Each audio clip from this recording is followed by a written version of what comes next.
Uh,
Man, tell me why StreamYard has become like one of the most complicated things to use nowadays.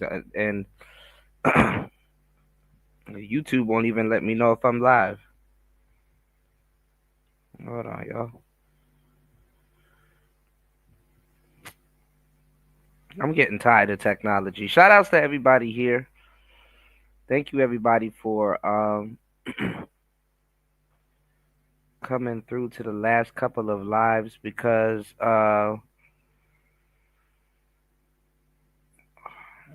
Jesus Christ. Give me 1 second. I gotta see if this live is still up. Shout outs to Miss V in the place to be. Shout outs to Cynical One in the place to be also. Hopefully my voice is back. I haven't been talking all day and this is the first time that I'm actually talking because I've been sick all weekend. Well, not even weekend. My whole birthday I've been sick, and before I gotta go through endless menu diving just to see if we're live. Okay, so it says that we're live. Shout outs to everybody here. We are in the building. It's Player Talk Radio.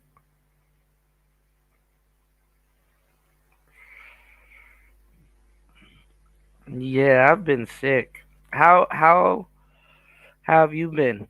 Are you doing anything or have done anything special?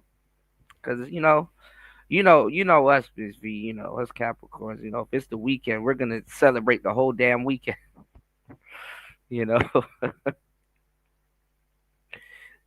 but yeah, hopefully you guys can actually hear me because like the last couple of live streams, I tried to go live.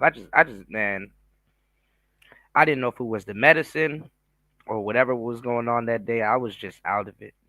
So I made sure I spent the whole day sleep. I didn't really do nothing. Like now is like the first day that I'm up, since my birthday. I just stayed in bed all day yesterday. I didn't even do nothing, just old man things.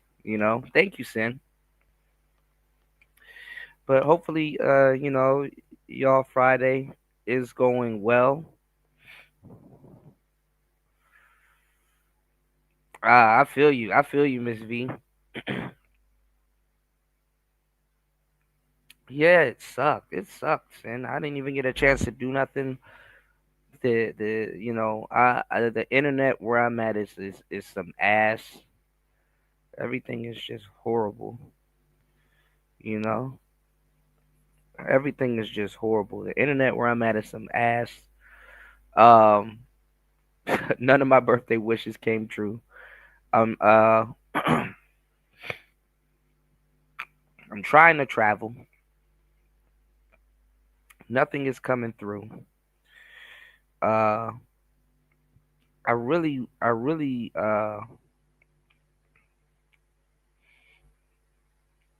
I still want an Xbox. None of that's coming true. There's just a lot of stuff going on. I don't know.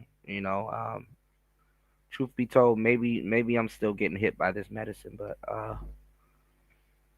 hopefully come tomorrow I'll be okay. It's already 1:54 a.m. here, so I just woke up at an awkward time and said, "Hey, let me get on here and work, and give you guys some great content cuz ain't nothing really going on. I mean, ain't nothing going on in you know, in these YouTube streets. People just running around acting a fool, same shit happening.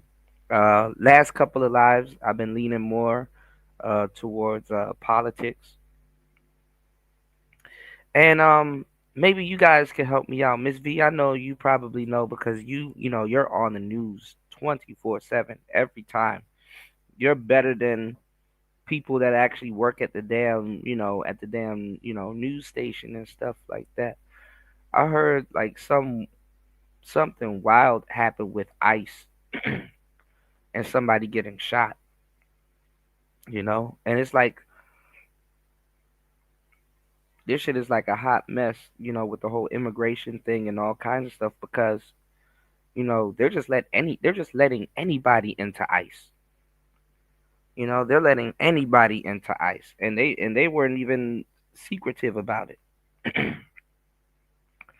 Yeah, yeah, and then like I don't understand how people don't understand that if you like even just a regular cop, right?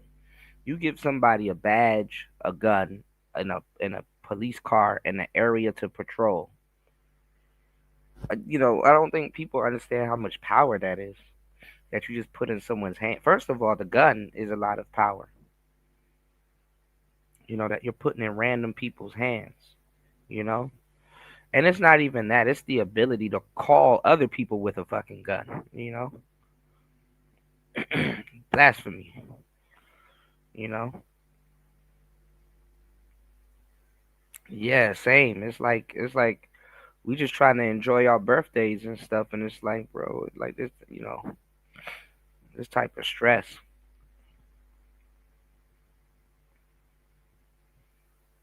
this type of stress. But I'm glad to have you here. I know we've been playing tag, but we're always here working. All right. Shout outs to everybody here. I'm gonna be setting up the show, get some polls and stuff going.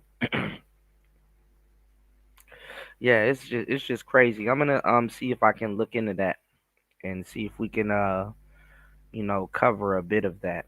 I don't know why my screen here is so damn small. Give me 1 second, guys.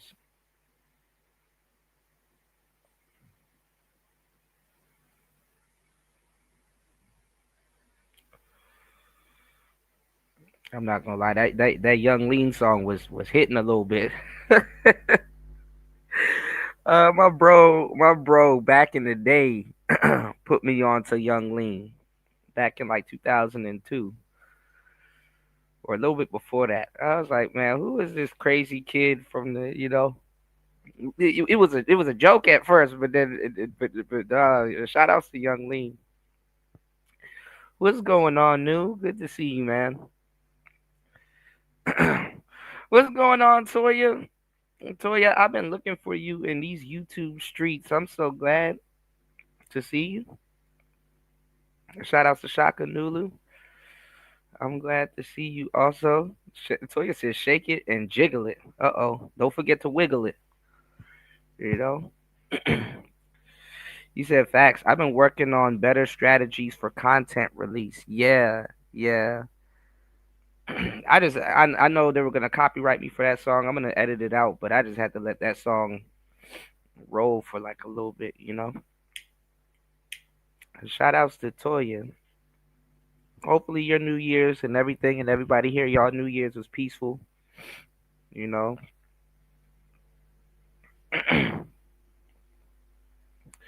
I'm in a wild game of catch up, y'all. I was referring to Young Lean.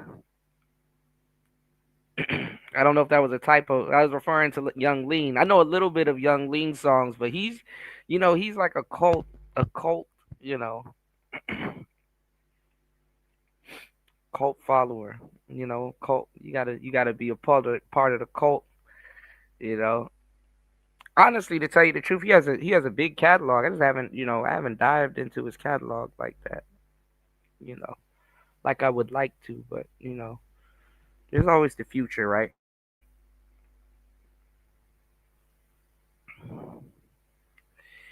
Yeah, shout outs to Toya. Happy New Year's. Happy holidays. Toya been missing. Yeah, I'm trying to get everything back together. You know, I don't know. I just feel nothing is going right, y'all, for some reason. You know, but please hit the like button on the way in. Please support the show. We're gonna get back into Jason Black. We're gonna pick it up where we left. So let's get into shout outs to little Shirley. She made me subscribe to this guy.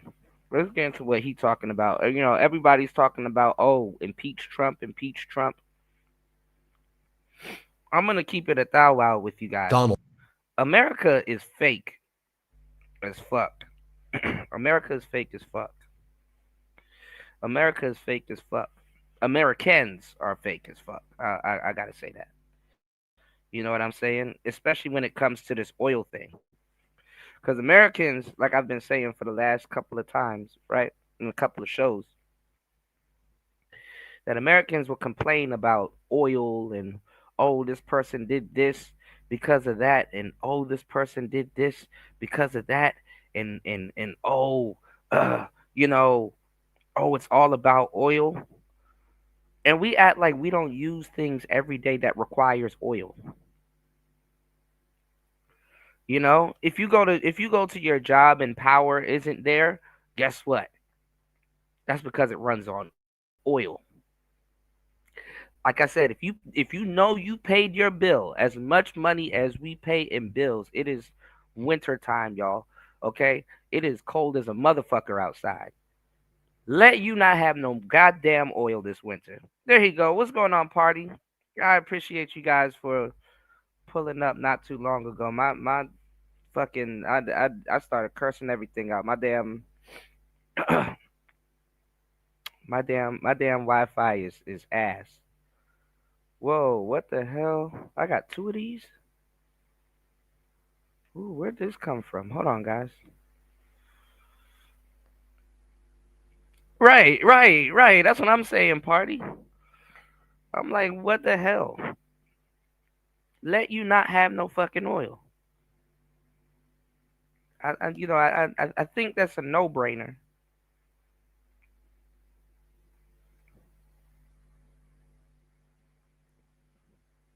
But like you said, brain rotted. That's the perfect term for it. Brain rot. You said they speak as if they don't live here. Right? Exactly. Let us not have no fucking oil in a first world country. But then again, I agree. I can agree that there's a such thing as right message, wrong person. These people don't want Trump telling them nothing. You know, this man was building and is still building metropolises in a very expensive ass city. And one thing I've noticed is that when people want the best when people want the best for you, or when somebody is choosing the best for you because you're only explaining the next step, and not everybody is gonna have the luxury. First of all, it's a luxury to be understood, and not everybody's gonna fucking go out of their way to explain no goddamn stairwell to people that can only see the next step. You know, and in reality, the luxury goes both ways. You're lucky to have people that give a damn about you to sometimes disregard you when you're acting dumb and look out for you. You know, there's a luxury in that also. What's going on, Tampa? We absolutely did, and we still changing the game. All right, I'm glad that you came, man. Happy holidays and happy New Year's to everybody. We still here. Well, all the other channels gone. You know, but no, man. Let us not have no goddamn oil in the West and see how big of a problem that shit is. You said everything is on a need to know basis, for sure, man. And it's uber ridiculous that you have to explain this to people that will beat their chest and yell that, oh, I'm an adult, I'm an adult. Well, let's have an adult conversation. We need that motherfucking oil. I don't give a damn. That shit was funny when Dave Chappelle was making fun of Bush about it, and it's cool, but shit, we need that goddamn oil. You know, as a country, we need as much bargaining chips. You know what I'm saying? In our favor as possible. You know?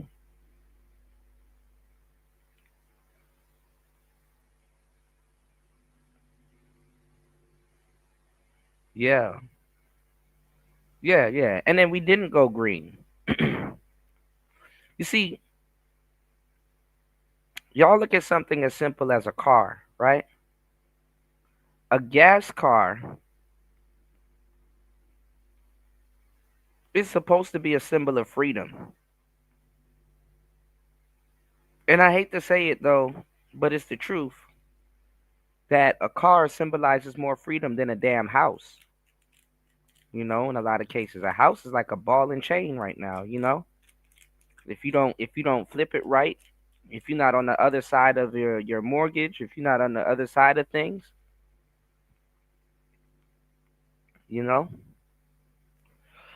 So I'm seeing a lot of things. I'm like, oh, they're saying that France is getting ready to go to war. Tampa said we need Greenland. Hell, at this point, we need goddamn, shit. You might as well just go take Columbia. He over there talking crazy. Shout outs to LT man. You know, a lot of people talking crazy nowadays, man.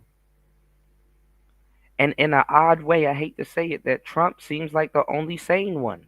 Because you had Putin. Putin was down there at the UN talking about some. You just can't attack people, and you just can't. You just can't attack people. Yeah. So right, right. So check this out, party. And I want y'all to take a listen. Check this out also. When first of all, we acted so swiftly and quickly. Europe didn't know how to react. They just stopped saying shit. They just stopped talking. You know, Europe did not know how to react. Europe had no earthly idea how they were going to react. Then they were quiet for a good minute. Russia and China already said what they needed to say and what was going off and was going off, right? So they were quiet for a good minute, hating like a motherfucker. See, they don't see, and see, this is the thing. When you put a premium on the stuff that you do, when you put a price tag on what you do and just stop doing shit for free, people get mad, man. They get real mad. We got tariffs and stuff going crazy, and now we're in charge of oil, and it's not even that. You know what it really is, y'all. I'm thinking like once America start digging into once America start digging into Venezuelan business, and they see how much little fucked up little deals that they got. Oh yeah, it's game over. It's game over. It's game over because now we can restructure all of that shit. I think this came at the wrong time. You know, I think this came at the wrong time. This for real threw a monkey wrench in what they had going on.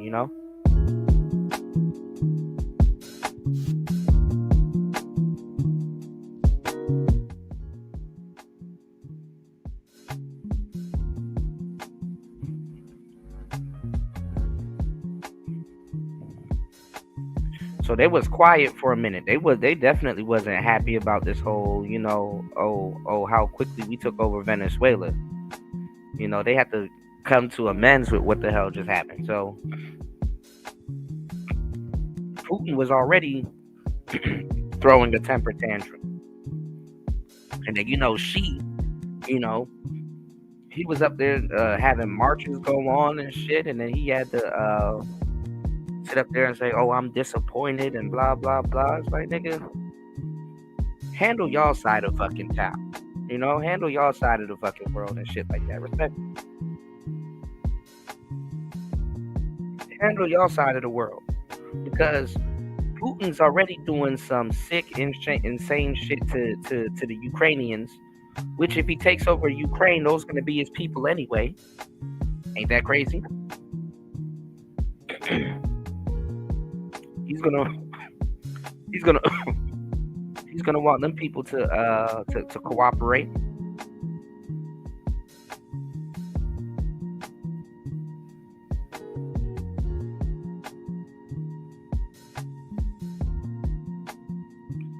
And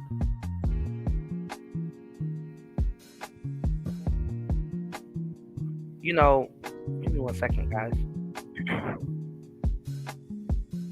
He's gonna want them people to cooperate after he done, bomb.com them.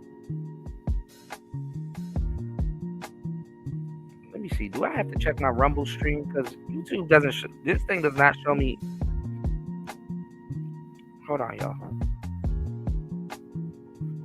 I don't know if you guys are saying anything to me on Rumble.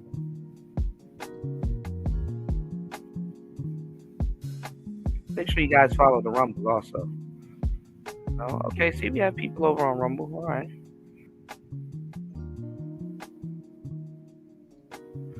So yeah, there we go. All right. Shout outs to everybody here. Please support the show. But yeah, so you got Putin doing some inhumane things to people that's gonna definitely be a part of his people if his plans go well. And you have Xi, who's still debating on attacking Taiwan. What's going on, Appliance Repair Man? Good to see you, bro. So what are we doing, honestly? What the hell are we doing at this point? You got two people that want to do some dictatorship. One of them is doing dictatorship, and one of them is like, oh, I should do some dictatorship. And then they're both mad at somebody that's actually doing dictatorship. And I don't even think what Trump did is some dictatorship. It's just because, he's not actively attacking people, and we're not at war. And that's what the media keeps trying to flip to y'all. The media keeps trying to say, oh, we're at war, we're at war, we're at war. It's like, no, we're not. We're not at war.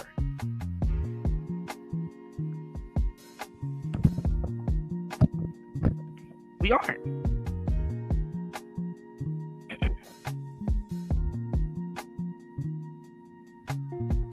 So,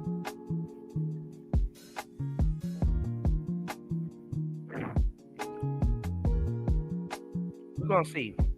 Donald Trump is having an absolutely awful Friday morning. We just got the jobs numbers out, and who even knows with the Trump regime if these numbers can be trusted. But according to the latest report, employment continues to slow, as Justin Wolfers writes. We only added 50,000 jobs in December, which is usually a month where you see a lot of jobs being created. Also, that's what I was talking about, Appliance Repair Man. It's like when you're trying to do right by people, right? It's like pulling teeth. They're gonna reject you the most. You know what I'm saying? So Trump, it's like he has to explain all of this shit to people, like, and he really doesn't have to explain himself. Honestly, too, when you explain yourself, that is a weak trait. Just even for optics wise, right? But have you noticed, even when you're helping people or you're doing right by people, you literally have to go out of your way. You literally have to go out of your way and be like, yo, what are you doing? I'm literally, what I'm doing right now is helping you. You just don't see it yet. You just don't see it yet.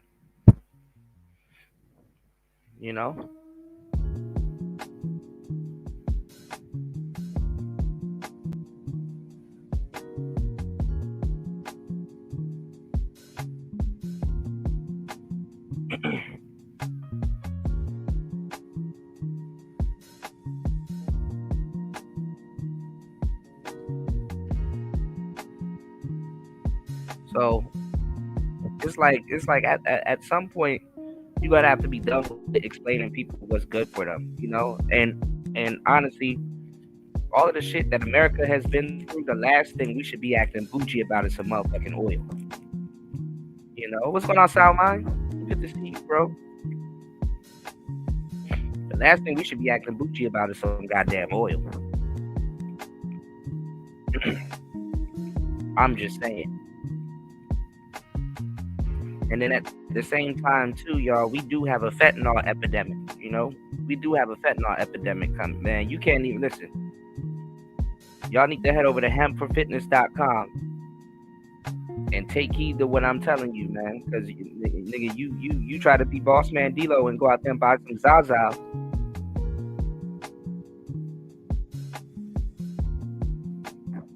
Nigga gonna sell you some rah rah.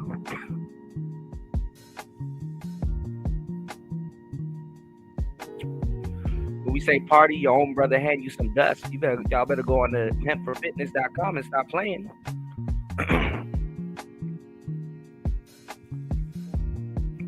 Fentanyl everywhere, leaning everybody.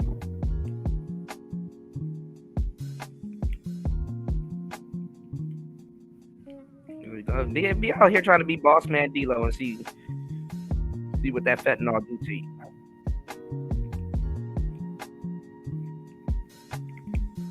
It is not a cute time to be addicted to anything at this point. You understand? People are trying to make a damn buck, so they don't give a fuck.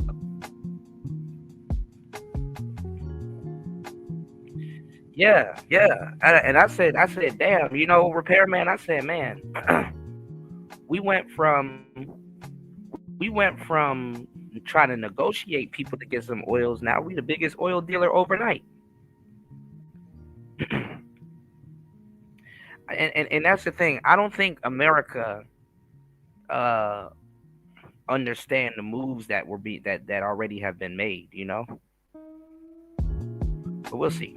So devastating downward revisions from past months, like October was revised down by 68,000 jobs, meaning 173,000 jobs were lost in October. And in November, there was a downward revision by 8,000 jobs. Also, if you look at the overall revisions, every single monthly job number in 2025 has been revised down. Now we can take a look at the annual job numbers because all of 2025 is now over. And as economist Heather Long writes, the U.S. economy added only 50,000 jobs in December and a meager 584,000 jobs in all of 2025. That's the worst year for job gains outside of a recession since 2003, and nearly 85% of the job gains happened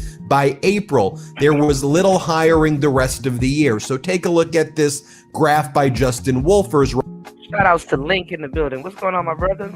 Link said, what up, Kuda? It'd be nice to see that reflected gas prices. Yeah, that's what I'm saying. I need y'all to let me know if those gas prices are on the low,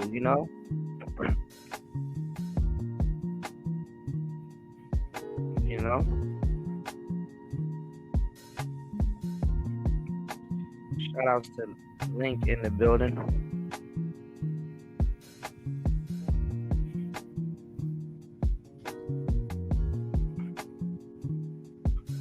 Shout outs to you, man. Yeah. Let me know, because all of these people. Listen, man. They've been going in on Trump for the longest time. I'm not trying to be like a Trumper or anything like that, but if somebody's truly bad, we don't need you to tell us every day.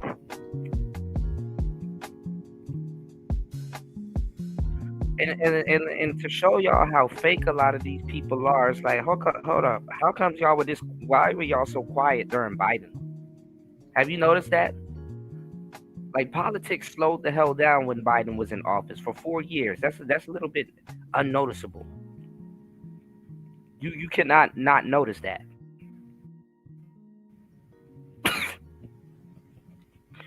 Ooh, my bad, y'all. I'm still sick. Please, y'all, hit the like button and support the show. Yeah, I was knocked out for the last 2 days, man, taking medicine. Yeah, they were super quiet when Biden was here. Now all of a sudden, they got whole soliloquies and BCRs, ECRs.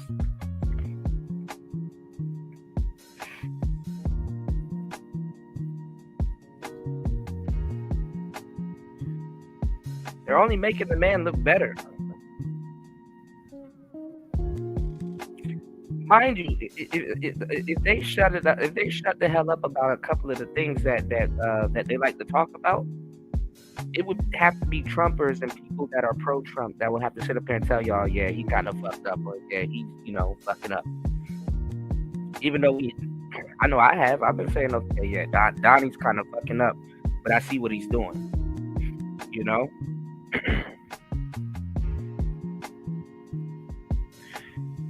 And it never slips anybody's mind that he could know something.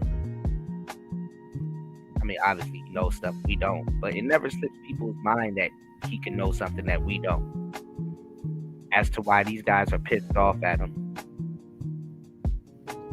I mean, if people are saying, "Oh my God, Trump," and they're on his ass talking about something, did he stop the war yet? I thought he was the peaceful president. He needs to stop the war. Well, one part of, instead of directly attacking people, if y'all niggas played any war game, you can download some of them on your phone. You can go after resources. You know what you need to run a war? Resources.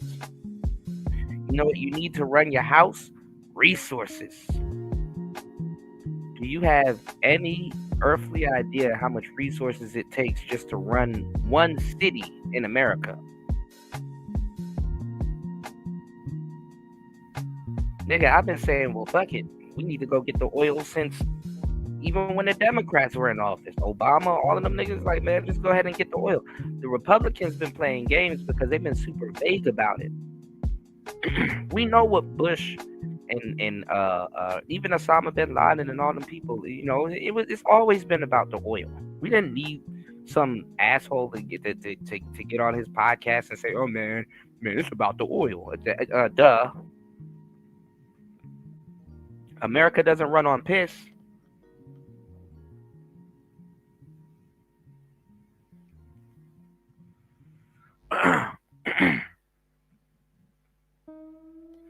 And listen, Chinese cars are coming to America eventually. I get it. But Biden really had y'all thinking that we were going to go green. Even before that, Obama really had y'all thinking that we were going to go green. Eco-friendly cars and all kinds of shit. Man, get the fuck out of here. Like I was saying earlier, cars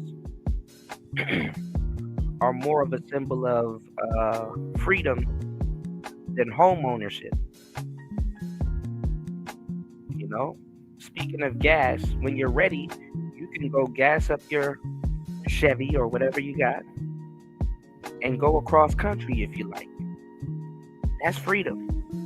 You have a lot of people doing it. They're backpacking. They got vans. Van life. They got all of that stuff. They don't have a ball and chain. Nigga, if I drive a Tesla, a brand new one off the lot, and I say, hey, I'm going to do a cross-country trip, I'll be scared as fuck. Because you got to go places with charge stations, right?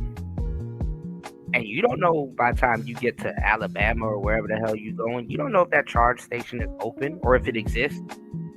You could be driving to a charge station that don't even exist because nobody updated their Google Maps. Technology, to a certain degree, ain't what we think it is. And then I know you guys are hearing all over the place, AI, ChatGPT. Automation.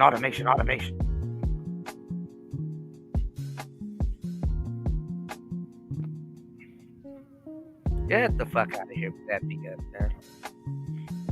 Niggas worried about some damn oil.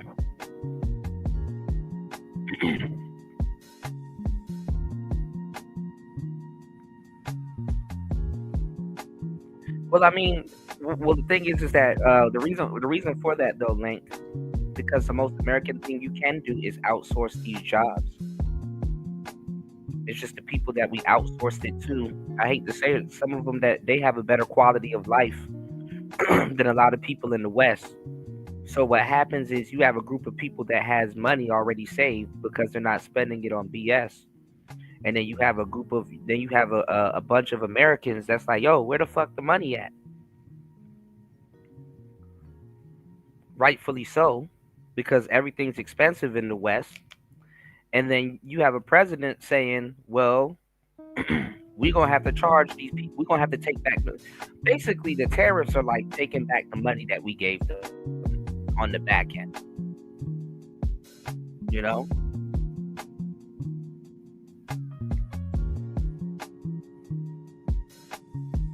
They're paying less taxes than us, and the money is there. That's what I was telling you guys. Go look at all the terms that they use for money.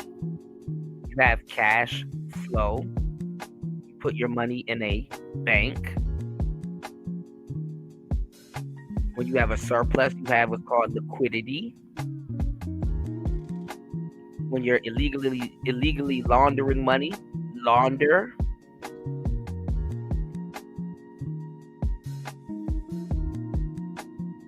The reason why they use liquid or they try to define money, as liquid, is that you can actually tell where the money is flowing, where the money is.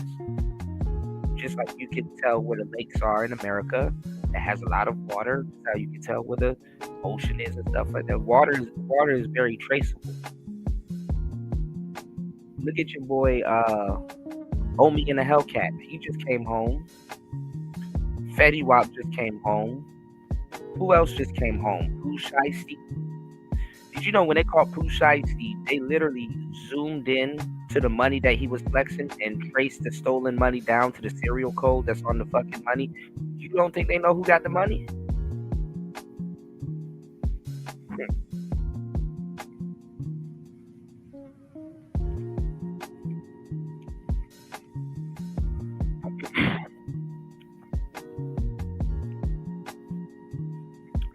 They know who got the money.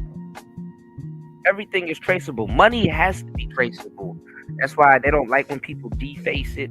They don't like when people melt it down. We were talking about that last year. LT Man, me, myself, War Master, a lot of it. We talk about this stuff all the time. We give out unlimited game.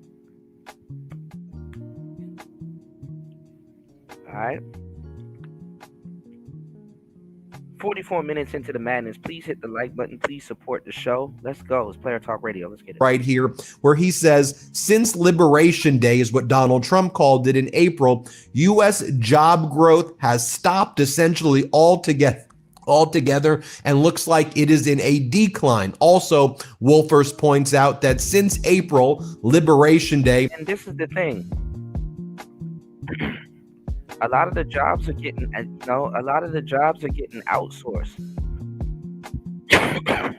the jobs are getting outsourced, y'all.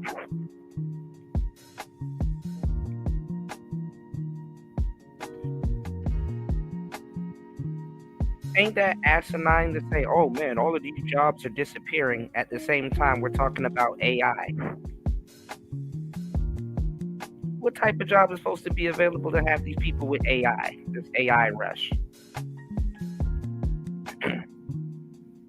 Go on YouTube and just look up jobs and see how much people are gonna sit up there and tell you that an AI should be working for you as a normal civilian. A nigga would like to be a damn baker. And it's like, you know what? Look, even though it pays less, fuck it. I just want to go cut bread. Oh, there's an AI cutting bread right now. A nigga say, you know what? Fuck it. I just want to go shine some shoes. Oh, put your shoes in the AI and they'll shine it for you. It's like, god damn. We knew this was coming. I'm telling you, 2030. It's on like popcorn. I'm feeling a little bit better, Nate. I'm feeling a little bit better, bro. I appreciate you.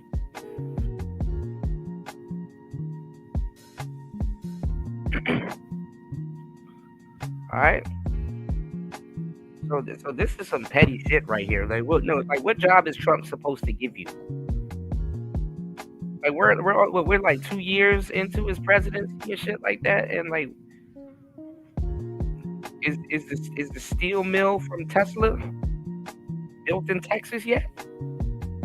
All of the stuff that he's bringing back to the States within under 2 years, is all of that stuff built yet?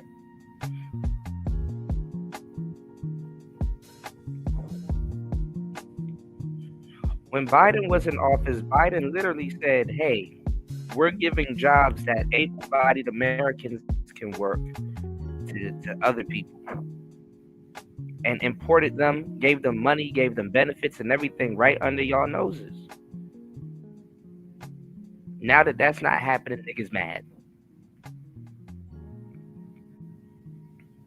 because the media told people to get mad. And that's the thing that's going on, appliance repairman. There's a lot of people right now that's not being talked about, that's learning how to be electricians, picking up a skill.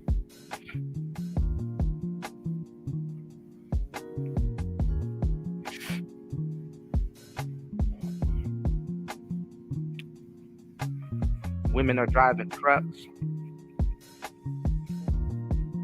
And the funny part is the resilience of the American people, because Americans are actually fucking tired.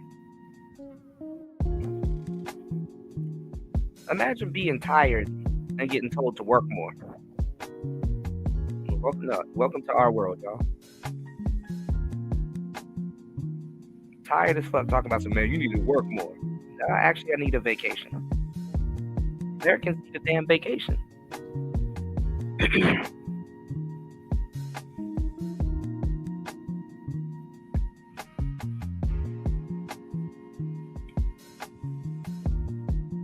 So that's the part we never get told as people from a first world country. When you live in a first world country, you're a guinea pig, essentially. Now, what type of guinea pig you want to be, that's up to you, man.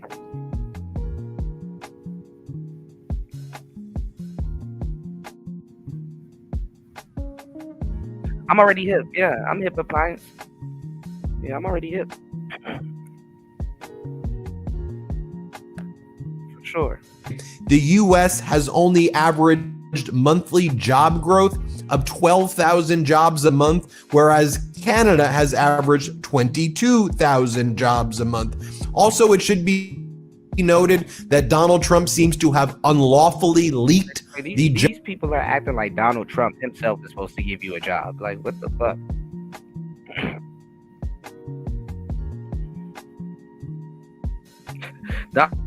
Donald Trump himself is supposed to give you a job.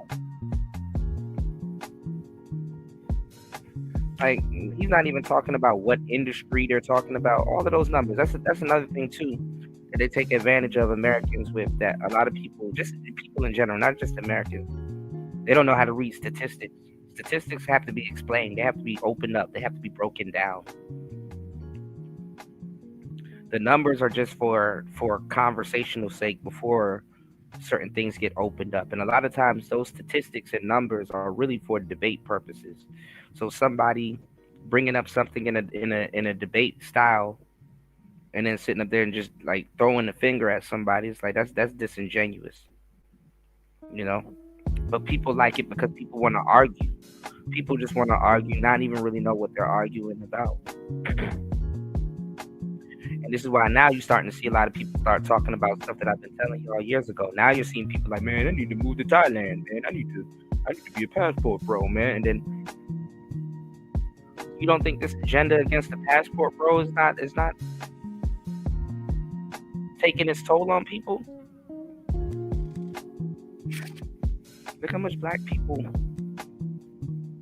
go to work and slave.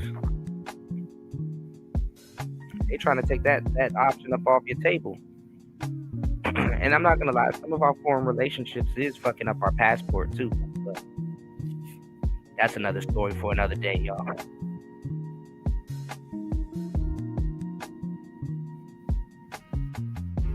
Yeah, for sure. Let me know. I'll advertise your course if you need me to. I got you, appliance repairman. If you guys are always working on something, man, y'all know, hit my email or hit me up while I'm live. I can't even tell y'all to hit my email because my email is fucked. But I'm always down to work with the bros, you know? Just let me know. Job report numbers last night. Remember the video I did this morning where I talked about Donald Trump making posts of financial data that was not released publicly? And this financial data has the ability to move futures markets and move the stock market at a precise time. Well, Donald Trump is getting his hands on them. Who knows if he's manipulating them, but he posted about them unlawfully the evening before by law they were allowed to be released. One more point I want to UFO Kamikaze, good to see you, bro. make about these job numbers, as Tara Hoops points out. In a surprise to yet again no one, the manufacturing sector took another hit and lost 8,000 jobs last month. That's a 0.1% decline. Again, it appears we're in a manufacturing recession. Tariffs are not revitalizing the manufacturing industry, and we seem to be in a jobs recession as well. Now, with all of that taking place, what's Donald Trump and the MAGA Republicans doing? What are Donald Trump's sycophants like MAGA Mike Johnson saying? Well, MAGA Mike just appeared on a bizarre podcast, and MAGA Mike says he prefers to be called Miracle Mike and not Magic Mike because he hears that Magic Mike may be a little bit pornographic. That's what he's saying this morning. Here, play this clip. It's crazy. Fair point. That voice you've been hearing is the 56th Speaker of the House. You know, we call you Magic Mike when you're not here. We'll call you Magic Mike while you are here. I prefer Miracle. Magic Mike is assigned to some sort of pornography thing or something I've heard. Are you sure you don't want it? I don't want that one. No. Mike Johnson, the Speaker. Thanks for stopping by. Now, we're also learning what Donald Trump does behind the scenes with his cabinet members. He refers to his cabinet members as his little children. He refers to Rubio and Vance as his kids, and he buys them shoes and he dresses them up. He plays dress up with his cabinet. You see, Donald Trump gave an interview with the New York Times, and in this interview, according to the New York Times, who observed him behind closed doors, Trump referred to his aides as kids, including Vance, who's 41 years old, and Rubio, who's 54. Apparently, he bought them shoes. At some point, Vance lifted up his leg to show the shoes that the president bought him and that he was wearing them. This is from the New York Times report. Rubio and Vance each said that they received 4 pairs of shoes from the president. They were both wearing black dress shoes with slightly different designs. One of the pairs they received were tuxedo shoes. As the Shout out to UFO Kamikaze in the building. Link said, I was telling people, what do you want? Y'all complain about illegals. When ICE shows up, y'all complain about them. Last night, I was saying this to people, like, what the hell do you want? They don't know. And this is what the media is for. Media, honestly, is not even a tool for decision. Media is just to make people feel better about themselves. And some shit they don't know about. You know, media is you know, is more of an emotional tool. I mean, it's always been an emotional tool, but it's more now so more of an emotional tool than anything else. The president interacted with these aides and advisors during our time. He frequently referred to them as kids. This included Vance and Rubio. And then they showed off the sneakers that Donald Trump bought for them. Also, Donald Trump was asked by the New York Times if there are any limits on his global powers or his desire to dominate Almost an hour in. Please support the show, guys. Just play a talk radio. Let's go. the Western Hemisphere as a predator. Donald Trump says, yeah, there is only one thing: my own morality, my own mind. It's the only thing that can stop me. I don't need international law. Now, if you're saying, Ben, there's no way that he said that, come on. Well, the New York Times has audio. Here's the audio of the New York Times with their interview with Donald Trump. Here, play this clip. Do you see any checks on your power on the world stage? Is there anything that could stop you if you wanted to? Yeah, there's one thing: my own morality, my own mind. It's the only thing that can stop. And, Not international and law. that's very good. I don't need it. And then look at this, right?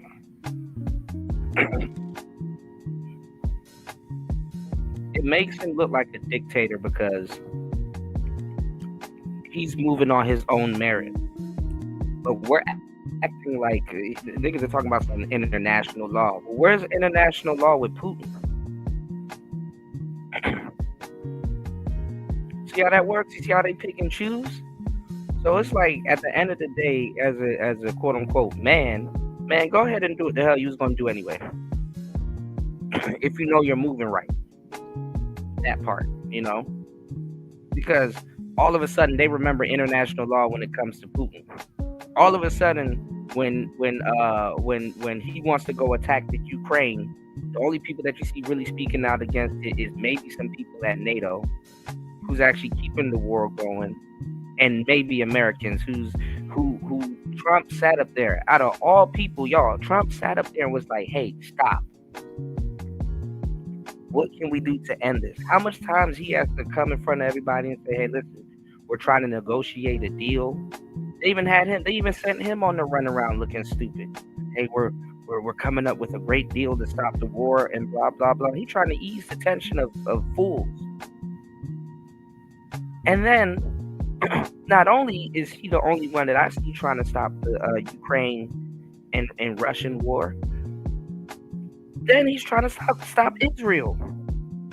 He's trying to stop Israel. So how dare he goes and takes some oil, man? If you don't get the, I'm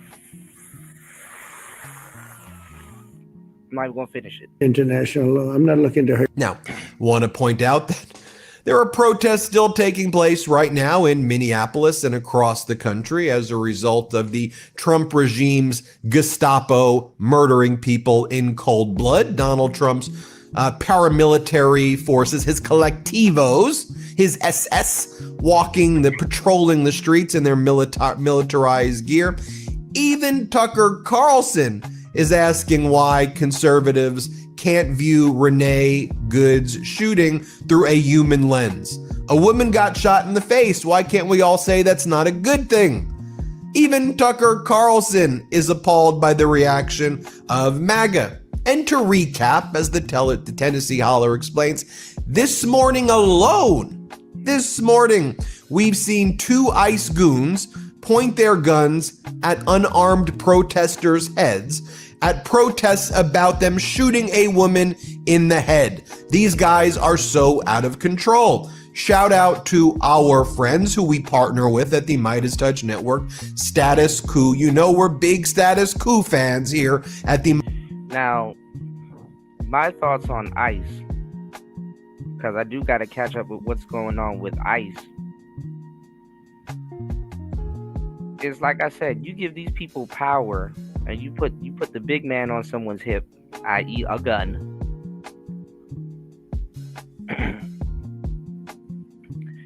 Like I said, people need to be, you need to train these people.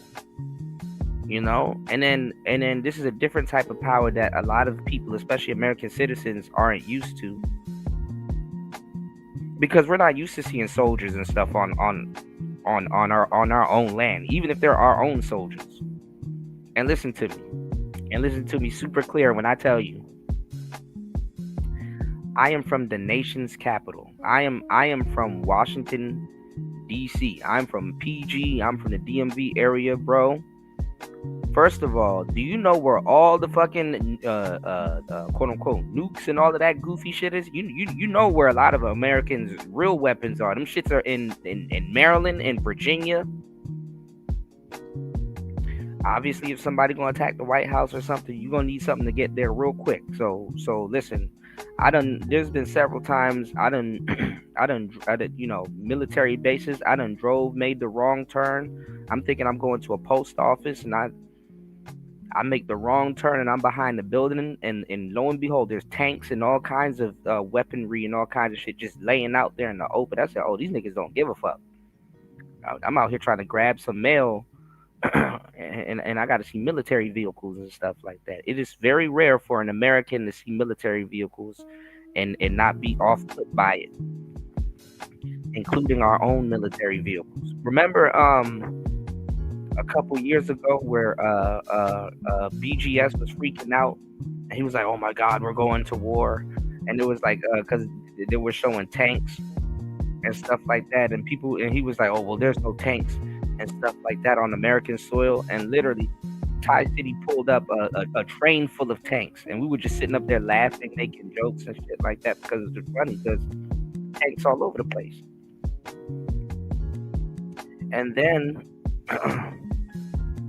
which seems inhumane to a lot of Americans, is the National Guard. You know what I'm saying? During COVID, remember when the National Guard was running around during COVID? That off-put a lot of Americans, right? And then, on top of that, remember, hell, we could just use COVID as an example.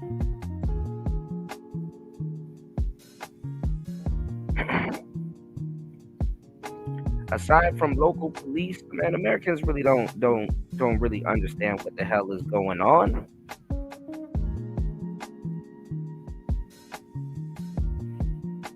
But guess what? Your nieces, some of y'all cousins, some of you guys,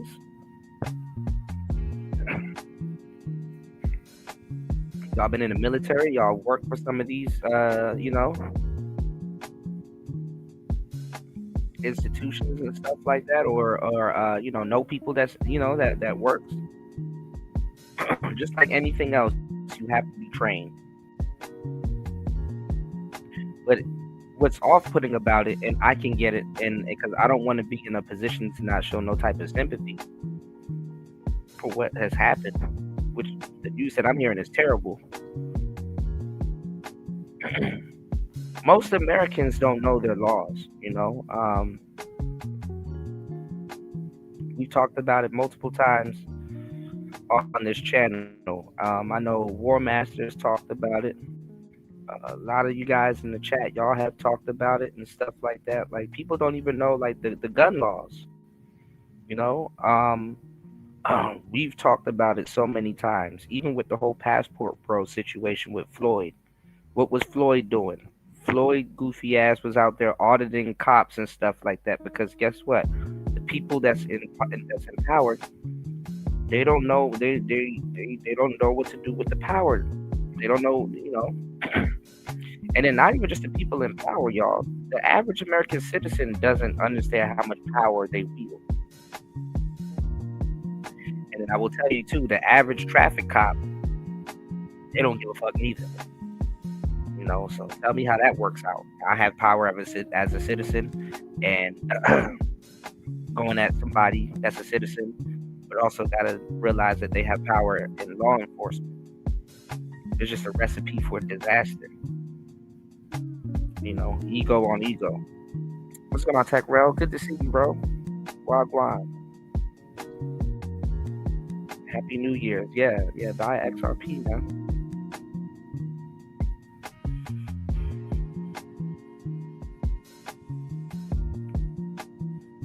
So I think it's just it's a bullshit move to try to paint Donald Trump as a fucking dictator when he's not killing his own people. Think about it. If Putin takes over Ukraine, he has already killed a bunch of his people, or the people that he's trying to make his people. Just think about it. I know it's a hard concept to wrap your head around. I know it's a hard concept to wrap your head around, but just think about it. Because us in the West, we have the luxury not to think of war, about how war is. The closest niggas really be thinking about war and shit like that is some hood shit or playing Call of Duty. All right, man. If you guys are enjoying the show and soaking up this information, if I'm spitting the facts plus tax, please support the show. Let's go. Midas Touch Network is they help us bring you exclusive footage, and they're just courageous pro-democracy independent media warriors. But let me just show you these two clips that they took from this morning. One of Trump and Bavino's Border Patrol goons and ICE goons pointing their guns at unarmed protesters. Play this clip.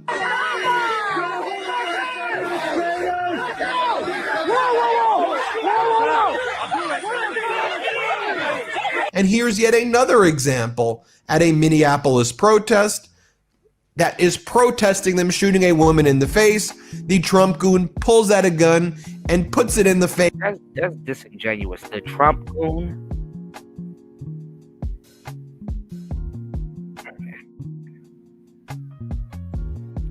Be careful where y'all get y'all media from. That's why I'm glad y'all rocking with me.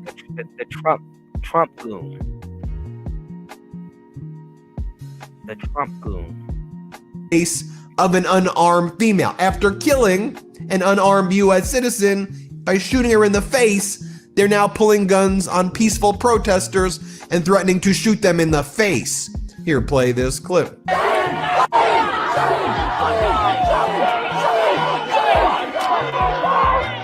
Oh shit, he's got his gun. He pulled out his fucking. Now, you know I'm a big chart and data guy, so let's take a look at some more charts. This one about the Trump.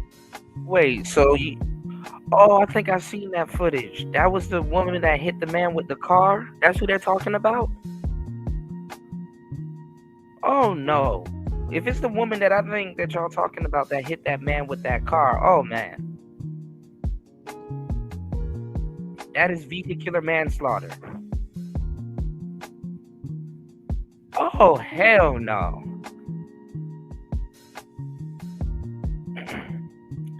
Hey, that's true. That's true, Appliance Man. That's the woman that hit that man with that car. Oh, hell no. Yeah, she had to get put down, bro. Yeah, it's on video. I think I seen it. Unlawful immigration raids. As Aaron Reichlin Melnick explains, new data released by ICE. So they're gonna pretend like she wasn't acting like a killer. Like vehicular manslaughter isn't a thing. Okay.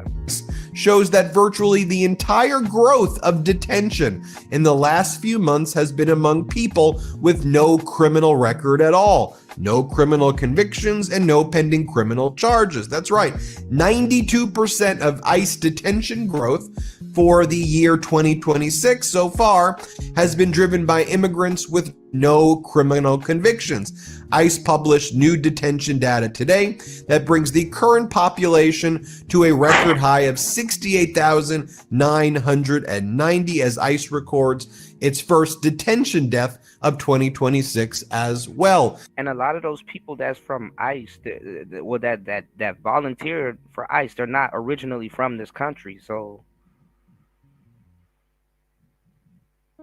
this is funny, man. And you know that there were close to 100 detention deaths already. Also, you know, I'm bringing out the data and the receipts. A new poll as well from Zurich and Whiter explains that Germans now distrust the United States pretty much as they distrust who cares about Russia. that? Most people never trusted the United States. They like us, but they don't trust us.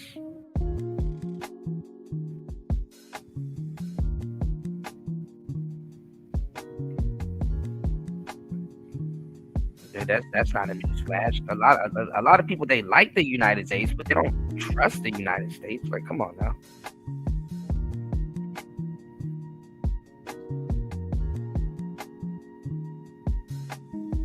The US and Russia both have a can be trusted that's virtually identical there. So what Trump regime, Kevin fund basically everything. He's the guy who said buy during the dot-com boom when it then, that's Hassett for you. But Hassett blames the numbers because, yep, it's always the numbers' fault. Play this clip. Got it. Revisions now. October down 6. Like, how entitled do you have to be to have a big ass chopper in your face? How entitled do you have to be to have a big ass gun in your face and just ignore it and drive off and think nothing of it?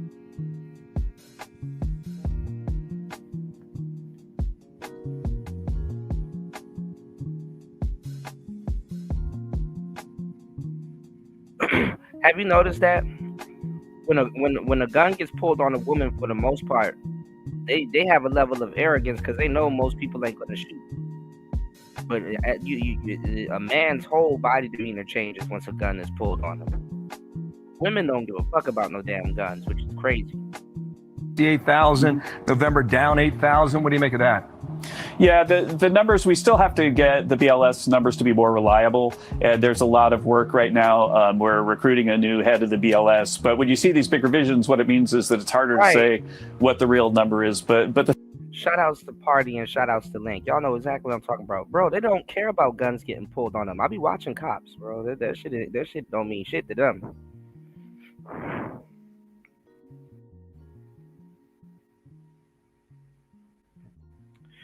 What was the name of that sister that got headshotted because that goofy ass cop thought that she was gonna throw that hot pot of water on him.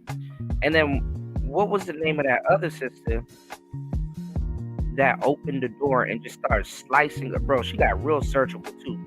Just started slicing up that Asian cop. And you got these people really out here like, yeah, man, he just should sit there and have this woman carve his ass up. Yeah, Sandra Massey. Yeah. It is a perfect storm. Yeah. We got to break this down. The thing that right now I trust the most is the unemployment rate, and that dropped quite a bit this. Okay, now on tariffs, we did not. Or Hassett actually says to state regime media, Fox, actually everything is dandy. Everything is great. Play this clip. To you, not only, well, let's talk about the number from December.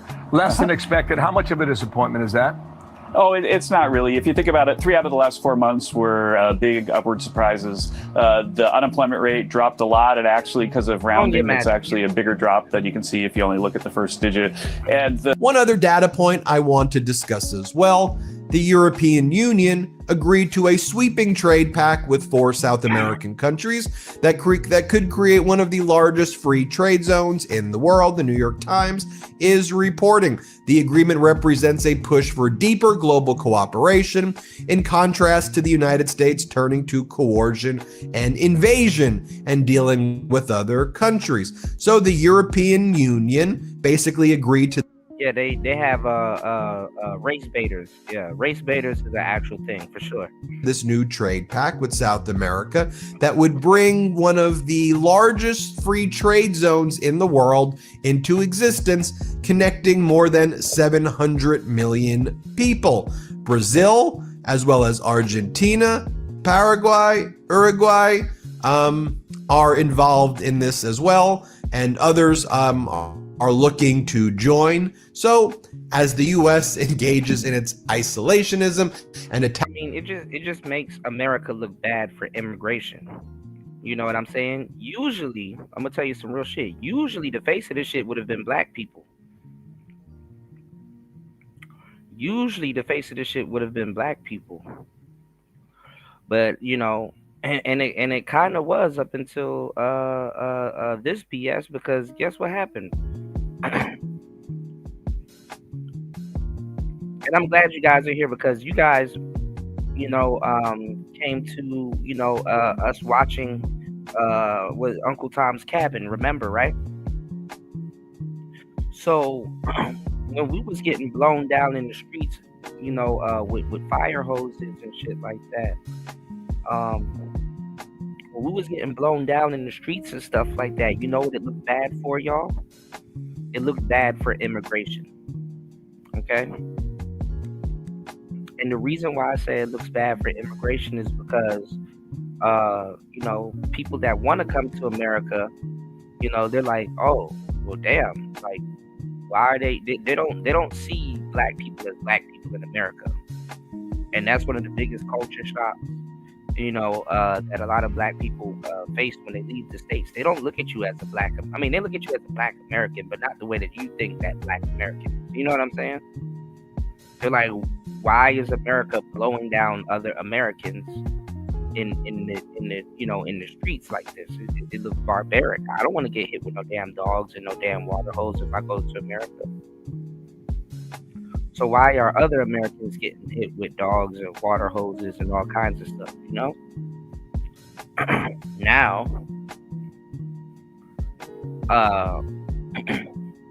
you have Trump openly talking about, oh well, we're getting rid of this and we're getting rid of that. That doesn't seem like a friendly welcome to a lot of people. And to tell you the truth, it's not.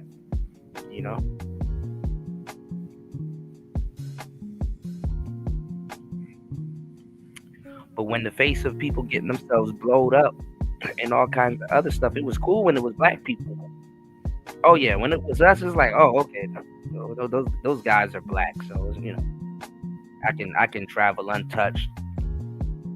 I can travel unfreely. And let me actually drop another nugget on you guys. All right, please hit the like button, y'all. Please support the show. Shout out to everybody over on Rumble. Let me tell y'all some real shit. Just the other day, it's the glacier wake up call, because just the other day, and it's crazy as cat shit. Just the other day, remember, despite all of the stuff that was going on with ICE, who was still the face of the bullshit that was happening to immigrants here in America, making it seem like they were unwelcome? That black man that they let out of jail that ended up doing that horrible act to that lady on the train. Remember? And in Times Square and all these places, they got her face plastered and stuff like that, right? It was a black man. Now with this shit, oh man. It's like, damn, you can't even let bad people be bad because you want to be bad too. It's like now they're showing their hand. Why did they go out of their way to make it seem like black people are the ones that's harming the immigrants here when you have ICE here? I'm just saying.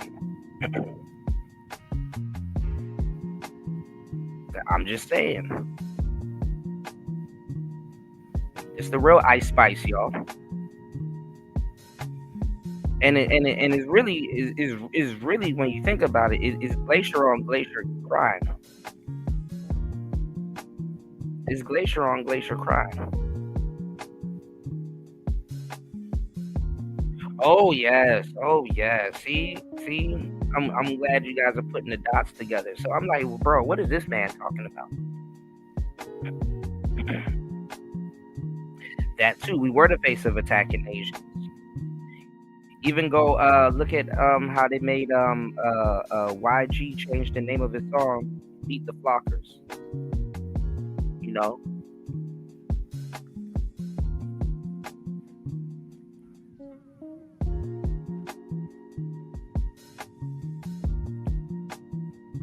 So a lot of the little crimes and stuff that they want to engage into is showing their head, because guess what? And that's the thing about black people, like,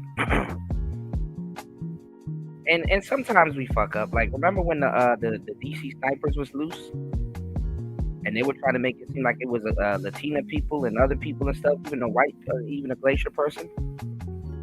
It's because we look at the nature of the crimes.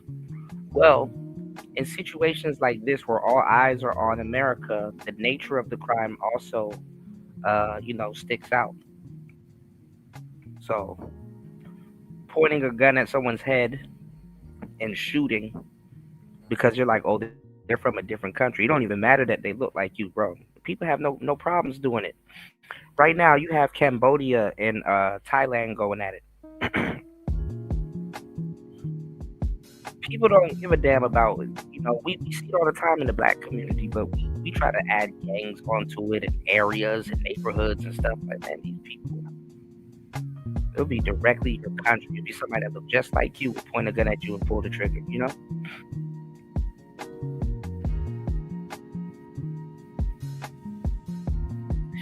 Yeah, there's a lot of stuff going on in Minnesota. You know, there's a lot of stuff going on in Minnesota. For sure, party. For sure. And I'm glad that brothers can talk about this type of stuff. You know, when this type of stuff is going on. You know, I'm glad that you know we can talk about this type of stuff with our correct head on our shoulders. You know what I'm saying? And we don't have to go out of our way to blow stuff out of proportion and all that other stuff. We can just see what's out there right now. So.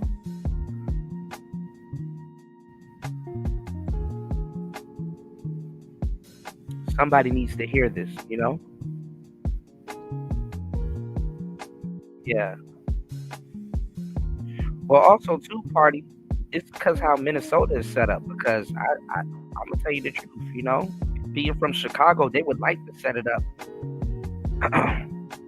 there, a lot of that stuff. But guess what? I mean, Chicago is so gentrified and corrupt in a lot of ways and stuff like that. They couldn't even be able to hide it there, you know?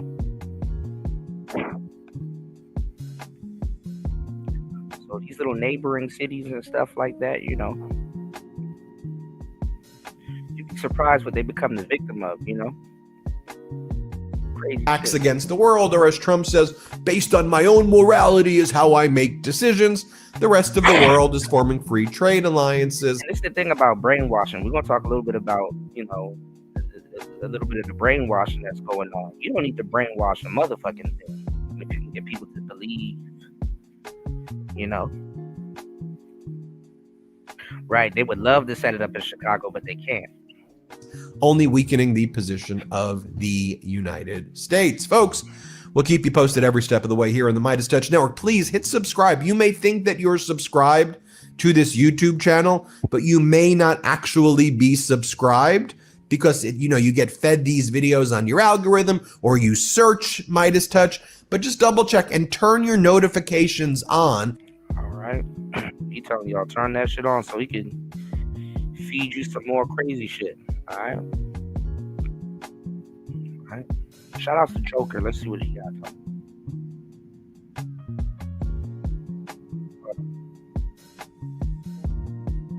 Let's see what Joker is talking about. All right. Please hit the like button, everybody here. Oh, yeah. The women are cooked. They're the first ones to get cooked. I'd be offended if I'm a woman in the politics. You need to know you're the first ones to get cooked.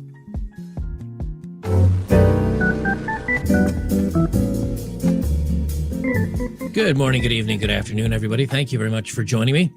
The backlash is coming. 4 in 10 Aussie teenage boys support, quote, right-wing extremism. And this is all over the world. I was telling, because the first people that go after is the women. I was telling my bro, I was like, hey, you know, feminism has made its way to Nigeria, right? Yeah, women, gays, and boomers. Yeah. That's the trifecta right there. That's the trifecta right there, man. That's the trifecta. Now, the truth of this is it isn't right-wing. It's just the reply or the response to all the feminism that has been pushed into these young men's brains all through their... And this is the thing, though, with the younger generation, because they're going to rebel. But the thing is that they don't know exactly. I mean, they know they're rebelling against feminism, but they don't have the coordinates. They don't know exactly what's wrong about it, you know? But they, you know, they are going to rebel. So there's gonna be a backlash.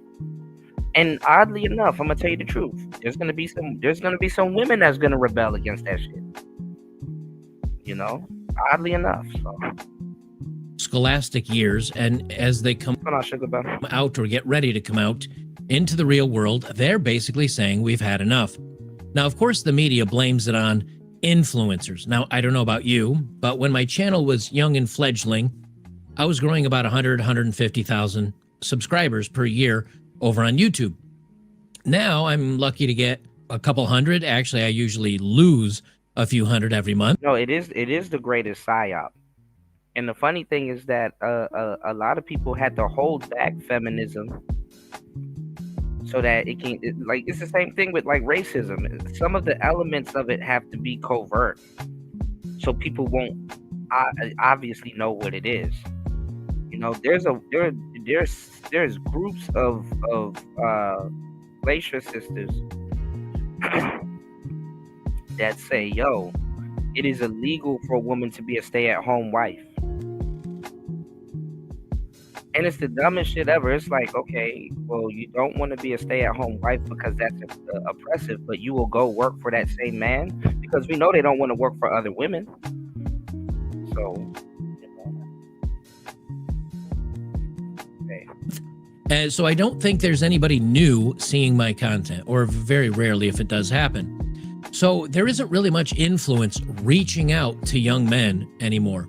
But they will blame it on influencers.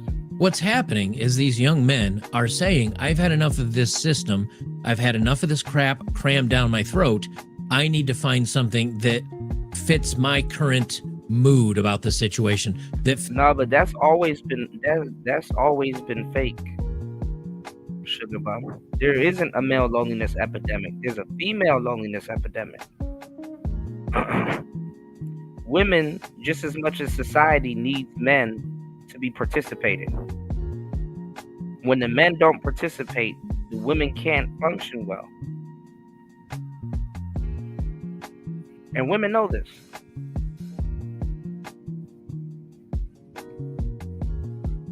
And it's always going to be a female loneliness epidemic, because there's always more women than men. So no matter what you do, there's only going to be a certain amount, there's going to be millions upon millions of women.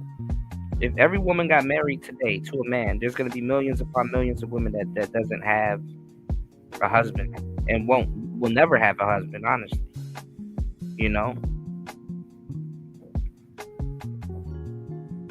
So I get the whole, lesbitarian angle. Shout outs to Beachy. I get the whole lesbitarian angle, but it's not where women think it is, And women, I know if I was a woman, I wouldn't want shit. I wouldn't want to be responsible for other bitches. Fuck that. For the most part, other than the ones that I give a damn about, I wouldn't. Hell no. Hell no. And that's something. No, y'all need men. Trust and believe, y'all need men. Because just for you guys to grasp the concept of women being cattle in times like war, that goes over y'all heads so quick. The concept that y'all are cattle when it comes to war. In war times, y'all are cattle. Y'all are a burden on other women. If you love women, you wouldn't even put that burden on other women. Y'all are cattle when it comes to war. Women look for somebody to take care of them. So that's why sometimes I ask women when they really be barking up the wrong tree and shit like that, I'd be like, listen, how much women have you taken care of? How much women do you have living off of you? And they like, hell no, I'm not going, man. That's a grown ass, able-bodied woman. Exactly. Like the perils of that stuff. Like it's even hard for y'all to even just hypothetically think about it. Y'all have the luxury to not think about it. So, I would like the luxury to say some dumb shit too. As a matter of fact, I do have the luxury to say some dumb shit too. Greater men. I'd be a fool to be a man and not acknowledge that. You understand? I don't have the luxury to not acknowledge that. If we really putting two and two together,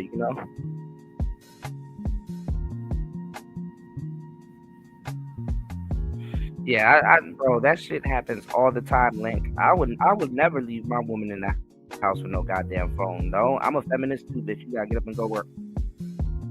Certain women, do they deserve to, maybe. But no, I'm a feminist. No, you gotta get up and go work, sweetie. Or do something.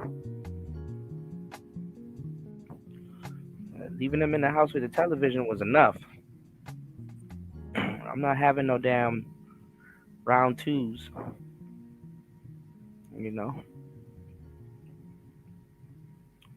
But see, Shiesty Bum, that oh well, we make community with other women. Yeah, that's a community. Do you know what communities need to be?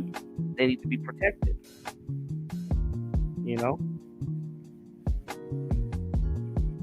So easily y'all become cattle.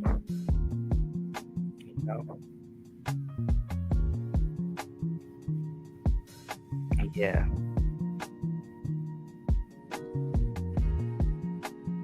Yeah, we're in war conditions. Oh no, you don't have to. Listen, most of the people in the war room haven't been to war. Also, you don't need to be in war to understand what's going on.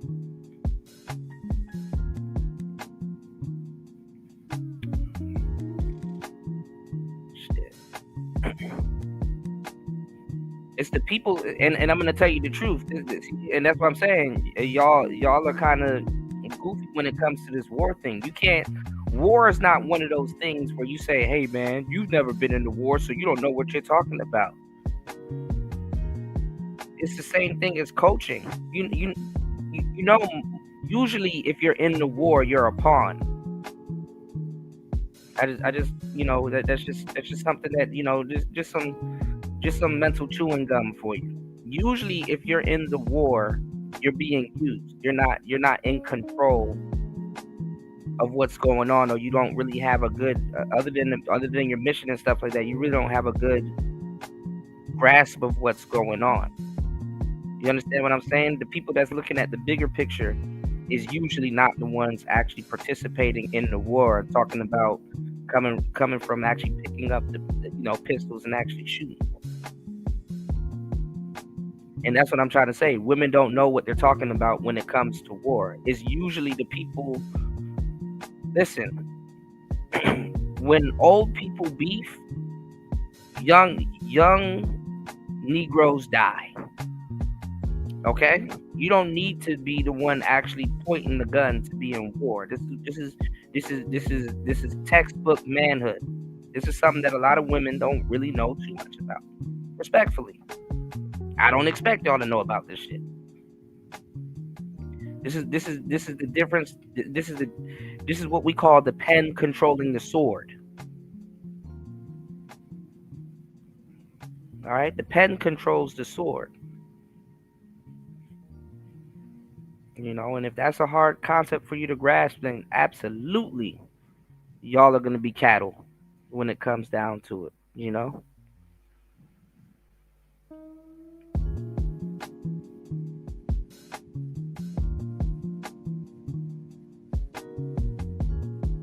Yeah, and those towns still, and the infrastructure and everything in those towns still need to be ran and maintained by men.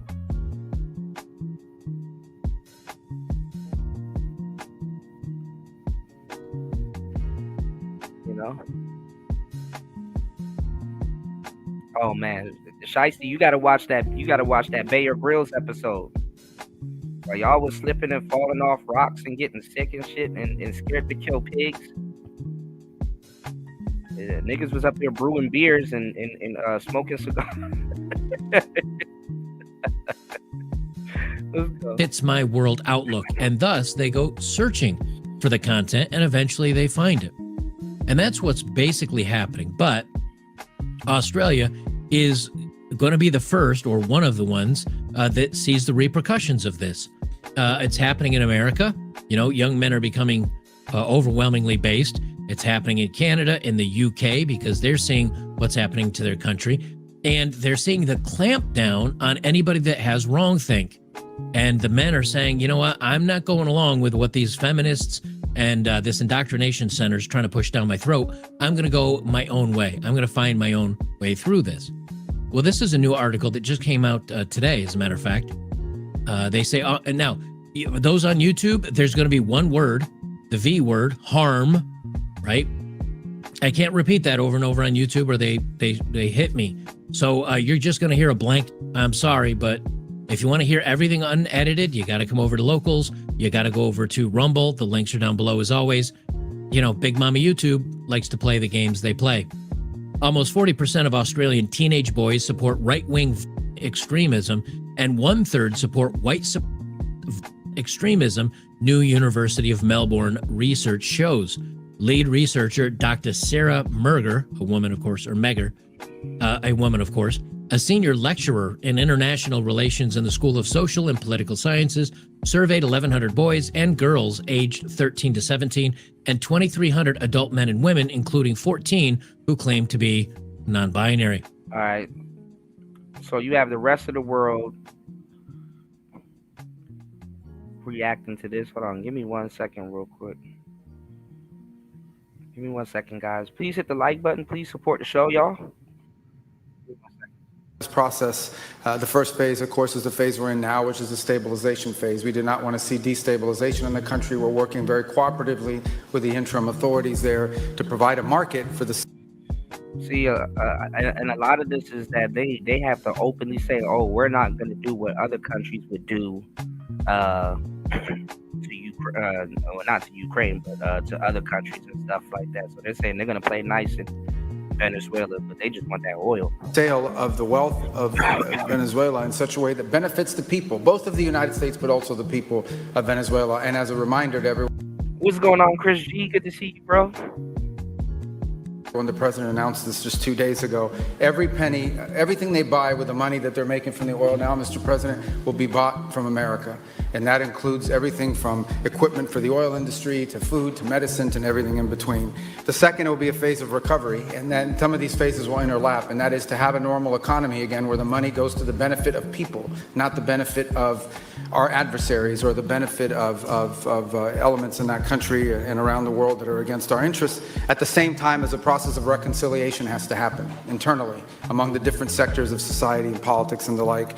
And finally, the third phase, which is the most important of the three, is when the country fully transitions into a normal country that we have strong economic and diplomatic and relations with, that is friendly towards the United States, that's not a foothold for our adversaries, that serves our interests, but also the interests of the people. It'll be a country that is wealthy, a country that is prosperous for the people, not for a handful of criminals, but also a country that is supportive of our interests in the region and throughout the world. So you guys gotta check it out too. A lot of these guys, they're mad because they're like, hold on, why are y'all telling us what you're gonna do for this country when our boy is not dead? Y'all need to release him at once. And we're not trying to, you know,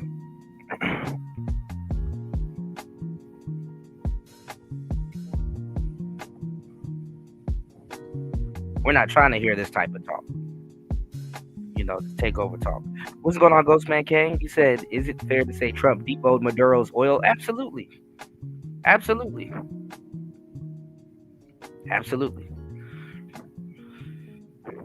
Yeah, Sugar Bum said she gonna be in the house chasing Master. She ain't worried about us, man. We're gonna be outside getting whipped with extension cords, y'all. And we thank you, Mr. President, and the team you've assembled that have brought us to this point. A lot of work remains, important work, but this is historic. Okay. Thank you very much. Doug? Well, Mr. President, I want to thank you for your leadership, not just as president, but as commander-in-chief. The boldness, the execution, the breathtakingly precise work that you've delivered both in Iran back in June and here has changed the field for the whole world. And you always ran about the idea of peace and prosperity. And in Venezuela, as you know, this was a playground for every bad actor in the world. We had Russians, Iran, terror groups, all of them profiting from this criminal organization that was pretending to run the country. That makes America safer. You've secured the border. We're stopping the flow of drugs. And now with the normalization of relationships on an economic basis, it's going to mean tremendously for the prosperity of the American people. So I just want to say again, congratulations to you and to the entire leadership team. It's been an amazing, historic week on the scale of things that we haven't seen perhaps for 125 years in terms of the U.S. Exerting its influence over Latin America in a way that's going to make a change for generations. And on behalf of all the oil executives that are here today, Chris and I want to say thank you to all of you. It's your technology, your innovation that has put America in the place where today we are the most energy dominant country in the world. And that position is what's allowed us to take the action that we're taking with statecraft, with military action. None of that would happen if we were dependent on everybody else for energy. So you're a big part of the reason that we're able to move the way we are today, and we're grateful that you're here to be part of the solution going forward. Thank you, Doug, and you are doing a fantastic job, and we appreciate it. Everybody appreciates it. They know who's doing well. Chris Wright. Thank you, Mr. President. And I want y'all to pay attention how they're speaking in third person, because all of the information that they're saying right now, they already know it, but they're speaking in third person because like they're sharing it with everybody that's listening. President, yeah, what we've seen in the last week is leadership matters and credibility matters. Venezuelan oil has been sanctioned for many years, and the oil just flew, those sanctions were not enforced. That oil just floated out to trafficked by bad actors of the world.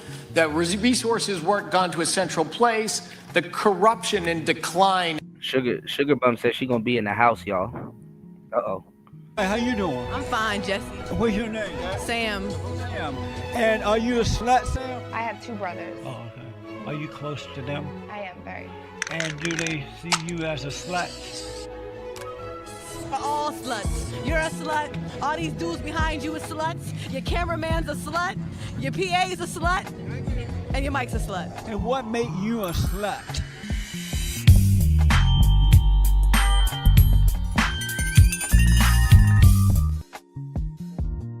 When we're going through war, you're not even going to have time to think about feminism. But let's go. Venezuela has been a crisis for the people of Venezuela, and as Secretary Rubio said, massive spillover effects in the United States, in crime, in drugs, in kidnappings, and in taking a huge resource base and making it not exploited, not developed. The whole world is a poorer, less opportunity-rich place because of that.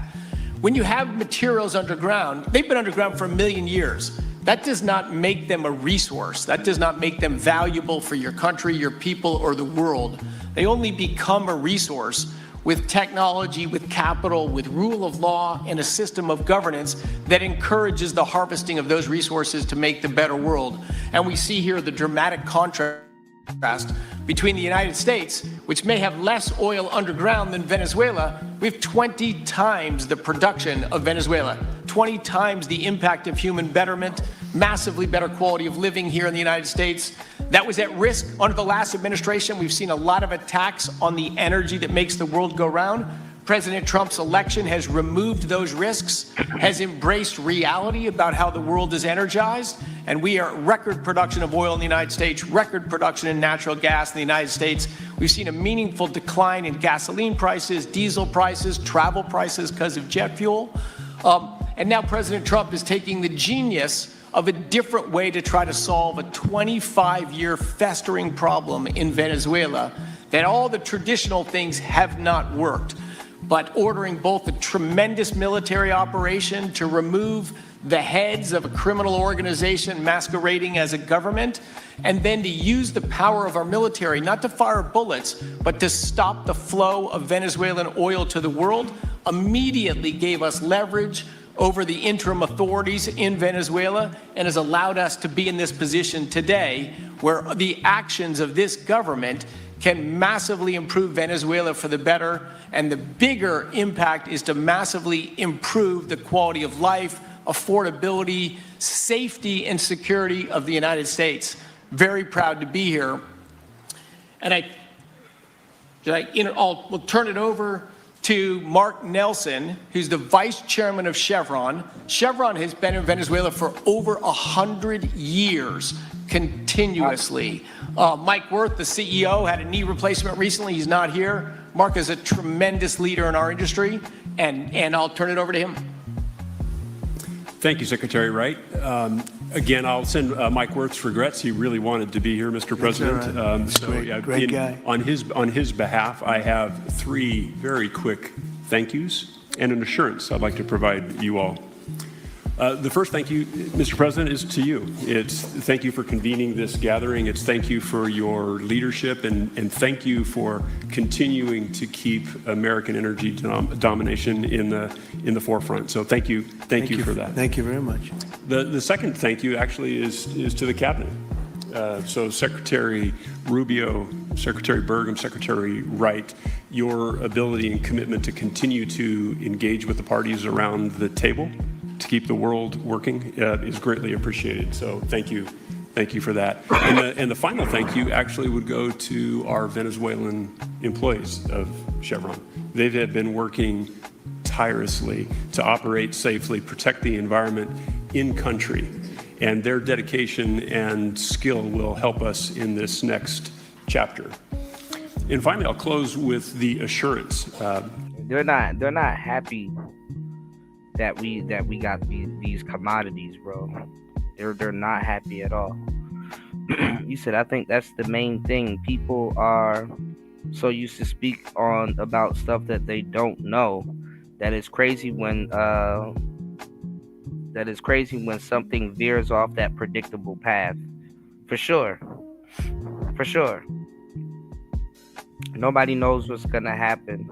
All that appears, nobody knows what's going to happen. All that appears to have happened is what the ops are squirming. The ops. Hold on.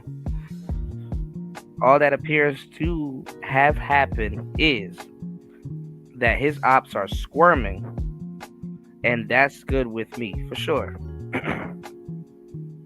A lot of people want to be nice to people when in the end you should win. You know what I'm saying? You know, in the end, you should win. Because the people that you're being nice to, sometimes when they win, they'd fuck you over. You know, you don't win. For more than a century, Chevron has been a part of Venezuela's past. We are certainly committed to its present, and we very much look forward as a proud American company to help it build a better future. And so, Mr. President, thank you for your leadership. And you really suffered there. You stuck it out.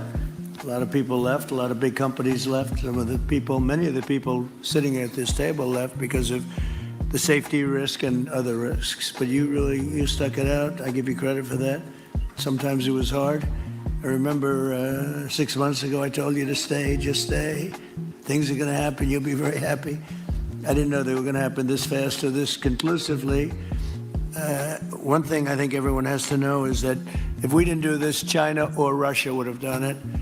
And if China or Russia were a next-door neighbor, because essentially this is not around the other parts of the world so far away where you fly an airplane for 24 hours before you get there. This is sort of a next-door neighbor if you think about it.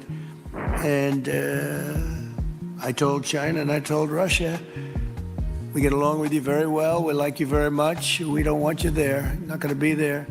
And if we didn't do this, China would have been there and Russia would have been there. Maybe they both would have been there together. Cut them off. They don't like that. Cut they ass off. But they're not going to be there now. One thing I will tell them, and I will tell you, that we are open for business. China can buy all the oil they want from us there or in the United States. Russia can get all the oil they need from us, and they do like oil, even though they produce a lot of it. But China and Russia and everybody else is able to go, and we'll be open for business almost immediately. I have a feeling the $100 million will be spent $100 billion will be spent very, very rapidly by these very big, powerful, and rich companies, and I think they're going to be able to rebuild the infrastructure. And I hope it's going to be brand new as opposed to a rehab, because I know the tremendous difference between the new and the not so new in your industry. The new is much more beautiful, much better in every way, and actually much smaller. It's like everything else, gets smaller and stronger. It's a combination of smaller, better, and stronger. So I hope you're going to build all brand new stuff, rip out the old crap that's been there for so many years, and do it the right way. You're going to be there a long time if we make a deal. If we make a deal, you're going to be there a long time. If we don't make a deal, you won't be there at all. It's, sort of interesting. But again, China and Russia would have been there if we didn't do this. And the other thing people ask about the second wave, I don't think it's going to be necessary. We have an armada, a giant armada like nobody's ever seen in that part of the world. Give me 1 second. See what Party said. You said people cry to be liberated and all that jazz, saying the system is broken, so a different route is going to be painful for sure. When they try to run you over with their car, and oh man, Party, you cold for that joke. I picked up on it. You cold for that one, bro.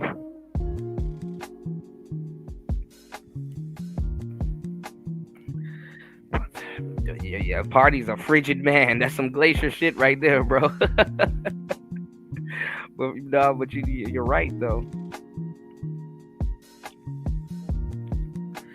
You said, what seems to be apparent to me is the citizens here don't realize that the country is on the verge of bankruptcy. It was. Trump said that if he didn't do what he did, America would have easily been Venezuela.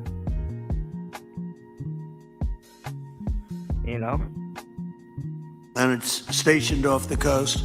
And we are getting along so well with the people that are involved and representing Venezuela that I don't think we're going to have any, I don't think it's going to be necessary to do the second wave. We were planning on a second wave. He said we're one step away from Venezuela.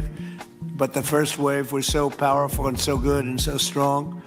And frankly, the people in the country, they did the right thing. They were smart. They did the right thing. They didn't want to go through a second wave. But we've got a tremendous number of the most powerful ships in the world right there. I don't think we're going to have to use that. I'm happy to say that. I don't think we're going to have to use that at all. If I could ask Chevron, you did a great job. I want to thank you. And ExxonMobil, if you would say a few words, and then followed by Conoco, great companies, massive companies, great companies. Exxon, please. Sure. Thank you, Mr. President. I appreciate the invitation and the opportunity, frankly, for the entire industry to show up and provide a perspective. Frankly, we've been kind of unresponsive to the press regarding Venezuela, but I guess today's the opportunity to address the press directly with respect to a number of questions that have been asked of ExxonMobil. First and foremost, obviously, is the interest that we have in Venezuela. And I think, the way I would position that, I think one of the reasons why we see many of the industry players here is we're in a depletion business for a product that is in great demand and will be in demand for many, many, many decades to come. And as a depletion business, the biggest challenge we have is finding resources. There's an opportunity in Venezuela with all the resources there is we don't have that challenge of finding, we have the challenge of developing those resources. So I think it's in the best interest of these companies and frankly society as a whole for the industry to be interested in understanding what the opportunity here represents. I'll just share a philosophy that ExxonMobil has when we enter countries because we do business all around the world in a number of different regimes. We take a very long-term perspective. The investments that we make span decades and decades, so we do not go into any opportunity with a short-term mindset. And there's a value proposition that we have to meet. It has to be a win-win-win proposition. Obviously, it has to be a win for the company and our shareholders and to generate a return for the investments that we make. It has to be a win for the government. The resources are an important source of revenue that helps support the people of the places that we do business. And it has to be a win for the people. We have to be wanted there. And Right. That's the real question. When the hell is gas getting cheaper? See, this is a lot of this stuff is circular talk.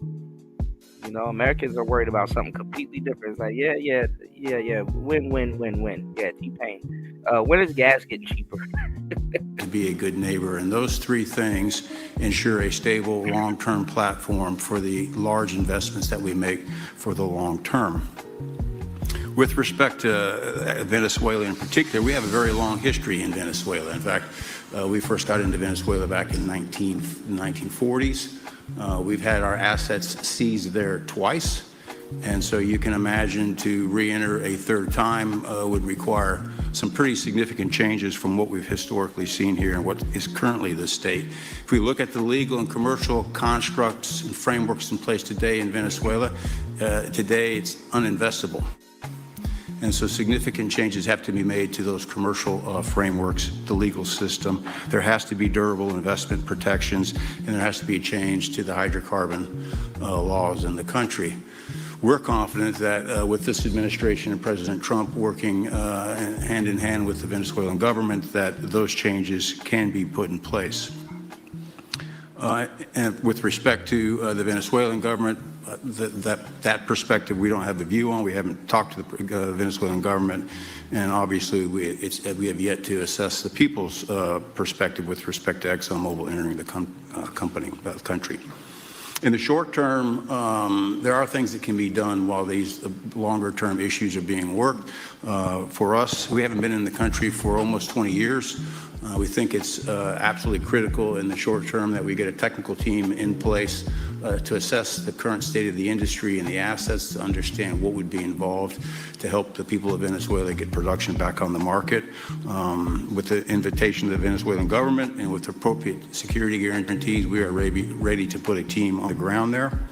We also have a integrated set of capabilities from production to refining to trading, and I think we can be of assistance to getting the Venezuelan crude to market and realizing a market price to help again with the financial situation in Venezuela. So those are my short-term perspective that I have. I'd say maybe close with a thank you, Mr. President, for the work that you've done to secure not only the national security, but the energy security of the region. And then thank you, Secretary Rubio, Secretary Wright, Secretary Burgum for... You got Rubio and all of them there. She just sitting there looking around. See, Sugar Bum? See how y'all purport yourselves in the war room? She just sitting there looking around. Nothing profound to say. I don't even know who this woman is. She's just sitting there looking around. Nothing profound to say. Your leadership in this matter. Thank you. How long would it take you, Darren, as Exxon to, if we make a deal, how long would it take you to get in there and get started? Well, the first step, this technical team, as I talked with Secretary Wright earlier this week, we started from the beginning to put the team together so that if and when it was needed, we could hit the ground almost immediately. So we can hit the ground within the next couple of weeks, start the assessment, and then from there we need to understand. That's what we want. We want speed and quality. That's what we want. Thank you, Darren. And Conoco, Ryan. Thank you, Mr. President. Appreciate the opportunity to be here too, and you've assembled a great team. And our congratulations as well for removing one of the terrible people in the world and bringing them to justice. It was quite amazing. I think you've given hope to the people of Venezuela again, which I think is quite remarkable. And we've been on the other end of that despot regime a long time. Our assets were expropriated. I had a little bit more hair when that happened. And you know, I think we're the largest non-sovereign credit holder in Venezuela today.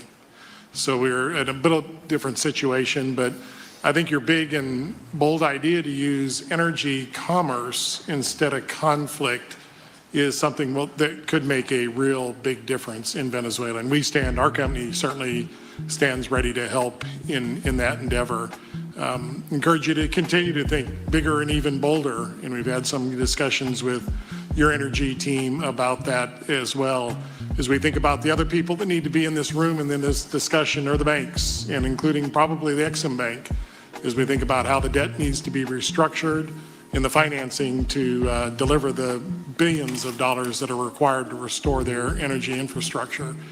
And I think as we think that big and bold, we need to be also thinking about even restructuring the entire Venezuelan energy system, including PDVSA. And I think if we can do that and think bold, there's an opportunity to be quick, fast, and restore the quality of what's happened in Venezuela, or what's been lost in Venezuela over the course of the last 25 years. So thank you for this opportunity. Well, thank you very much, and you'll get a lot of your money back. We're going to start with an even plate, though. All right, there you go. There you go, Party. He answered your question. He said you'll get a lot of your money back. We're not going to look at what people lost in the past, because that was their fault. That was a different president. You're gonna make a lot of money, but we're not going to go back. You left a lot of money behind, I guess, huh? What number? 12 billion. How much? 12 billion. Well, it's a good write-off. It's already been written off. It's been written. All right, thank you. You'll make it back one way or the other. You're all going to do very well. I think really very well. Marco just gave me a note. Go back to Chevron. They want to discuss something. Go ahead. I'm going back to Chevron, Marco. Thank you, Marco. Was there a question, Mr. President? Yes, go ahead, Marco. What are you saying here? Mark, if you can update us on operations in the ground and with the appropriate approvals, what you might be able to achieve in the next 12 to 18 months, give us a little view from the ground. You bet. So today, Chevron has 3,000 employees in 4 different joint ventures in Venezuela today. And over the past 5 to 7 years, they've taken production from about 40,000 barrels a day to 240,000 barrels a day, essentially getting those facilities and that equipment up to standards that would be something people in the room would be more accustomed to. Given the work we've done, I know China and Russia is looking at America now like, I don't like that shit. I don't like that shit. I don't like that shit. We gotta get the drop on these niggas. I don't like that shit. With Secretary Wright and Secretary Burgum and even Secretary Bessent, I think we have a path forward here very shortly to be able to increase our liftings from those joint ventures 100%, essentially effective immediately. We are also able to increase our production within our own disciplined investment schemes by about 50% just in the next 18 to 24 months. And that's just leveraging what's on the ground. So to Secretary Rubio's... Bruh, I know they hearing all of this talk and they like, man. Yeah. I ain't gonna lie, I'm getting cooked.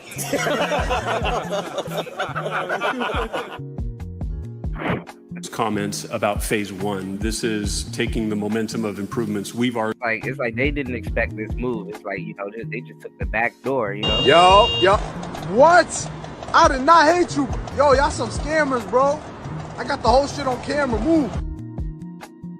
Already made there locally and building on those and creating more momentum for the people of Venezuela.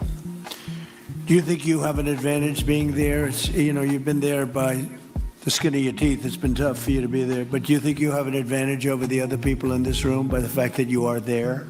Yeah, I think there are, Mr. President, I think there would be days where it didn't feel like an advantage, and there are days where it does feel like an advantage. But having people on the ground today that care desperately about the people of Venezuela and know how to operate the assets that are there is a definite advantage today. Would you say the best locations are available, or would you say the best locations are already sort of worked, even though they're in very bad shape? The best locations for finding oil, the best locations for oil. There are more opportunities than not, Mr. President. With 300 billion barrels of reserves and resources in country, there are lots of opportunities for many companies. Will you be building new, or will you be using the old infrastructure that you have? Yeah, today it's a little bit of a mix, but today it's mostly us taking the equipment of today, getting it to the standards that we are accustomed to your comments about making it how it should be today. Most of the investments that we've been making are about getting it up to our standards. Well, I think you're going to make an investment, but you're going to get your money back very quickly, and that's part of our thing. We're going to have you get your money back fast, and then you'll give a lot to Venezuela and to the United States. Okay, so I see what they're doing. They're basically, technically, they still got to buy into Venezuela.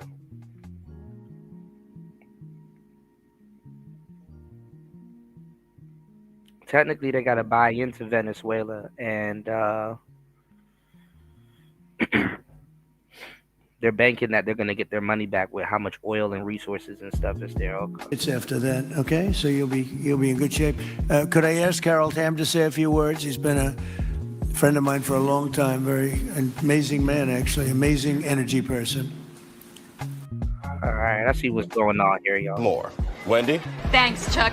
We're standing here in front of the Olympic Liquor Store in Queens, where scores of African Americans have been lined up for hours. We spoke to a few of them earlier.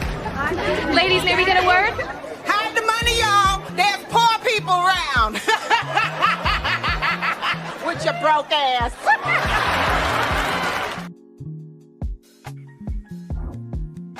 Scandalous, y'all. Well, thank you, Mr. President. It's good to be here with so many dignified people and this effort particularly. And thank you for your effort for what you've done here, taking this despot out of that area. And the world dealt with him way too long. Certainly, our industry knows that this is a real jewel that can be developed for the people. Unleash the AI.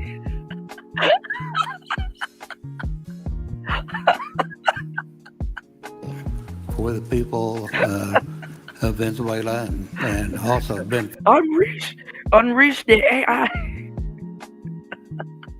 Fit the world. And like Secretary Wright said, it has not been done.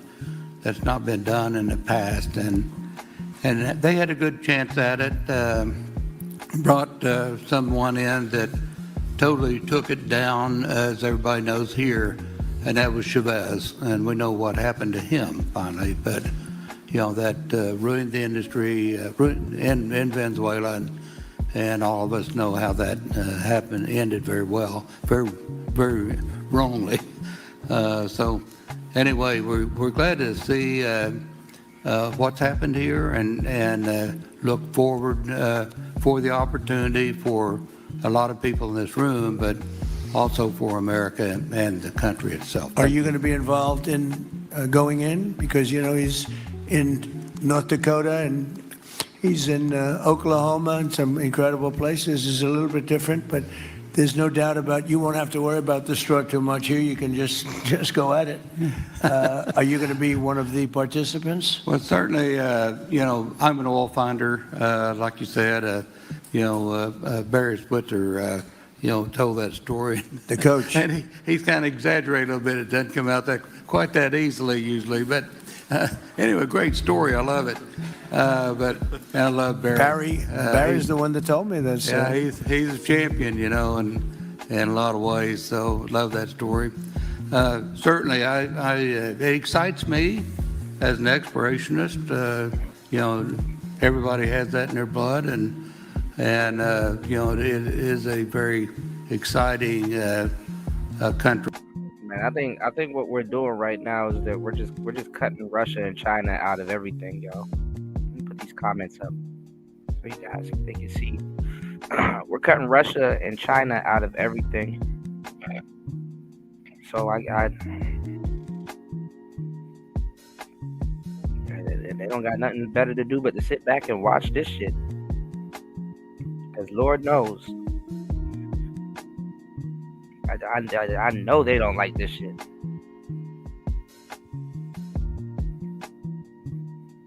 Maduro got to sit back and look at this shit too. Best believe he's in there with 6ix9ine and all them other people, so they're watching this shit. So it's like, damn, I gotta sit up here and listen to these people divide up all my shit. That's, man, what? Cocaine is a hell of a drug.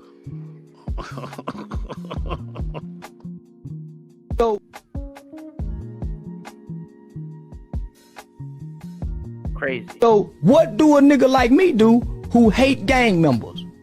It's my dream to put a nigga in jail.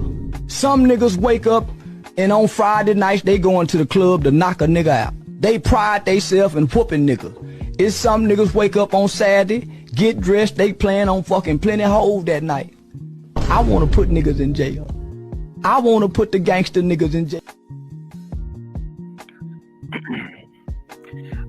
China and Russia, they're condemning it. They're trying to make what Putin went off and he was like, this is wrong, they shouldn't be doing this, but like he just came off as nothing but a big ass hypocrite. The only reason why he didn't come off as a hypocrite is because people are afraid of him. That's the only reason he didn't really come off as a hypocrite. But Putin is a big ass hypocrite. You know, he is actively destroying shit in the Ukraine right now, so he really can't say nothing. And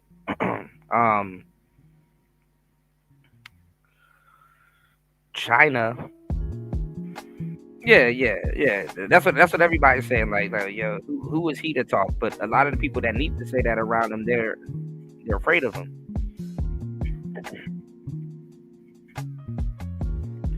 But China, they can't say nothing either because they're still thinking about invading Taiwan. So it's like, you know,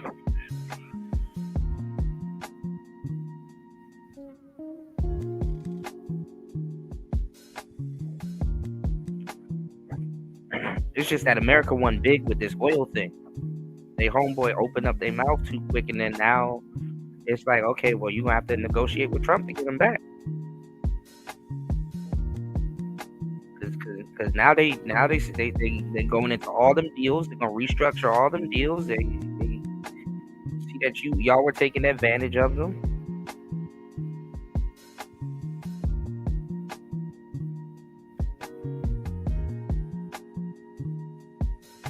This is like when you owe Apple a little bit of money and you're like, hey, you know what? Let me take this extra $12 to go get lunch. And then Apple just come into your fucking into your account and debo the little $12. And it's like, damn, niggas about to have sleep for dinner now. The wrong person that they didn't want to be in charge of those type of deals with the oil is now in charge of those type of deals with the oil. And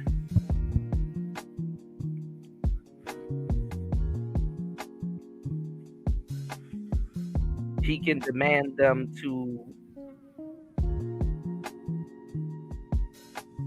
stop a war.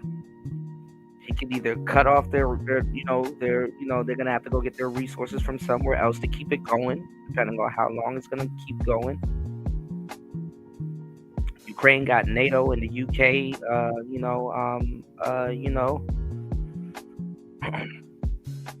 still supplying them and stuff like that. So they're gonna have to do something, and they know they're gonna have to do something. So it's like, dang. And let me tell you something that nobody's talking about, right? It is putting a taxing. I hate to say it, bro. China and Russia really don't fuck with each other like that. So now that they're kind of getting put in a damn trick bag together with this situation, it's like, okay, now it's like, damn, you might really have to, ride some shit out. I'm pretty sure Africa got some oil, but according to what they're saying that Venezuelan oil different. Like Venezuela is oil, you know. I heard that Venezuelan oil is different.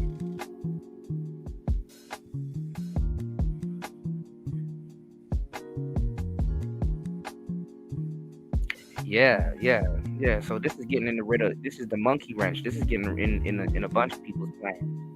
And then Europe is just sitting there. They don't even know who to D-ride, y'all. And a lot of reserves. And so it's got its challenges, and the industry knows how. Don't let them get mad at you. They want to win too. So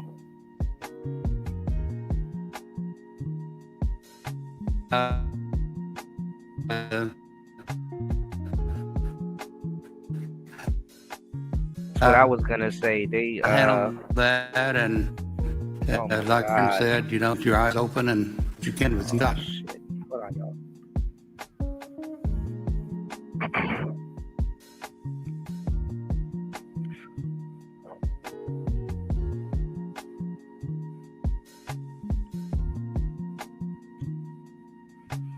This is a BS. Okay, hopefully we're back.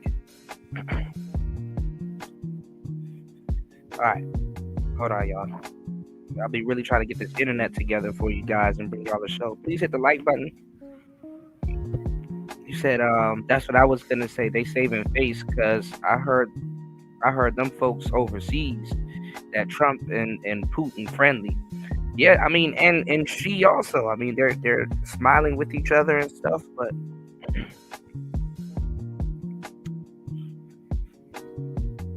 it's chess, man. This shit is chess.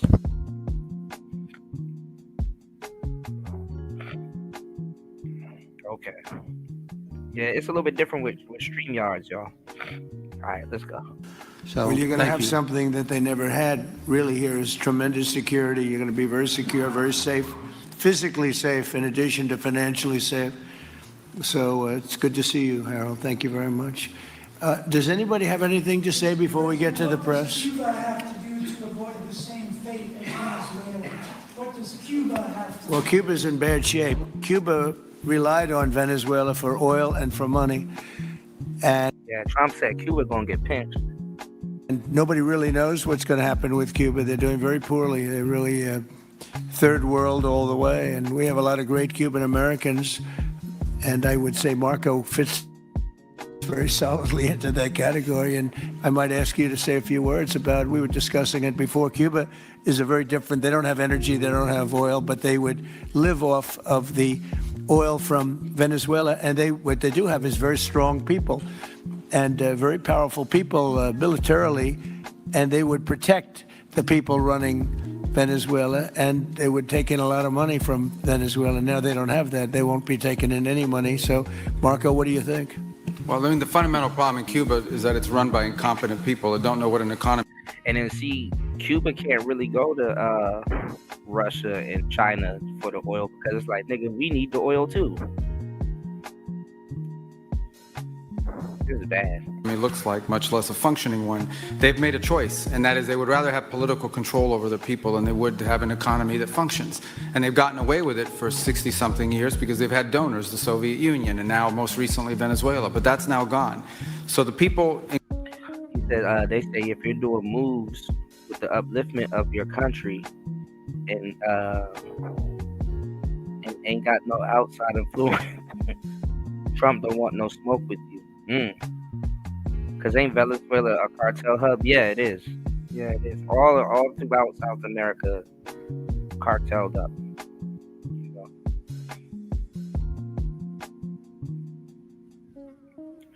But that means also too, a lot of people, a lot of players that's on the table, they can't show their face.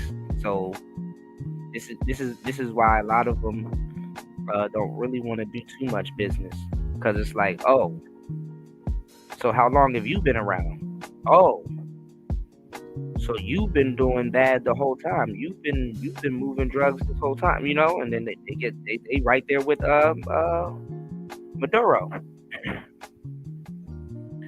Honestly, this is how they got Maduro. To tell you the truth. Because it's just after a while, it's just how long you're around something and into certain things. It's like, oh, bro, you guilty. You know, even if we can't put something on you or pin something on you, it's like even just by association, you know. So it's like, if they want Maduro free, what are they gonna do? And even if he's free, where are we going to send him back to China or Russia? And are they going to stop the war? Are they going to have to hold themselves, you know, to their word or whatever? You know, how much is this oil really worth to you? That's really kind of, you know.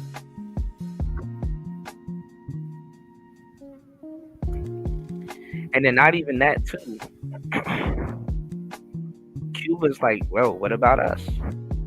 What about the deals we had in play? Now we got to talk to them. Now, are those talks going to involve Russia and China? Good luck. Good luck. And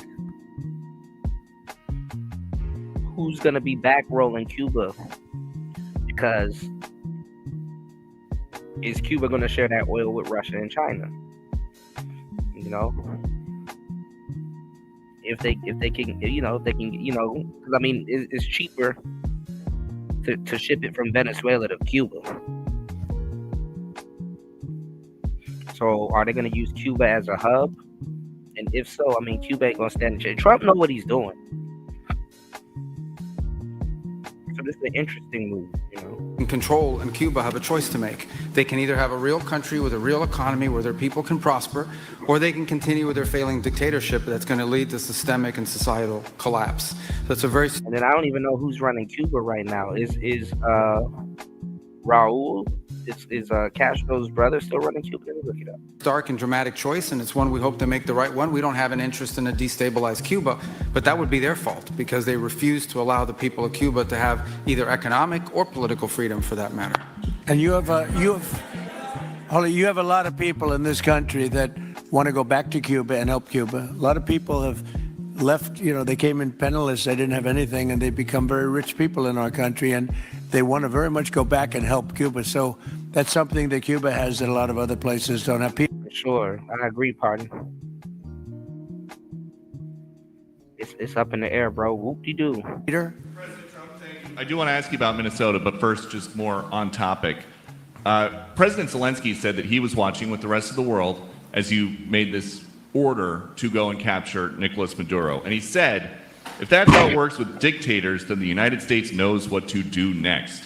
Sounds like he wants you to go and capture Vladimir Putin. Would you ever order a mission to go and... You said this is a goofball. This goofball openly admitted that they purposely destabilized these countries, right?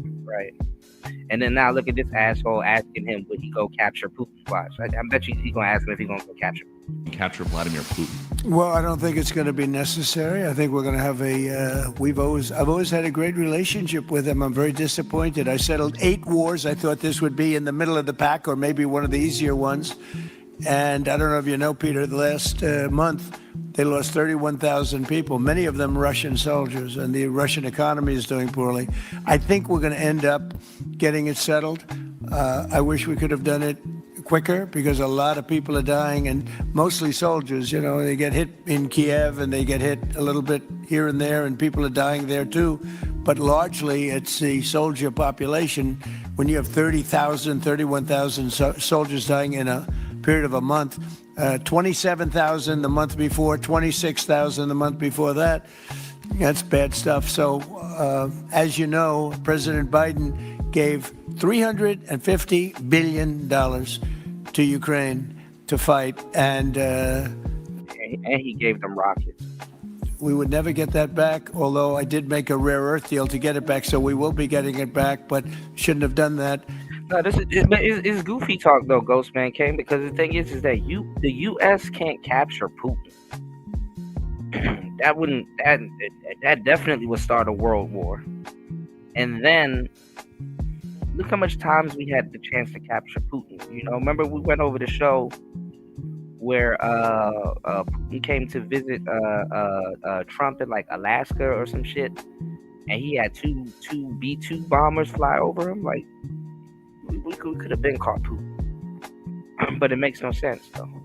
It was a bad thing to do. I will say that right now, because I was able to get NATO to up GDP from 2% to 5%, NATO's got a lot of money, and they're paying for everything. We're not losing any money. We're making a lot of money, I guess, if you think of it, because we're selling them military equipment. They're probably giving it to Ukraine, but we're selling them to NATO military equipment. We're getting full price and all of that, but that's not a big deal to me. What is a big deal is stopping a war where 30,000 people are being killed every single month. On Minnesota, the vice president yesterday suggested that Renee Good, who was killed by this ICE officer, was part of a broad left-wing network. What has your team told you about this broad left-wing network? Who is in charge of it? Who's part of it? What's it called? Well, I haven't seen the vice president's statement, but he's generally very accurate. I hate to say, I watched that yesterday, and there are a lot of different forms to it. But there was a woman screaming, "Shame, shame, shame, shame." She was a agitator, probably a paid agitator, but in my opinion, she was an agitator, a very high-level agitator, so professional. She wouldn't stop screaming. I said, this isn't a normal situation. This is a professional troublemaker, because you heard it and I had it. Now, I will say this, the news sort of turned her down, turned her off, because you're trying to watch. She was so loud and so crazy and just not normal. When somebody sees something like that, they don't go screaming and the same words. So I guess you could say professional, but I didn't think she did a very good job. You have agitators, and we will always be protecting ICE, and we're always going to be protecting our Border Patrol and our law enforcement. Yeah. You know, they're going to go crazy after that. That's it. In your conversations with these oil executives today, did you provide any security guarantees so that they can do their work safely in Venezuela? Yeah. And separately, Mr. President, they will have those guarantees, yes. And separately, Mr. President, I'm curious in terms of the future of Venezuela. Do you see Venezuela, now led by Delcy Rodriguez, as an ally of the U.S.? Is that the way that you view? Look, now they're going after old girl, man. Uh-oh. But you got to have vision. That country well, right now they seem to be an ally, and I think it'll continue to be an ally. And we don't want to have Russia there. We don't want to have China there. And by the way, we don't want Russia or China going to Greenland, which if we don't take Greenland, you're going to have Russia or China as your next door neighbor. That's not going to happen. Ooh.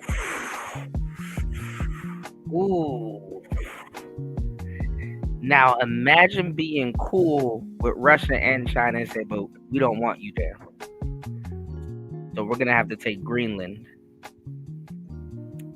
because we don't want them as our backdoor neighbors there also. Yeah, because America would be surrounded from the north and the south. Ooh.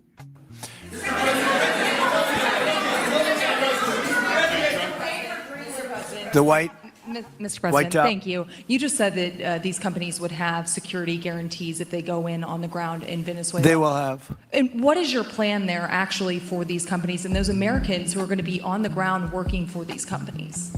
Well, there are going to be Americans. I assume they're going to be using a lot of Americans, but they're going to be using a lot of people from Venezuela and other places, I would imagine. But I would think that mostly they'll be using Venezuelan workers. They have a lot of great workers.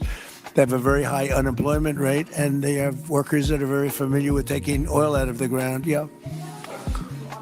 How long do you think the Ayatollah will be in power after what we've seen play out on the ground there? When is the U.S. going to get involved now that reports of protesters being killed on the ground? So Iran's in big trouble. It looks to me that the people are... Yeah, Canada definitely. Jesus Christ.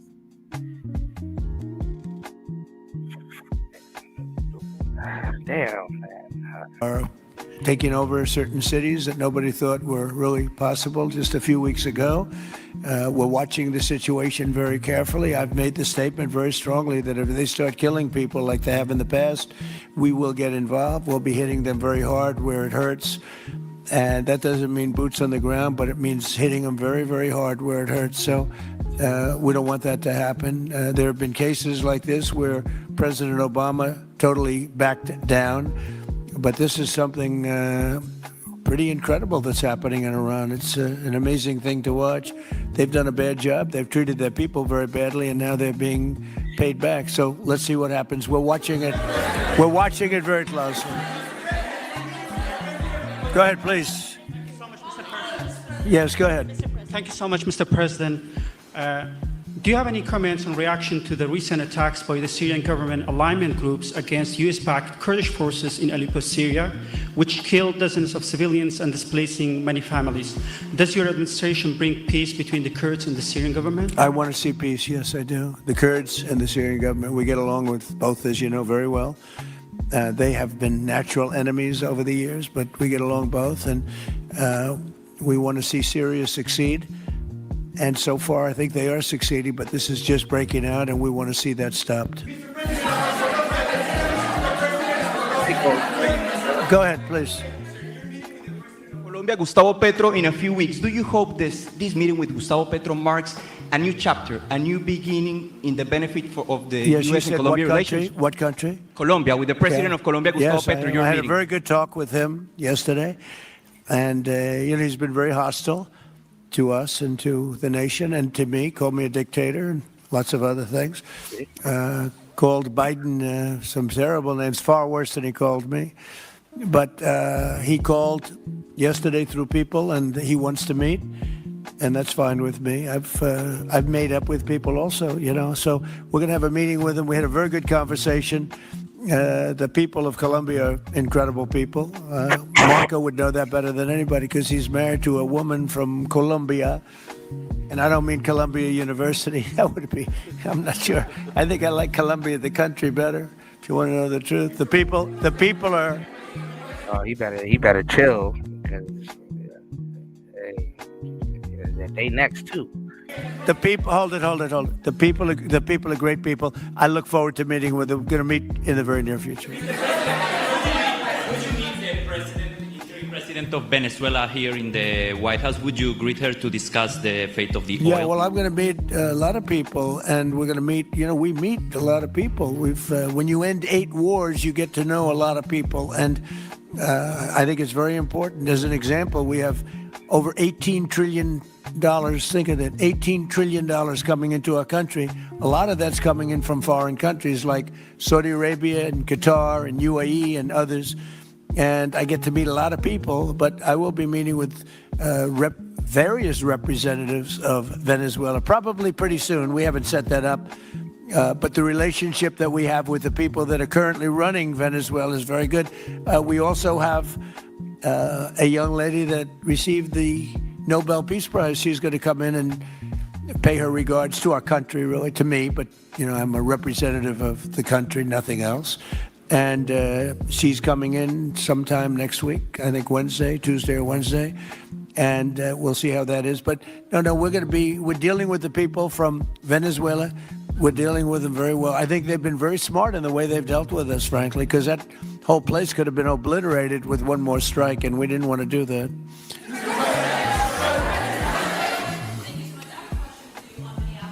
Venezuela and your meeting with Machado next week, if she gives you her Nobel Peace Prize, will that change your view about her running that country? Well, I have to speak to her. I'm going to have to speak to her. She might be involved in some aspect of it. I will have to speak to her. I think it's very nice that she wants to come in, and that's what I understand the reason is, because Norway is very embarrassed by what took place. I mean, they're getting decimated. Look, whether people like Trump or don't like Trump, I settled 8 wars, big ones, some going on for 36 years, 32 years, 31 years, 28 years, 25 years, some just getting ready to start, like India and Pakistan, where already 8 jets were shot out of the air, and I got it done in rapid order without nuclear weapons. I can't think of anybody in history that should get the Nobel Prize more than me, and I don't want to be bragging, but nobody else settled wars. Obama got the Nobel Prize. He had no idea why. He still has no idea. He walks around, he says, I got the Nobel Prize. Why did he get a Nobel Prize? He got it almost immediately upon attaining office, and he didn't do anything, and he was a bad president. So, I mean, you should get the Nobel Prize for every war you stopped. These were major wars. These were wars that nobody thought could be stopped. President Putin called me and he said about 2 of the wars that he's been trying to stop them for 10 years. He wasn't able to do it. He couldn't believe it. So in theory, you should get the Nobel Prize for every war you stopped. Every one of them was major. But I don't care about that. What I care about is saving lives. I've saved tens of millions of lives. The Prime Minister of Pakistan came here and he made a very public statement, 1 million lives, having to do with Pakistan and India, and that was going to be raging. So, but I'm honored that she's coming here. I look forward to meeting her, yes. Bro, everybody catching strays. Putin, everybody catching super strays. Go ahead. The state officials there have said that the FBI is not sharing evidence with them. Typically, they would conduct a joint investigation, as you know. Do you believe that the FBI should be sharing evidence with state officials in Minnesota? Well, normally I would, but they're crooked officials. I mean, Minneapolis and Minnesota, what a beautiful place, but it's being destroyed. It's got an incompetent governor, fool. I mean, he's a stupid person. And it looks like the number could be $19 billion stolen from a lot of people, but largely people from Somalia. They buy their vote. They vote in a group. They buy their vote. They sell more Mercedes-Benzes in that area than almost. Can you imagine? You come over with no money, and then shortly thereafter you're driving a Mercedes-Benz. The whole thing is ridiculous. So they're very corrupt people. It's a very corrupt state. I feel that I won Minnesota. I think I won it all 3 times. Nobody's won it since Richard Nixon won it many, many years ago. I won it all 3 times, in my opinion. And it's a corrupt state, a corrupt voting state. And the Republicans ought to get smart and demand on voter ID. They ought to demand maybe same-day voting and all of the other things that you have to have a safe election. But I won Minnesota 3 times, and I didn't get credit for it. I did so well in that state every time. The people were crying every time after. That's a crooked state. California is a crooked state. Many crooked states. We have a very, very dishonest voting system. The last time I won, 24, the one that just took place, I won because it was too big to rig. You couldn't rig it. It was too big. But I won the state of Minnesota. It's a corrupt voting system with an incompetent governor, a very incompetent governor. And by the way, he's a very corrupt governor, too. Go ahead. I have a question on Iran, but first, very quickly on Venezuela. How do you provide total security guarantees to these companies without putting U.S. boots on the ground? Well, we're going to work with the Venezuelan leaders and people, and we're going to have a very safe group. And they're going to also bring over some security with them. You know, these are not babies. These are people that drill oil in some pretty rough places. I could say a couple of those places make Venezuela look like a picnic. These people around the table, these are tough people. They go into areas that you wouldn't want to go. They go into areas that if they invited me, I'd say, no thanks, I'll see you back in Palm Beach. No, this is a tough group of people. They know how to do it. But we are, in addition to that, we'll have very good security for them. We're going to make sure there's very, very good security. And I think the people of Venezuela are going to give you very good security. You know, the people...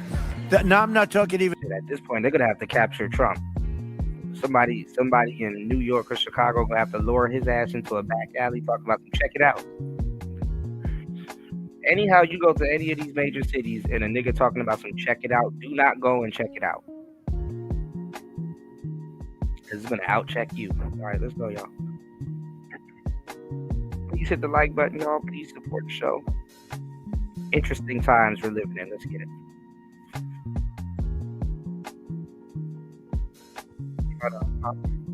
In leadership, the people of Venezuela are going wild over this. They named a street after President Trump. What do? You attack a country and they name a street? That's never happened before. Although I heard that's also taking place in Iran. They named a street. The protesters. I just hope, just God bless them. I just hope the protesters in Iran are going to be safe, because that's a very dangerous place right now. And again, I tell the Iranian leaders, you better not start shooting, because we'll start shooting too. With your glasses, sir, go ahead, please. Hold it. Next to you. Yes, glasses. The gentleman with the glasses. All right, thank you, Mr. President. With those very big glasses, actually. Yeah, Ferrari, actually. Mr. President, I have 2 questions. What do you want the European Union to do in Ukraine? The European leaders seem pretty divided on Ukraine. And then if you can reiterate this straight message that you have to the Iranian leader, to Khomeini. The message that you have. You're talking about Iran? Oh, Iran, yeah. What do I want Iran to do? I'm sorry? Where are you from? Italy. Oh, nice place. Yeah. Okay. The first question So is what are on you Europe. asking about Iran for? Well, if you can answer about Europe and what you think the Europeans should do on Ukraine, and then a message. Well, look, Europe has been doing so much for Ukraine, but it hasn't been enough. And obviously that I would say that President Putin is not afraid of Europe. He's afraid of the United States of America, is led by me. There's no fear of Europe. You know, Europe's fallen behind, and Europe. And JD said it very strongly. I don't know.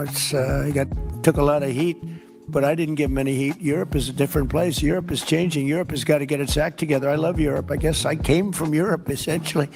I have my roots are in Europe, but Europe is a different place. They have to get their act together. Now they've said they have a great NATO leader, and they've gone up to 5% from 2% GDP. That's a big step. But they have to be very careful with their immigration policy, and they have to be because,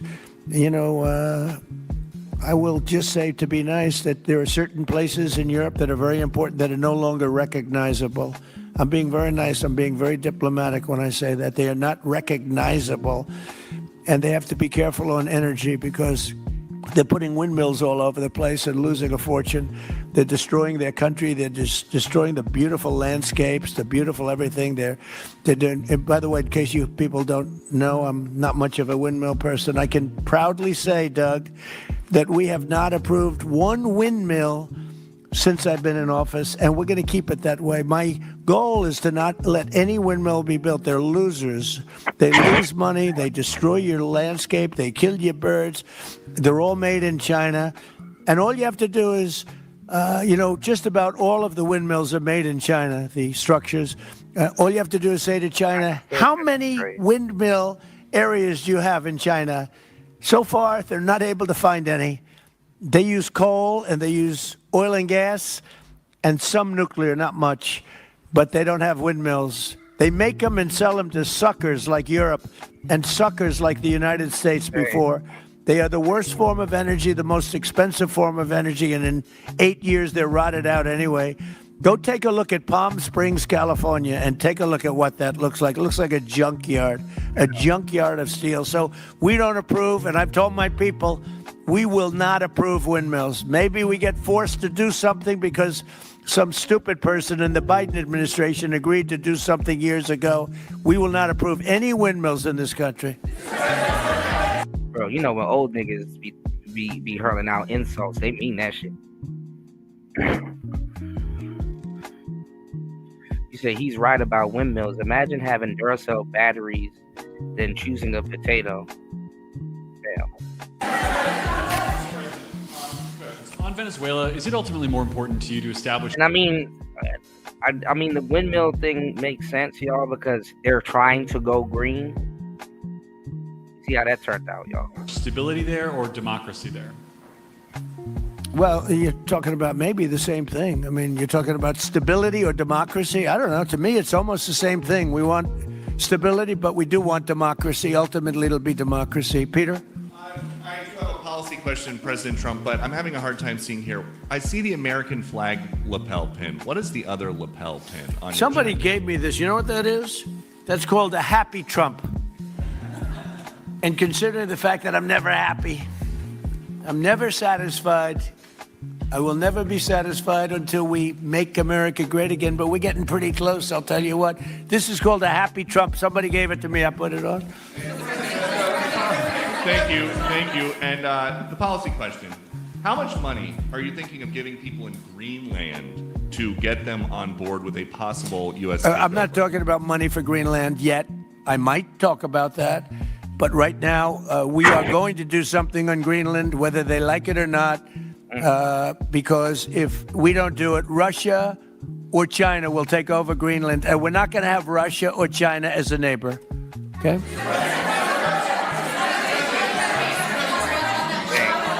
I would like to make a deal, the easy way, but if we don't do it the easy way, we're going to do it the hard way. And I'm a man, and by the way, I'm a fan of Denmark too. I have to tell you, and they've been very nice to me. I'm a big fan, but the fact that they had a boat land there 500 years ago doesn't mean that they own the land. I'm sure we had lots of boats go there also, but we need that because if you take a look outside of Greenland right now, there are Hey, y'all hit that poll. Please support the show and please hit that poll. We got a poll in the chat. Who's next? Is Greenland cooked?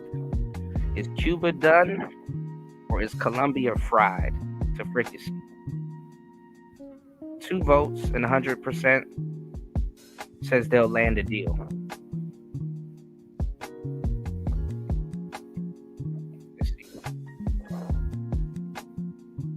Russian destroyers, there are Chinese destroyers and bigger. There are Russian submarines all over the place. We're not going to have Russia or China occupy Greenland, and that's what they're going to do if we don't. So we're going to be doing something with Greenland, either the nice way or the more difficult way. Please, go ahead, ma'am. Mr. President, why is it so important to you to own it when you have a military presence there, which you could expand to affect security? Because when we own it, we defend it. You don't defend leases the same way. You have to own it. And, you know, with a nation, look at what happened with Obama, with that horrible deal they made with Iran. It was a short-term deal. It was like a 9-year deal. Countries can't make 9-year deals or even 100-year deals. Countries have to have ownership. And you defend ownership, you don't defend leases. And we'll have to defend Greenland. If we don't do it, China or Russia will. It's not going to happen. We are not going to have, and I like China, I like Russia, I love the people of China, I love the people of Russia. I get along very well with President Putin, but I'm very disappointed in him. I get along very well with President Xi. I'm going to go over to China in April, but I don't want them as a neighbor in Greenland. Not going to happen. And by the way, and NATO's got to understand that. I'm all for NATO. I saved NATO. If it weren't for me, you wouldn't have a NATO right now. But we're not going to allow Russia or China to occupy Greenland, and that's what's going to happen if we don't. Go ahead. Mr. President, one, can you respond to that? And two, It was an amazing report. The most amazing thing is government jobs are way down. And yet the unemployment or the employment numbers are very good. We've gotten rid of tremendous numbers of federal government jobs. Nobody's ever seen anything like it. And yet the employment numbers are very good. They're really getting better. But now we have all those people to work in the private sector for a lot more money. They're horrible. I think that's one of the very big things. The other thing is at 5.4%. And remember, this is after we had a shutdown. And that shutdown had an impact because the concept of the shutdown, even though it's before, people knew we were going to be shutting down. A lot of bad things happened. And by the way, on January 30th, you may have another shutdown. We'll see what happens. But I think the numbers, Caitlin, were really amazing. Look, to think about 5.4%, nobody thought that. They thought it was going to be 2%. And you know what it is? It's tariffs. And it's also November 5th. We had a great election, a great election. Our country was dead 1.5 years ago, and now we have the hottest country anywhere in the world. And I hope you guys were impressed. 5.4%, and we haven't even really transitioned yet. There's no reason it can't be much, much higher than that. Yeah. And that's crazy. Y'all couldn't even get a fucking sentence out of Joe Biden without a bunch of oohs and ahs and uhs and stuff like that. Y'all couldn't get an honest sentence out of Joe Biden. And here you have somebody actually telling you what the hell's going on. Oh my goodness. First off, can you respond to the manufacturing Let's numbers? give CNN a chance. You know, they've been fighting so hard to get back into the mainstream. Mr. President, you posted some numbers actually on Truth Social last night. People saying you posted the job data early when you're not supposed to obviously share it till the next morning. Did you do that on purpose? No, I don't know. If they posted them, I said post them whenever you get a chance. I don't know. They gave me some numbers. When people give me things, I post them. But the numbers are amazing. Yeah, please.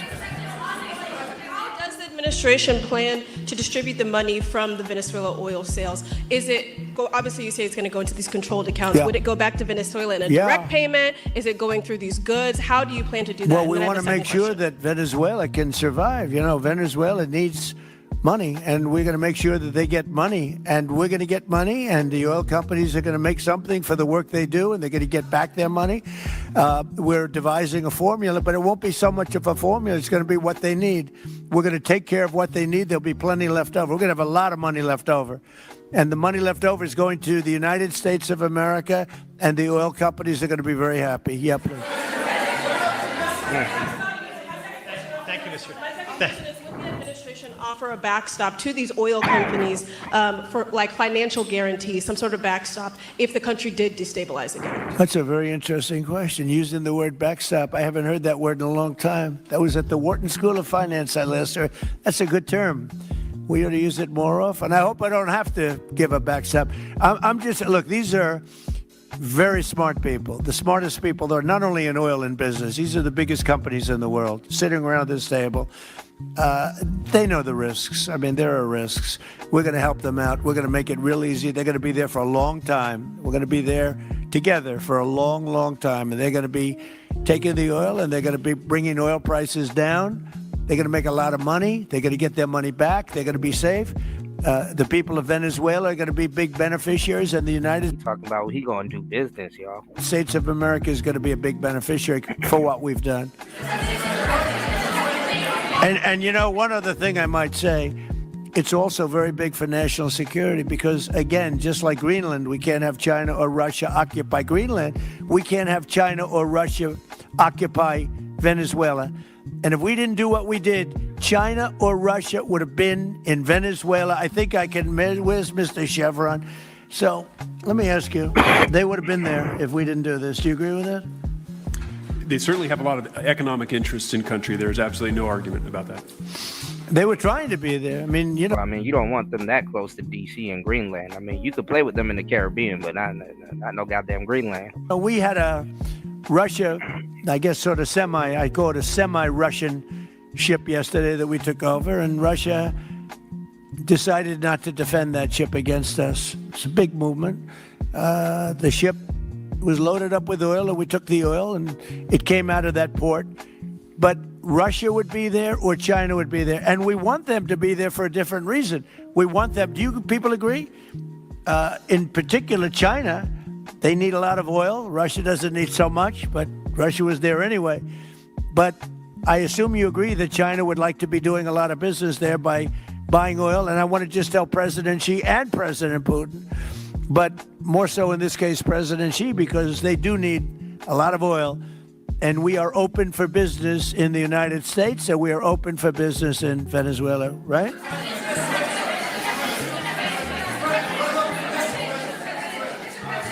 Go ahead, sure. Mr. President, you know, what is your I could take questions from these people all day long. You know, they're sitting here, and generally they're very rich, very powerful, but nobody gives a damn about them. It's a sad thing. You have all that money, all that power, and look at all these crazy questions. We could do this all day long and they wouldn't be satisfied. I have a question on today's meeting, Mr. President. We'll take a few more, though. I have a question on today's meeting, Mr. President. Do you have, let me ask you more importantly, do you have any questions from the biggest? Yes, sure. Hold it. Do you have any questions for the biggest people on earth, the biggest business people, the biggest companies anywhere on earth? Do you have any questions for these people? No, do you have a question for them? Go ahead, ask them a question. Right, they smothering him with all the damn questions. To rebuilding the oil infrastructure in Venezuela, and for the executives in the room, what do you need from the administration in order to invest? That's a good question. Do you want to go and answer that question? Yeah. Exxon, small company. I'll refer you back to the statements I made before. There are a number of legal and commercial frameworks that would have to be established to even understand what kind of returns that we'd get on the investments. So I think all the investments and the opportunity sets, I think everyone sitting around this table would have the opportunity and the know-how and the capability to make the investments. The questions will ultimately be how durable are the protections from a financial standpoint, what do the returns look like, what are the commercial arrangements, the legal frameworks, all those things have to be put in place in order to make a decision to understand what your return would be over the next several decades that these $1 billion investments would be made on.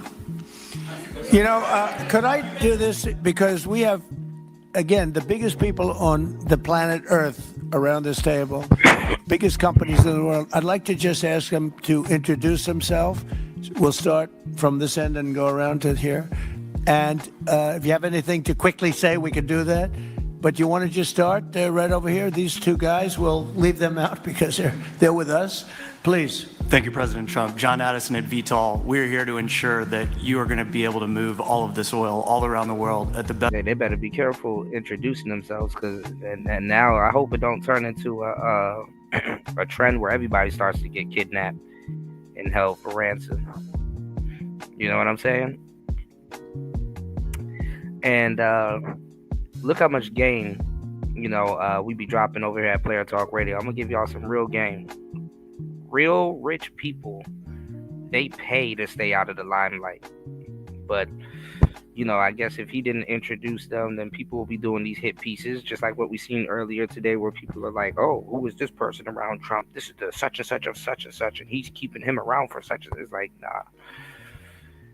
He's right. Let them introduce themselves. So, hey, but good luck. Best price possible so that the influence that you have over the Venezuelans will ensure that you get what you want. Thank you. Thank you. Good point. Thank you, Mr. President. Ryan Sheffield of Formentera. My grandfather, Hugh Sheffield, was president of ARCO, Venezuela. Right. Thank you for what you did. Do you like what we're doing? There's a lot of shale there, a lot of upside. Yeah, I know Maduro's sitting in his cell like, man, fuck these niggas, man.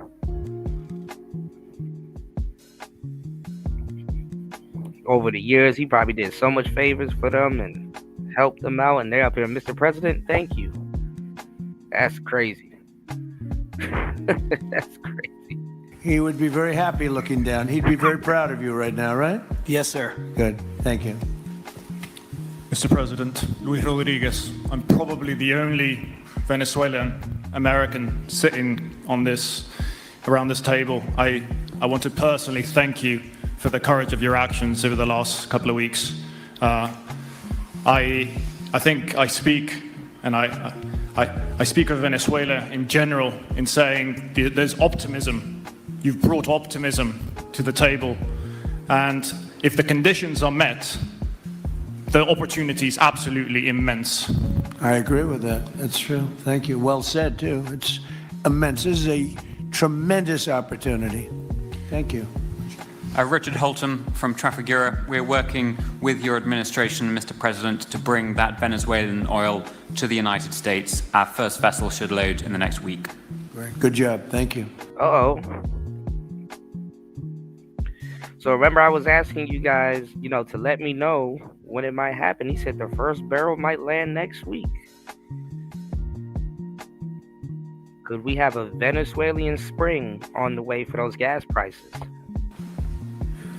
I think the reason that most of us are here and thinking about the future. Oh, this is the guy with the fucked up throat. Is because we trust you initially to set. Oh, no, it's a different guy. Never mind. This program up that will work and guarantee that this can be done. And there's a huge investment that needs to be done. We've all agreed on that. And certainly we need time to see that through. So thank you for what you've done. Thank you very much. Thank you.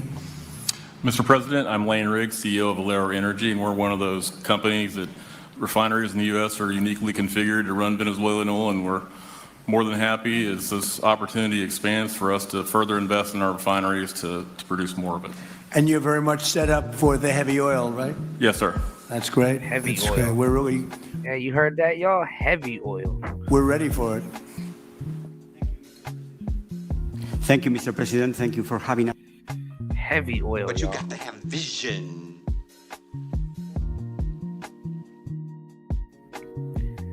Heavy oil. No more fucked up deals, y'all. My nigga, don't put me on camera, bro. Nah, you good. 1,500 Asian lady did them. At the dentist? Yeah. Nah, bro, you gotta go back, bro. What did they do? They gonna file them down, but you know what I'm saying? They put them over your regular teeth? Nah, they took my teeth out and they gotta file them, bro. Nah, fam. Nah, bro, you gotta really go back. hot-siding them. You hot-siding them. Nah, I'm just saying, bro. The bitch is big, bro. You ain't seen yourself? Bro, I'm just saying, bro. Here, and thank you for opening the door to a better Venezuela. We are a Spanish company but we are fully committed to invest here in the States. We have invested over the last 15 years $21 billion in the American oil and gas industry, in Pennsylvania, in the Gulf of America, in Texas, and in Alaska with the discovery of Pika that is going to have the first oil this quarter and is going to change, is going to reverse the declining history of that great state of Alaska. We are in Venezuela, Mr. President, with our partners of ENI. We produce the gas that guarantees the stability of a half of the grid power in Venezuela. So we are committed with this stability. And on top of that, we are on the ground. We have people, we have facilities, we have technical capabilities. And I take your point, Mr. President. We are ready to invest more in Venezuela. Today, we are producing 45,000 barrels a day gross of oil. And we are ready to multiply by 3 this figure in coming 2-3 years, investing hard in the country, following your recommendation, if you allow us, of course, and in the framework, commercial and legal framework that could allow this growth. So thank you, Mr. President. Thank you. Great job you've done. Thank you. Mr. President, thank you for having me. Matt Sheehy, I'm with Tallgrass Energy. We are an infrastructure business, so whether it's oil, gas, CO2, we move that around. So most of my customers are sitting around the table and happy to lend our expertise to what's going on in Venezuela to support the people. And obviously infrastructure is going to be critical to see it repaired. Thank you. Thank you. Mr. President, thank you. An honor to be here. Marianne Mannon, Marathon Petroleum. We are one of the largest U.S. refiners. On behalf of the men and women of Marathon Petroleum and of our industry, thank you and the administration for what you're doing for U.S. energy independence. We have the ability and the capability of our assets to process Venezuelan crude, and the people of Marathon Petroleum stand ready to do so. Do we need more refineries in our country? In the U.S., probably not. We have sufficient capacity. It's amazing.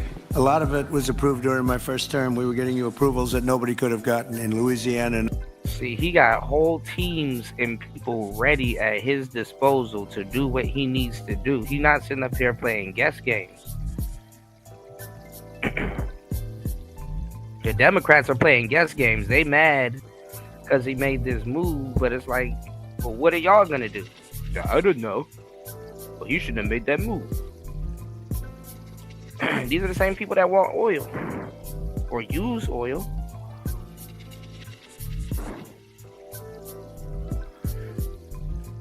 I hate to say it like this, but let me tell you something that rich people know that a lot of people don't. Somebody in the family or your family had to finesse some shit. I'm just gonna keep it a thou wow with you. Yeah, you can work hard and get rich. Yeah, that's nice and shit like that. Them niggas usually get shit taken from them. But nigga, when you steal something and say, "Oh, we playing for keeps," it hit a little bit different.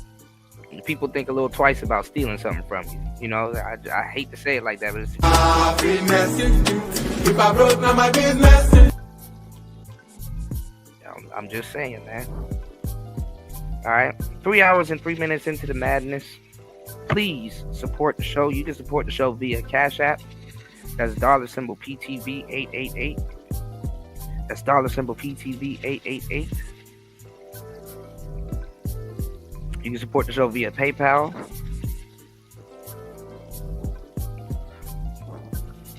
You can support the show via books, you know, merch. We got it, you know. Also, you can support the show by heading over to hempforfitness.com and take advantage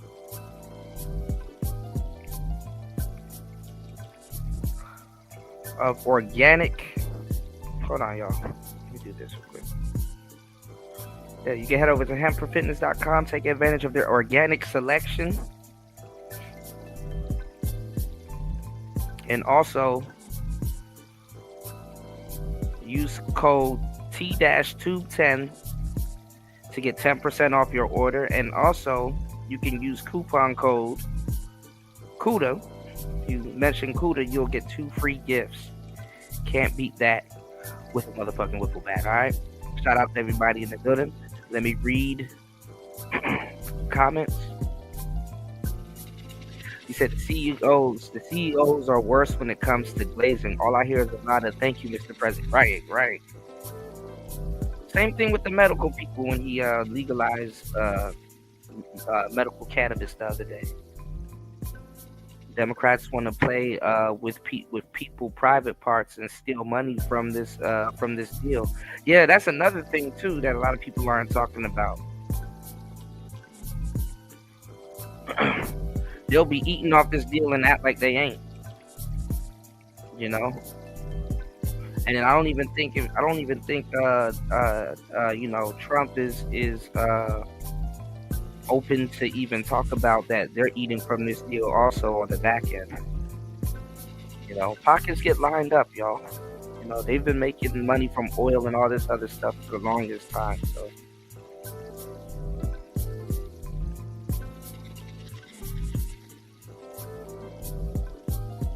for sure, I agree. All right. Shouts to everybody in the building. It's Player Talk Radio. Please support the show. Put your pussy lips on live, I'll give you $1,000. And shout out to everybody supporting the show. Let's go. I would like to thank God Almighty for giving everybody so much and me so little. I hate you, I don't even know you, and I hate your guts. I hope all the bad things in life happen to you and nobody else but you.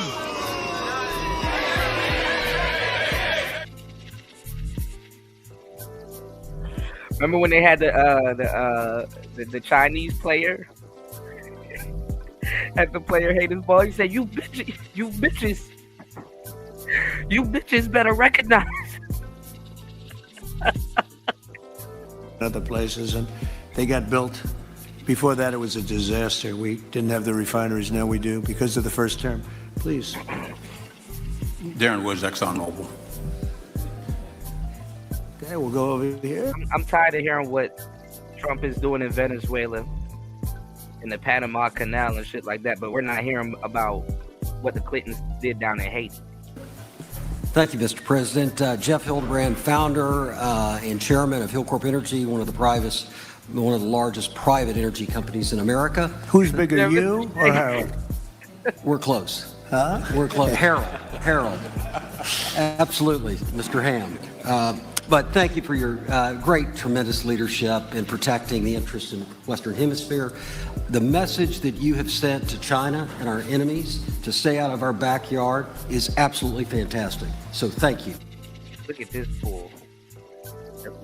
Listen, he just said he wanted to be friendly with China. He just don't want them in our backyard. Why would this asshole get on here and say, end our enemies? Oh, these people can't help but tell on themselves, bro. Hey, listen, you know, we over here at Player Talk Radio, we follow hip-hop and everything too, but, bro, you think rappers be self-snitching on themselves? Oh, you haven't been in a room with a politician. They self-snitch on themselves all the time. It's just that you got to catch the words that they use, innuendos and stuff. Thank you very much. And finally, Hillcorp is fully committed and ready to go to rebuilding the infrastructure in Venezuela. You'll go there? You'll be going? Yes. Good. That's good. You'll be very happy. Thank you very much. Thank you, Mr. President. Jeff Miller, CEO, Halliburton Company. Yeah, it's two heads on the same snake. He said they'll talk that two wings, same bird talk. It's the perfect cover because it's gang banging, but it's obvious both sides don't like Trump. But that cover allows double the blame for sure, and he's been taking extra blame that really doesn't go to him. You know, gang banging. I mean, look at Big U. Look at Big U. You don't think Big U's taking extra blame? The thing is that he can't say, hey. Well, he can. I mean, obviously, if he snitches or whatever, or takes a proffer deal like on the crimes that he did, but that's still snitching, you know. So Big U about to go down for some shit he probably still haven't done either. But hey, gang banging.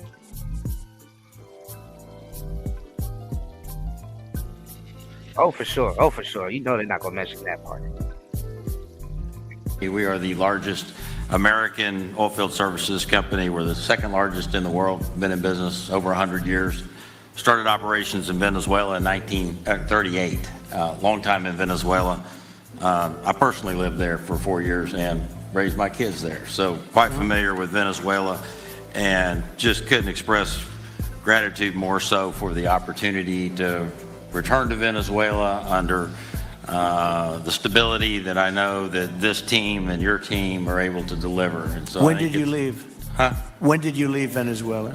As a company, we left under the sanctions in 2019. So we had intended to stay, and then when the sanctions went into You know, I don't think there has been ever been a country that the Glacier Man hasn't been to that we haven't waged war with. You know? Give me 1 second. place, we were required to leave, but very much interested in returning. Have 600 Venezuelans with Halliburton today, all around the world. Look forward to putting them back to work. Great job. Great Thank job. you. You'll be back. Please. Mr. President, I'm Alex Cranberg. My company, Aspect Energy, is one of the leading American international wildcatters. We've found significant fields. Central Are and you a South. wildcatter? I'm a wildcatter. That's pretty cool. I'll tell you. I would have been a wildcatter too if I was in. And you've been successfully wildcatting. We've found significant fields in Central and South America, in the Middle East, and in Europe. We're a leading That's oil great. producer in Hungary. But probably the most pertinent example is our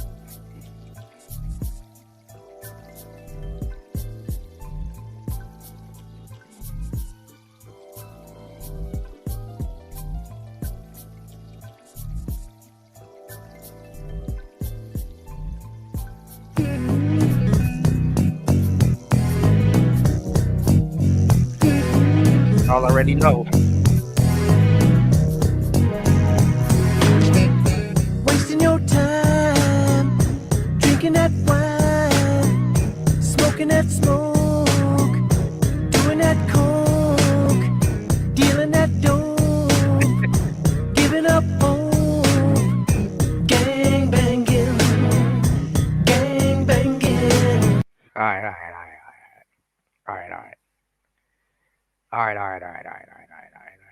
Or as what a wildcatter does is take on risk and try to reduce it, and then other people come in and put more capital in later, so we're kind of kickstarters in the oil industry. We went into Kurdistan very early on, back when people told us it wasn't safe and we shouldn't do it. We found a big field there, and it ultimately has got to be developed along with one of my colleagues here to be one of the big leading fields in Kurdistan. We think that Venezuela has a tremendous amount of opportunity. If you look at the reinvestment required, the investment required, people are talking about hundreds of billions of dollars. But if you put that in perspective, that's 1 million barrels a day for 15 years is $220 billion net cash flow. So what we really need to do is to be able to kickstart production and then reinvest and have the confidence to reinvest. And what you're doing by putting the United States in control of the cash flow coming out of the country, it gives companies like ours the confidence to say we can kickstart this production and then reinvest and reinvest. In Hungary, we've invested $1 billion in changing the trajectory of Hungarian oil production. Hey, has anybody checked on Elon? Is Elon okay? I haven't heard from Elon in a minute. Hold on, y'all. We were only able to do that not because we could write $1 billion check, we're a smaller company, but because we reinvest all the cash flow back into new production.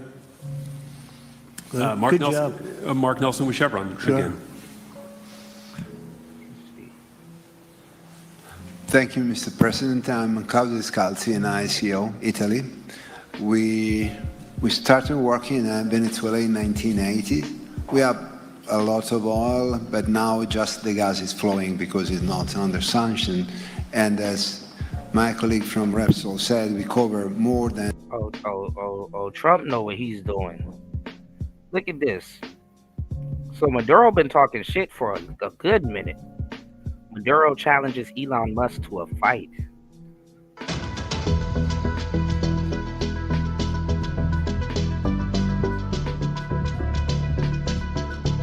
He said run that fade. He gonna have enough fades in the prison though. Who does this challenge that I made to him? Let's give it to each other. But come over here to the polyhedron, you and me. If I beat you, I'll accept you, old Mars. But you're going with me.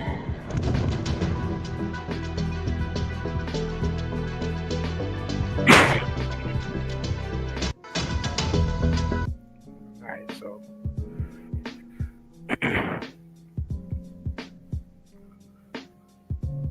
Musk provides free internet in Venezuela. When did this come out? Elon Musk has announced that his company Starlink is going to provide free internet service for Venezuela till 3rd of April. Remember, Venezuela is facing a massive political crisis, and during movements like this, the internet is often the first thing to go down. But Starlink doesn't rely on cables or mobile towers. It works from satellite in space. Shout outs to War Master, Starlink. Dang, we really looking out for Venezuela. Meaning, even if local networks shut down, people will stay connected. This move comes right after US attacked Venezuela and captured the president, Nicolas Maduro. In fact, hold on, UFO says video released of Stud Karen talking shit to ICE just before trying to flee and being shot. Yeah. I saw the video, but I didn't know what it was. Well, I knew it was ICE, but I didn't know that was the same video.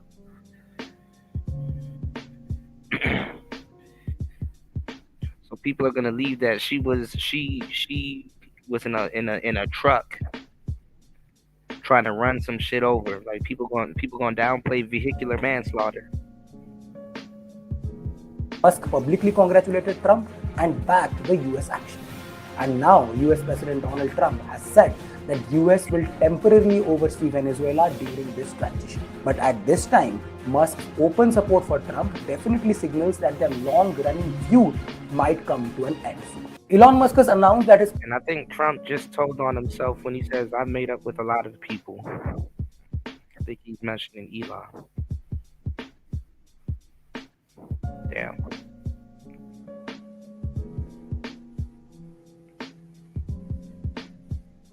Yeah, we about to have a little bit of fun, y'all. All right.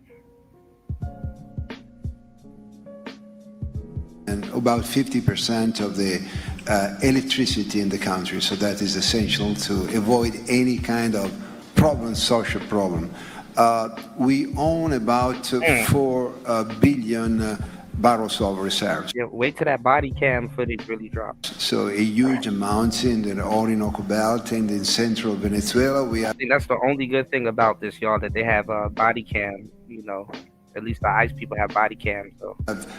Now in the country, 500 people, most Venezuelan, and we are ready to invest. Clearly, we are ready to invest. We thank you for the big efforts and the efficiency of your action, and we are here. And we are here to work together with the U.S. We are also a big investor in the U.S. So I know that.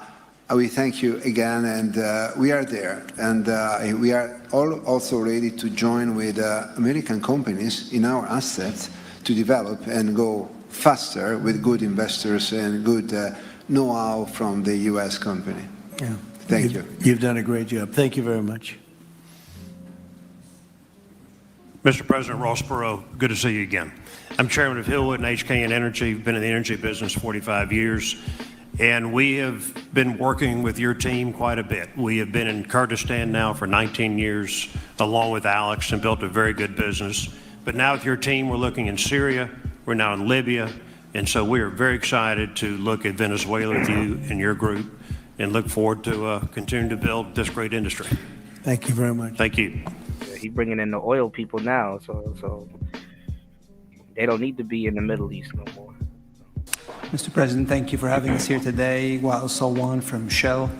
Of course, we have a huge presence here in the U.S., in the Gulf, as well as in Pennsylvania with a petrochemical facility, which I think we had the opportunity to host at, as well as being one of the largest LNG off-takers of American LNG. We have been in Venezuela for a very long time. We actually drilled in 1914 the first well that discovered oil in Venezuela, and on the back of which the entire energy industry was established in Venezuela. When we left in the 1970s because of nationalization, we had 1 million barrels per day of production. This is what I was trying to tell Sugar Bum earlier. I'm like, man, y'all not even war-minded. Show me a group of women or a podcast full of women talking about importing barrels of oil and all kinds of stuff to maintain infrastructure and stuff like that. Doesn't really exist. Now, shout outs to the sisters and the women that can really talk politics, but I don't know, man. And why haven't we been hearing from the usual suspects? You know, we got to go check on Candace. Did Tariq say something? I mean, usually he does say something. And shout outs to Party. I haven't forgot about you, bro. I still got the Jason Black video queued up, so let's get it. But we have kept boots on the ground in Venezuela all this time, and we now have a few $1 billion worth of opportunities to invest in, subject to OFAC approval. So we are ready to go and looking forward to the... Because it's really asinine to a certain degree for the Black American male that absolutely, if anybody on the damn planet identifies with the dominant society, to pretend like he ain't about taking over no shit also. All right, let's go. Investments in support of the Venezuelan people. That's great. Thank you very much. Thank you, Mr. President. Ben Marshall, the America's CEO for Vitol. Alongside Trafigura, we're very thankful to have worked with the government and the Venezuelans to be able to bring the crude oil to market at a market price as quickly as we can to help. Right. They haven't even struck a deal with Korea to start importing them hair. Start importing the hair. Well, some of them have. I'm not even gonna lie. Some you do got some business women in the hood, but y'all know what I'm talking about. Shout out to Party. As the country. Thank you. Thank you. She eating crow. Brian Lance, ConocoPhillips. I'll defer to my colleagues. Thank you, Mr. President. Olivier Lepage, CEO of SLB, or formerly known as Schlumberger, the largest global oilfield services. Get a barrel of that yaki. We have been in Venezuela since 1930, and we still operate. We operate today on the ground with in support of Chevron. We have ability to scale. We have 1,100 Venezuelans in the company, 2,000 additional that are calling us to go back to country and to go back to work. We're able to mobilize in the last 18 months 2 rigs and deliver 50 wells with success. So we're here. We have knowledge of the subsurface like nobody else has. We have boots on the ground, capacity on the ground, $700 million of equipment value on the ground in Venezuela, ready to mobilize for all of our partners, customers. So we are ready to scale fast, and we really want to thank the administration, Secretary Wright, Secretary Bergen, for the effort they are supporting and giving us to be successful on behalf of the Venezuelan oil and gas industry. Thank you very much. Thank you very much. Well, check this out. They say the very best for last. And I don't have that sexy accent like this guy next to me here. Mr. President, my name's Bill Armstrong of Armstrong Oil and Gas. I'm a private independent guy. And in real estate, you were a wildcatter. So wear that motto proudly. But like you, I was my own guy. I don't have shareholders. I don't have private equity partners, but I've been drilling all over the place. In fact, I had the largest discovery in Alaska, biggest discovery in 50 years in our country. I now control 8 million acres adjacent to Venezuela, so I'm already heavily invested in the area. We share a 150-mile border with Venezuela in the countries of Aruba and Curacao, and we are ready to go to Venezuela. It is, in real estate terms, it is prime real estate, and it's kind of like West Palm about 50 years ago. Yeah. Very ripe. Yep, I agree with you. Thank you. Congratulations. Thank you. So I think what we're going to do is speak without the press to these gentlemen, see what kind of a deal we can make. We're going to get them involved. I'm going to ask Doug and Chris and some of the people that we have from the business standpoint representing our country to start talking about the confines of a deal. I have an idea what I want, what I think we should have. We have to get them to invest, and then we have to get their money back as quickly as we can, and then we can divvy it all up between Venezuela, the United States, and them. I think it's simple. I think the formula is simple. We start with a brand new plate, and it's going to be a tremendous success. I think it's going to be probably like few other things could ever be. There's so much. Venezuela's been really taken advantage of by a lot of people because they drill very little. I mean, as much as you hear they drill very, very little, very small percentage. But now that'll change, and it'll change very rapidly because these are the biggest people, and it'll change very rapidly. So if you don't mind, I'll ask the press to leave, and we will see what kind of a deal we're going to make with these geniuses, and I think you're going to come out very good. Thank you all very much. Thank you. Thank you. Thank you. Damn. Billionaire things, y'all. Billionaire things. A robust meeting with oil executives and President Trump right there at the White House, and flanked with his team from Susie Wiles to Stephen Miller, Secretary of State Marco Rubio, Chris Wright at Energy, as well as the Vice President of the United States. A whole host of questions coming from the White House poll, specifically on Minnesota. Bro, this tycoon talk right here, man.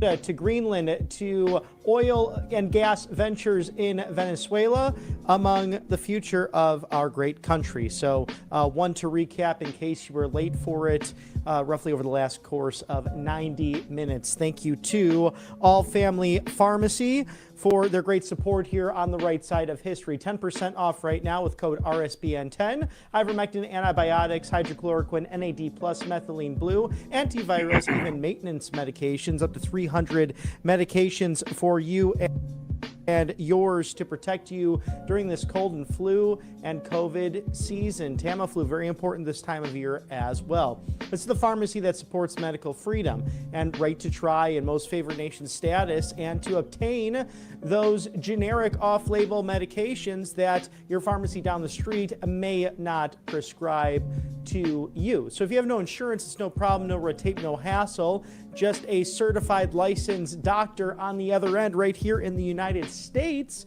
to review your order and send it right to your door at allfamilypharmacy.com/RSBN.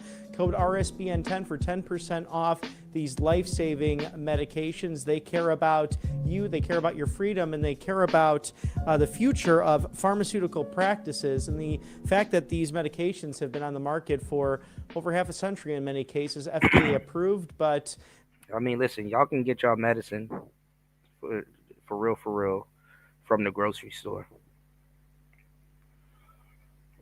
You know, get some moringa seeds, some turmeric. Start eating some Middle Eastern food. Speaking of oil, get some stuff with curcumin in it. You know, some blueberries, some antioxidants. It's not hard, you know. So y'all don't sound like me, all right? Working while sick, all right? Let's go. I have really been called out, and thank you everybody that wished me a happy birthday also, man. It was an interesting birthday to say the least. I stayed in bed. Let's go. Misinterpreted over the last few years for various reasons. So scan that QR code there now and have access to these life-saving medications, good to have in your medicine cabinet or to take on the road with you for your travels. Also, thank you to Tax Network USA, tnusa.com/RSBN. In case you missed April 15th of last year or October 15th of this year, perhaps you started a new business or just life got in the way. We can understand that. Protect yourself from the IRS. All right. So he pushing it, you know. But shout outs to everybody here. I did not know Elon Musk and Venezuela had this type of relationship. Yeah.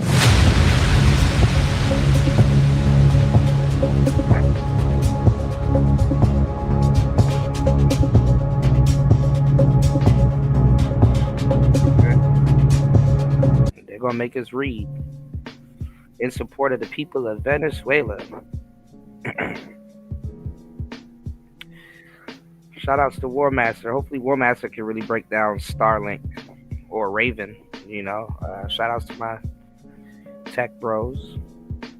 You know, you guys been talking about Starlink for the longest time, and look, Venezuela about to get the best, like, you know. And I mean, I'm gonna give y'all the game. That's what all of these cities are posturing themselves up for. I've been saying this for a long time. DC, all of these major cities and countries that have these major cities in them, obviously, they have to be built to be ran 24/7. You know, so they have to, you know, it's like a rush to see who's going to be eccentric. You know, so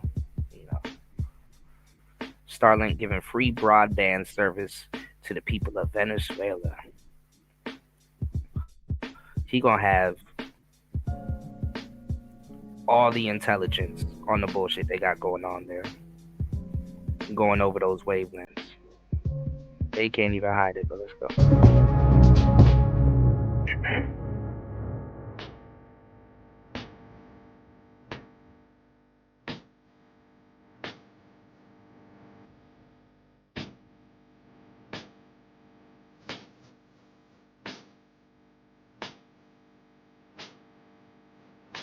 Crazy, this is like the biggest get back.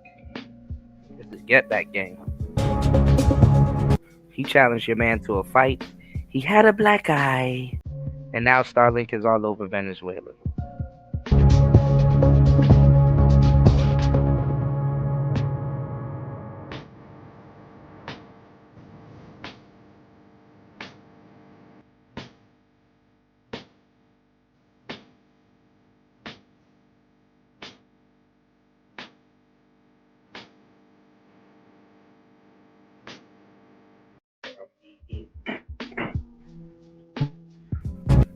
Elon got the last laugh, y'all.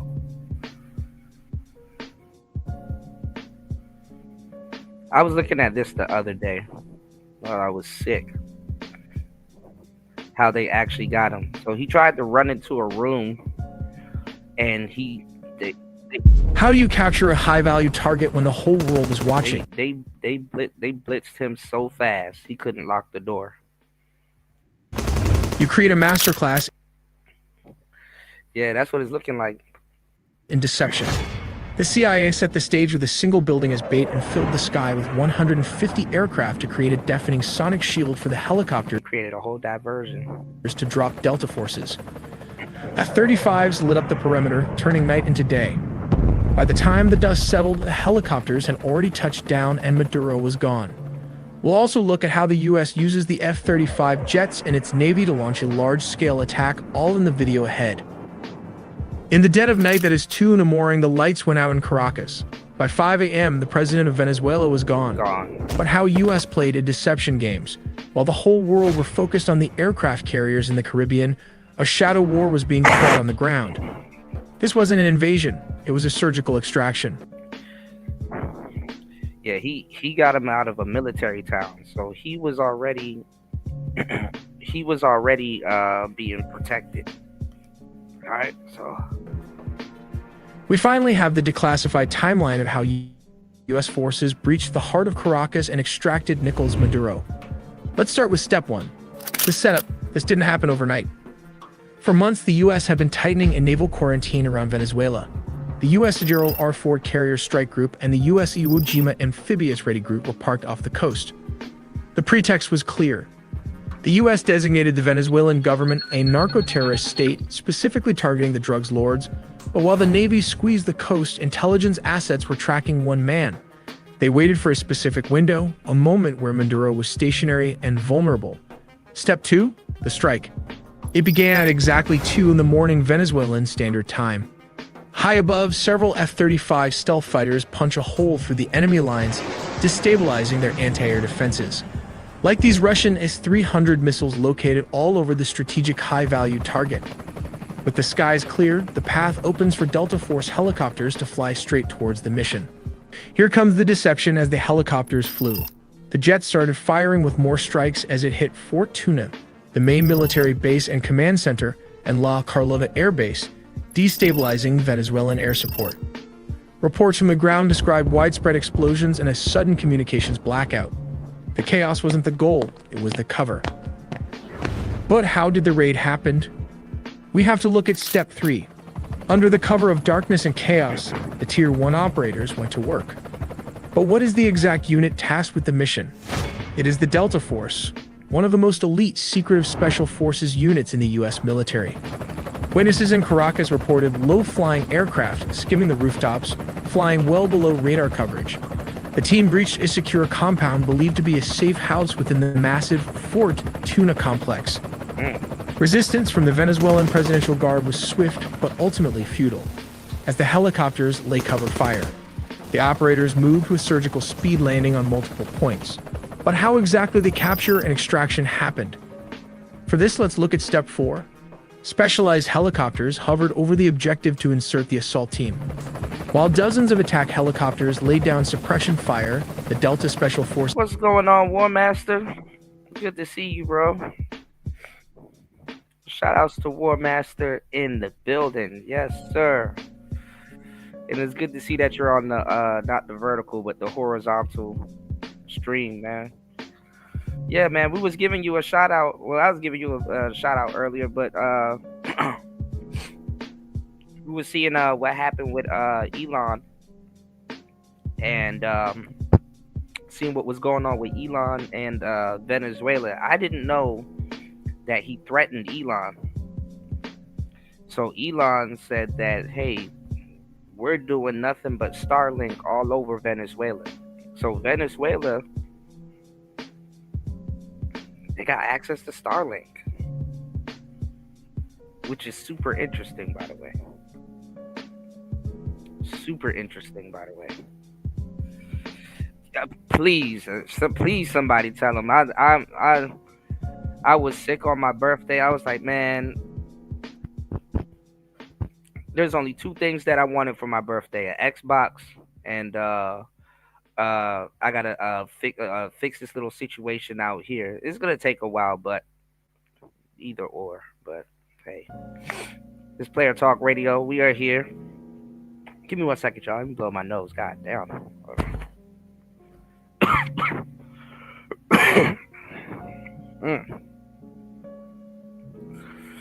Yeah, I know. Somebody, please drop a supply package off, man. But no, I think that's dope that Elon is giving them, you know. Yeah, he said he wanted to fight Elon. Was it about a year ago? So I think this is about the time where Trump and Elon was feuding, and he had a black eye. You know, I guess Elon was trying to amputate his way into a fight, and you know, or maybe he saw that Elon had a black eye, so he started trying to whoop on him and say, "Hey, I'll challenge him to a fight." You know.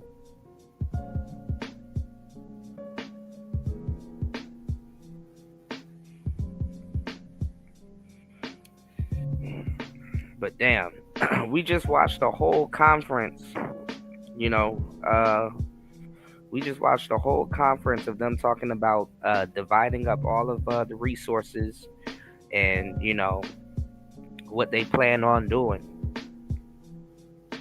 And what's your thoughts? Do you think Greenland is next? Trump said Greenland needs to, you know, Greenland need to get with the program.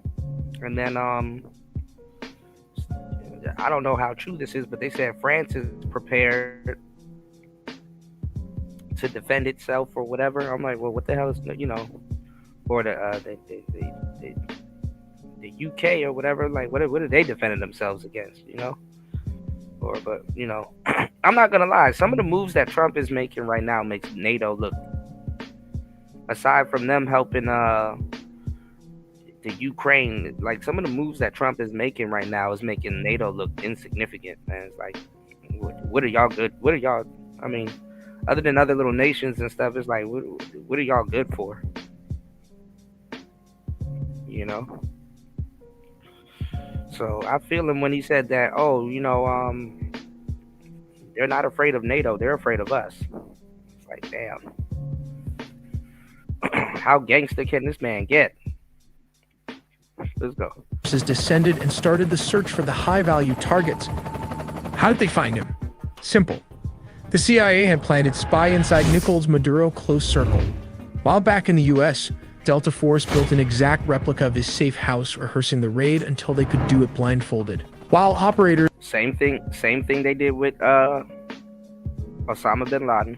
breached the room so fast, his security could not even react to the situation as the sound of flash grenades disoriented the security guard. Using blowtorch, they caught him before he could even lock all the doors. Maduro's shock and awe froze him as Delta Force reached the compound. Nicolas Maduro and his wife, Celia Flores, were physically secured.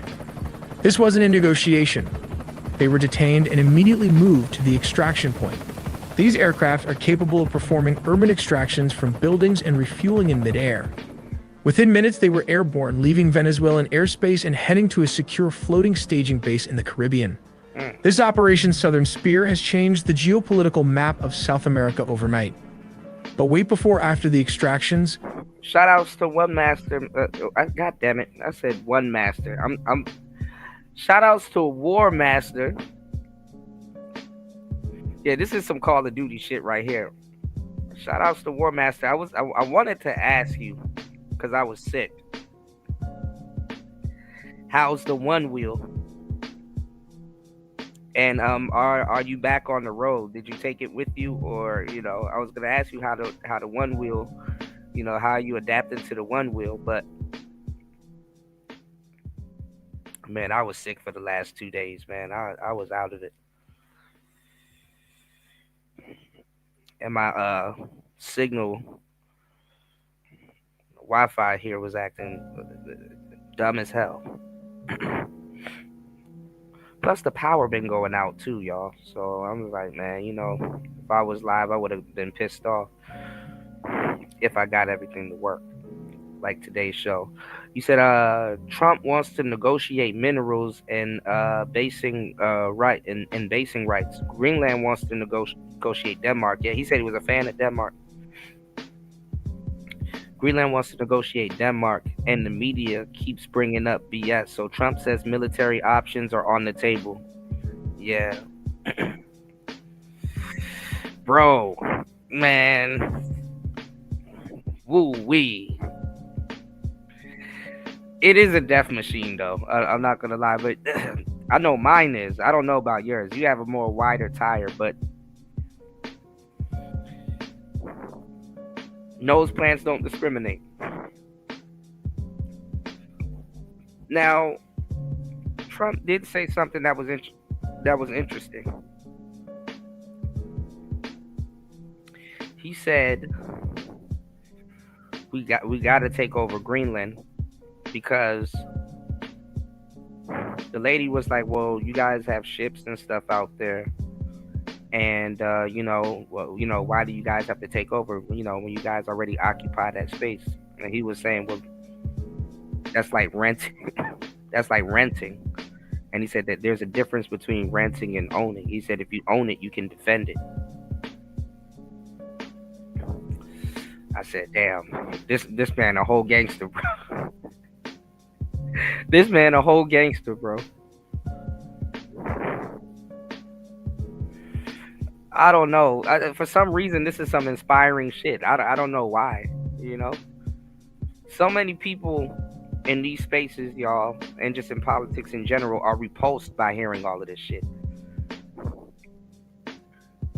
Whereas me, I'm like, this is like amazing. This is impressive. But yeah, just like you said, Link, this is some Call of Duty shit. And they were watching it. They were watching it. Imagine watching somebody talking that crazy being sent to you. Getting extracted from whatever little business office he was in, getting sent to you. In a Nike track jacket, y'all.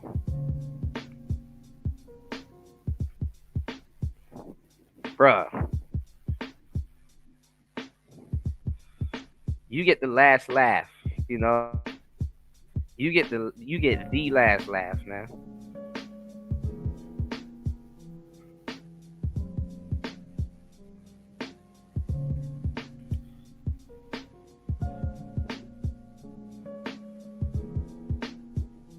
Yeah, the whole time it reveals that they were selling our country out for sure, and not even just selling us out, party lowballing, lowballing.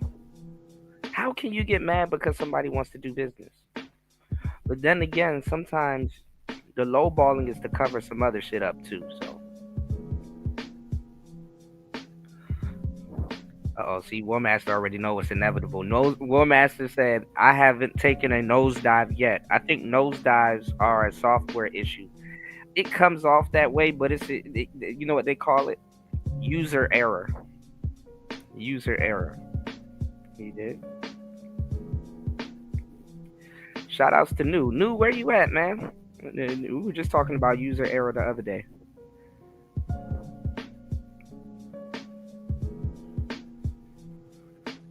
That's how they want our children mentally to be participation trophies. Trump talking ownership. They talking own nothing and be happy. Yeah, bro. I swear, I know when they get back into office, bro, they are going to fuck up the bag so bad.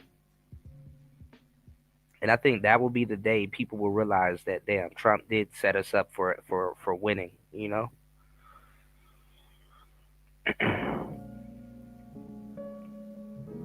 I forgot what documentary I was watching not too long ago, and how they were talking about how the world is different now, how they don't build statues of people anymore because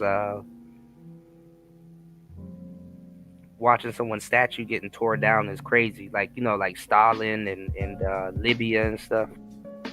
Yeah, shoot down excellence. War Master said the left worldwide has been trying to weaken the West before the Cold War. Yeah. All right. Shout outs to everybody here. Please hit the like button. Please support the show. If you guys would like to join the panel, you know what to do. It's Player Talk. Let's get it. There were reports of F-35 jets also leading the tip of the spear for the attack. We'll look how the United States used F-35 jets instead of F-16s for operations in Venezuela, because this is a well-organized and militarized Venezuela has positioned advanced Russian S-300 missile systems, Chinese radar networks, integrated Russian air defenses, and Shahed drones along its borders. Yeah. You know what it was, War Master? It kind of seemed like he was telling them his next moves, but he kind of wasn't. You know? Yeah, when you are too good at something, society will shun you. Anti-excellence, for sure. Move the goalposts. This creates a highly lethal and challenging environment that older S-16s would struggle to survive. As stated, around 150 aircrafts and a massive 8 U.S. destroyers were stationed there. It also has 3 amphibious aircraft carrier and surveillance plane to turn it into a massive command and... What I like, though, is that he's actually impressing people that don't like him neither. It's like, oh, we don't like Trump, and then he does something, it's like they want to get mad, but it's like, damn, that kind of was some gangster shit, though. Controlled juggernaut capable of overcoming a modern military's air defenses, signals a readiness to counter Venezuela's entire air defense network if necessary. But why Venezuela Air Force failed to intercept? As of 2025, Venezuela's... Because they was loafing. They didn't think that and then look, I heard they knew that we were sending planes over there, but I wonder what they thought was gonna happen. Like, did they think we were gonna talk or?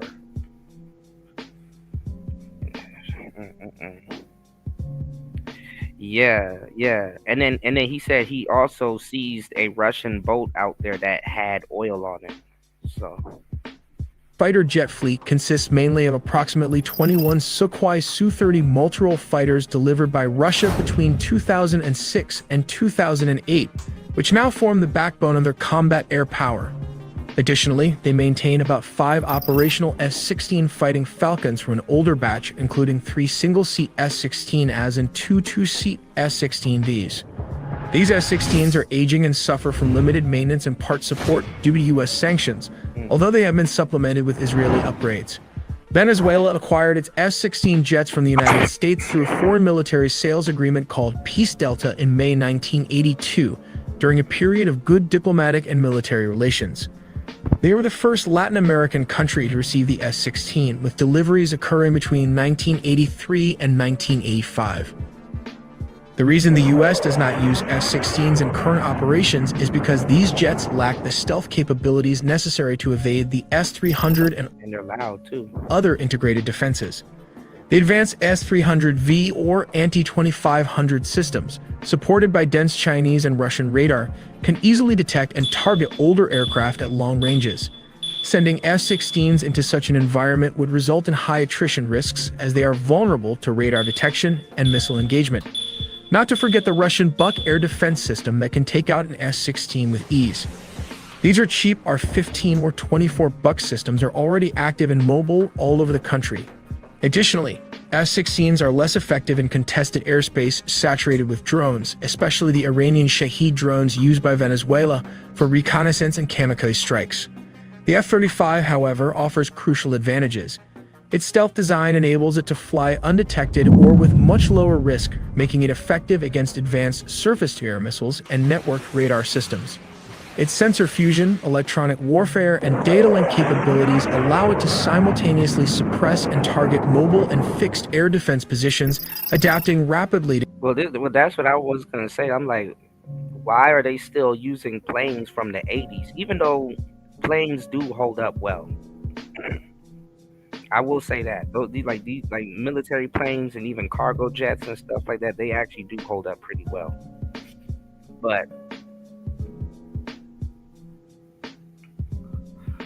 I was gonna say, if y'all friends with China, y'all couldn't get the knockoff versions. You know, China, what they do, they definitely, it will make a knockoff version, and sometimes it's a hit or miss though. You know, because the knockoff, sometimes they can mass produce the knockoff, y'all.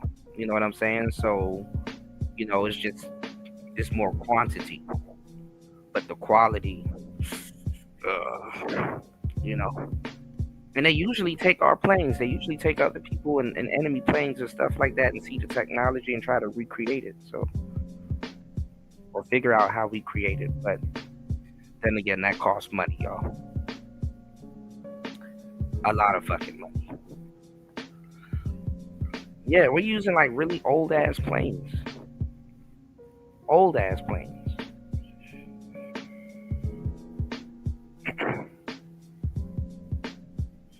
Yeah, the B-52s are from the 60s. I mean, I guess we upgrade like certain systems and stuff like that, but generally these are some old ass planes. To counter Russian and Chinese radar configurations. While the aircrafts took out the anti-air defenses Venezuelan military as a whole, this allowed the CIA and special forces to advance towards its target. The overwhelming presence of advanced Russian, Chinese, Iranian, and indigenous air defense and drone systems on the Venezuelan... And the only reason why I think a lot of them have it is because we sold it to them because they are some old-ass planes. border means that the stealth fighter jets, or the first wave of attack, provide both the survivability and strike capability required for such operations. But how do they rotate clockwise? Well, the distance from Puerto Rico to Venezuela is about 1,000... Yes, if you build it right once, you'll have to build it again. 300 kilometers. This is roughly 810 miles, which translates to around 1.5 hours of flight time for an F-35 flying at high subsonic speeds. These jets rotated clockwise as its combat radius is approximately 770 miles, meaning it can reach most of Venezuela from Puerto Rico with careful fuel management and limited loitering. To extend mission time and reach deeper inland, air-to-air limited loitering. Fueling tankers deployed strategically in the Caribbean region support these operations. In situations requiring strikes within minutes, U.S. amphibious assault ships equipped with F-35Bs can launch jets rapidly. From such ships positioned in the Caribbean, F-35Bs can reach Venezuelan targets within roughly 15 to 10 minutes, depending on speed and route. Damn. Targets typically include narco-traffickers' networks, air defense installations, command centers, and drone facilities, enabling flexible sea-based strike. Let me see. I was watching it the other day. Let's see. It's called AI Telly. Obviously, they're using AI. Oh, and here's the oil tanker he was talking about. Trump was talking about. We might have to take a look at that one next. Options against both Venezuelan military and criminal infrastructure. In essence, the F-35 deployment by the U.S. near Venezuela redefines military capabilities in the region. It combines stealth, advanced sensors, electronic warfare, and networked operations to overcome sophisticated air defenses and maintain persistent air superiority and rapid strikeability against a broad spectrum of targets in Venezuela. This reflects a strategy that goes beyond counter-narcotics to deter and, if necessary, decisively counter the Venezuelan military threat. We also made a deep dive into the sea, air, and land components of the nuclear triad, so subscribe for more videos to not miss a beat. All right. How do you count? Okay, so here's the tanker. How do you seize a tanker protected by a Russian nuclear submarine without starting World War III? On January 7, 2026, the U.S. found the answer. No, you did not just say that, War Master. He said Narcos is done. The price of crack rock is going through the.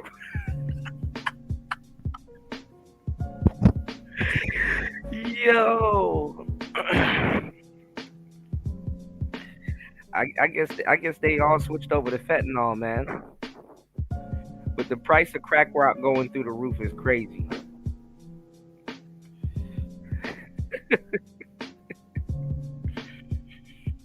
Shit.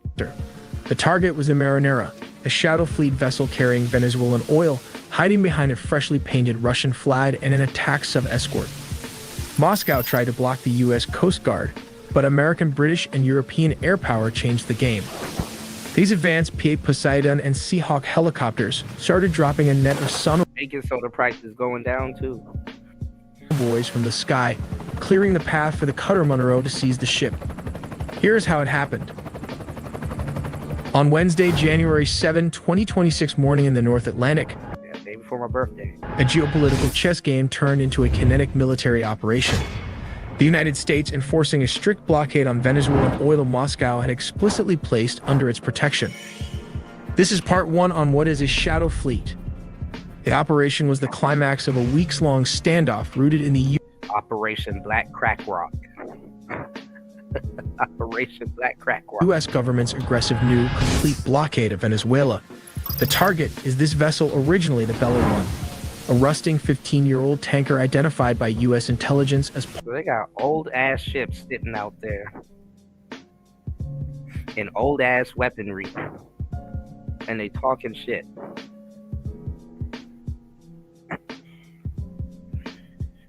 How do you have these old-ass ships sitting out there and old-ass weaponry, and you're damn near talking shit to the people that gave that shit to you?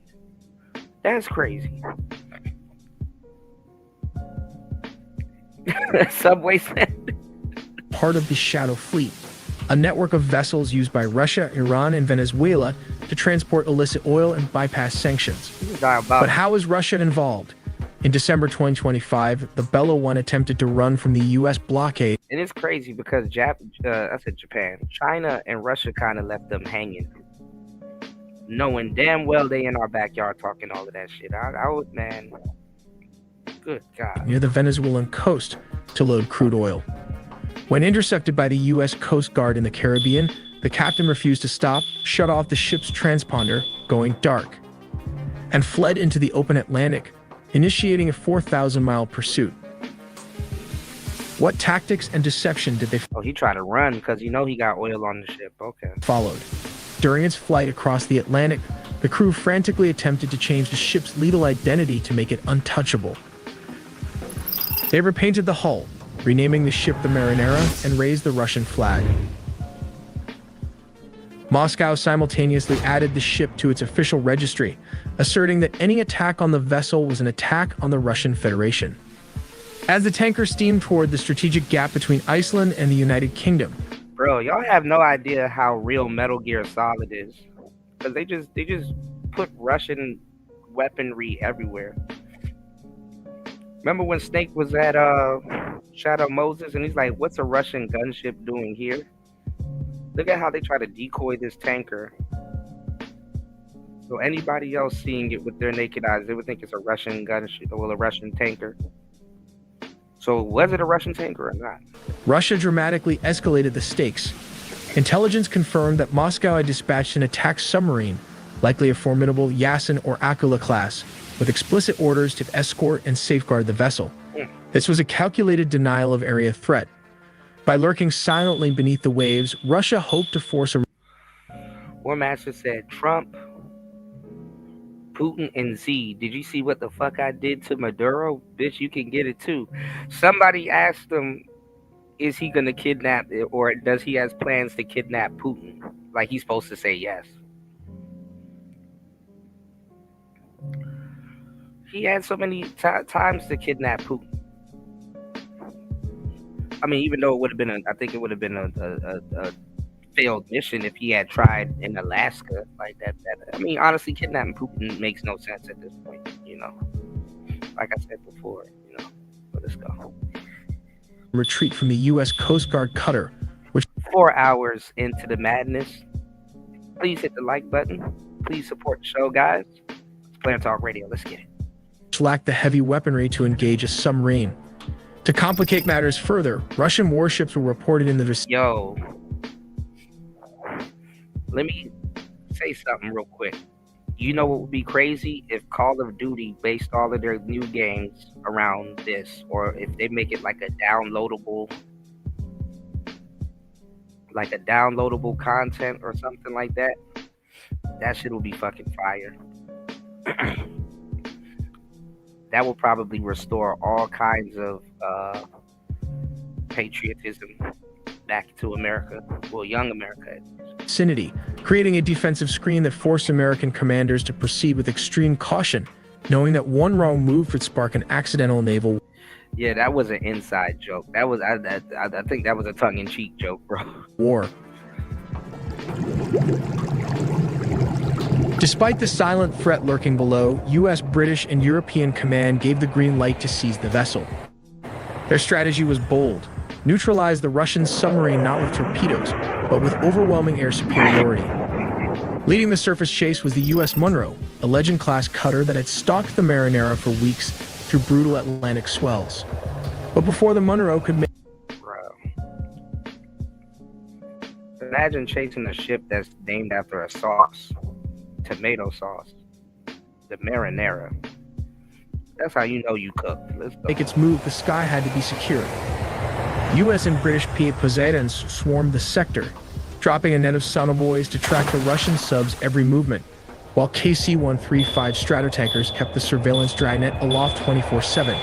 Yeah, I mean, I would think an old Russian gunship ain't quiet.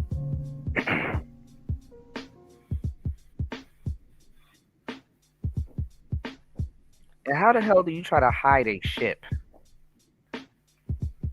Turn the lights off. The British Royal Air Force joined the hunt, deploying Rivet joint aircraft to strip Moscow's communications bare.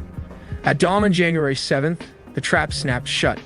The P-8s effectively boxed out the submarine, signaling that any aggression would guarantee its own destruction. With the underwater threat pinned down, the Monroe closed the distance. The Atlantic seas were too violent for small boats, so the operators went vertical. In a precision assault, special operations teams fast-roped from hovering helicopters directly onto the tanker's deck. Within minutes, they secured the bridge, cut the engines, and raised the American flag. Hey, yo. That would be fucked up if a smoke alarm beacon... the smoke alarm beacon beep gave them away. Marinera was theirs. But to truly understand the power of these Seahawk helicopters and the strategy driving the Coast Guard, we have to turn our eyes to the United... Beep! Beep! God damn it! God damn it! Who didn't change the batteries? Turn that shit off. Smoke alarm beep gave them away. Chris G said that cut the lights out is more true than you think. I'm pretty sure. I'm pretty sure you're in the Navy. They cut the lights off. They just cut the lights off. Shit. That's what happened to the Titanic? The lights went off, and the ship just looked like a big shadow in the middle of the ocean. So, you know, imagine that though, still playing Pirate of the Caribbean games in 2020, 2026. Cut the lights off, and then the smoke detector alarm beep it gives you away. United States military. We'll also look at how amphibious warships, destroyers, and MQ-9 Reaper drones operate in a coordinated manner to create an oil and drugs blockade near Venezuela. The warships and destroyers act as command centers and launching platforms, deploying helicopters and surface-to-surface missiles for direct attacks. Meanwhile, MQ-9 Reaper drones provide continuous aerial surveillance and real-time intelligence using advanced sensors to locate and track targets with great precision. These drones can also carry and launch precision-guided missiles to strike vessels. This integrated approach enables rapid detection, tracking, and multi-directional strikes, combining... That has to be scary as hell, knowing damn well you at sea, knowing damn well these U.S. ships are looking for you and closing in on you, and you know you're cooked.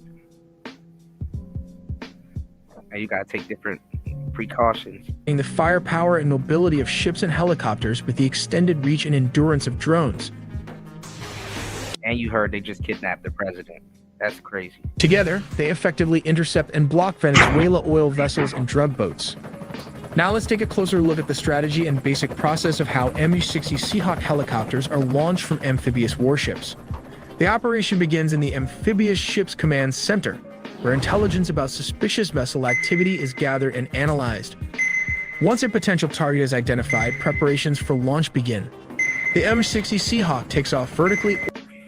Yeah, they guacamole in your Chipotle on a hot day with the cream cheese cook, bro. Or with a short rolling start from the ship's flight deck.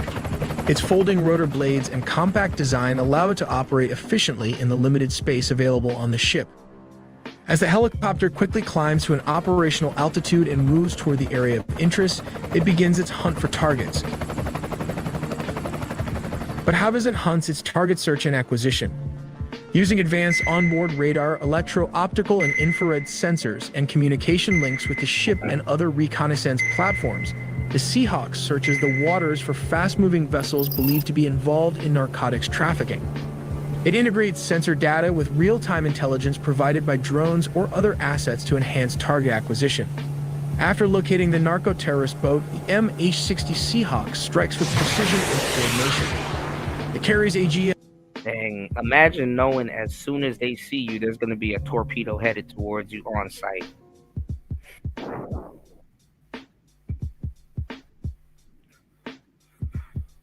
Like, bro, as soon as they see us, we're getting hit.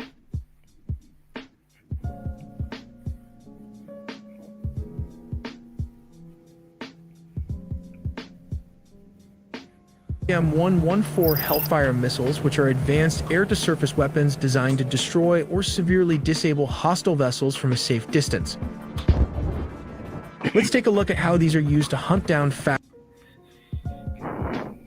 I still got my helmet. Thug life. Let's go. Attack boats. In addition to missiles, the Seahawk is armed with heavy machine guns, including... Hold on. They don't call it helmets, War Master. They call it brain buckets. The powerful .50 caliber Gauss-16 minigun mounted on either side of the cabin door. These guns provide sustained suppressive fire that is highly effective at disabling smaller boats, which might evade missile strikes or in situations where missile use is not feasible. The machine guns also deliver defensive fire to protect the helicopter, enabling continuous pressure on hostile vessels during interdiction operations. Together, these weapons allow the M60 Seahawk to carry out swift and accurate strikes on narco-terrorist boats, whether engaging targets with Hellfire missiles from long range or using precision machine gun fire at closer quarters. V-pads is crazy, but yeah. The Seahawk demonstrates unmatched versatility and dominance over maritime threats and interdiction missions. But why use a Seahawk? I would even say get a like a motorcycle type jacket, because that road rash is crazy. Helicopter when you have a long endurance drone. The M60 Seahawk helicopter. And 15, 17 miles per hour, I went straight skin to road. you know. Holds a significant advantage in maritime interdiction missions due to its advanced anti-submarine warfare capabilities, which MQ-9 Reaper drones lack. Here is a detailed comparison highlighting these advantages. MiG-60 Seahawk's advantage in anti-submarine warfare. The Seahawk is equipped with a dipping sonar system and can deploy sonar buoys to detect and track submarines underwater. Upon detection, the helicopter can launch a torpedo at the target. Once launched, the torpedo, equipped with its own sonar system, will actively track and pursue the submarine until it successfully neutralizes the threat. But how do these U.S. naval and aerial surveillance track the suspected drug boat for several weeks as part of an intensified anti-narcotics campaign in the southern Caribbean? This surveillance effort combined multi-source intelligence with persistent drone monitoring to identify maritime activities linked to narco-terrorists. The vessel under observation was a 4-engine speedboat.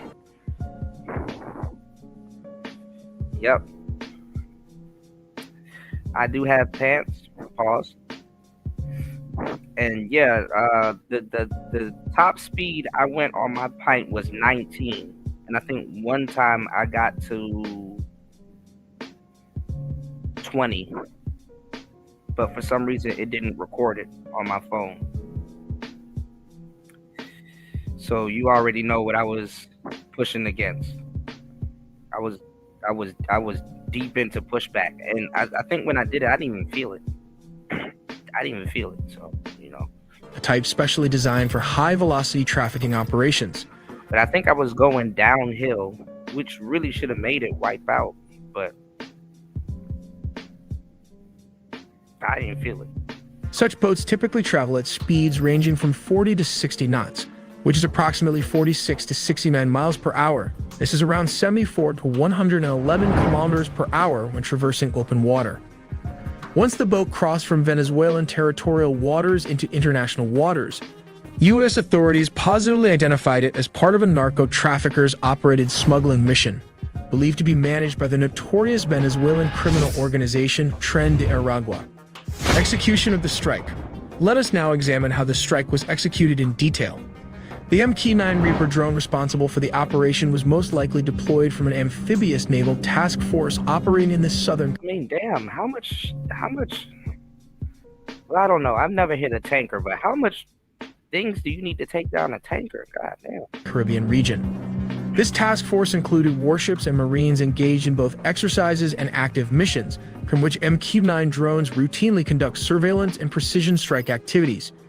These platforms provide the necessary launch and command capabilities for such unmanned aerial vehicles. The MQ-9 Reaper, an unmanned remotely piloted aircraft. I'm gonna go to hell for this joke. Or maybe not. But the Venezuelans was in their towers like,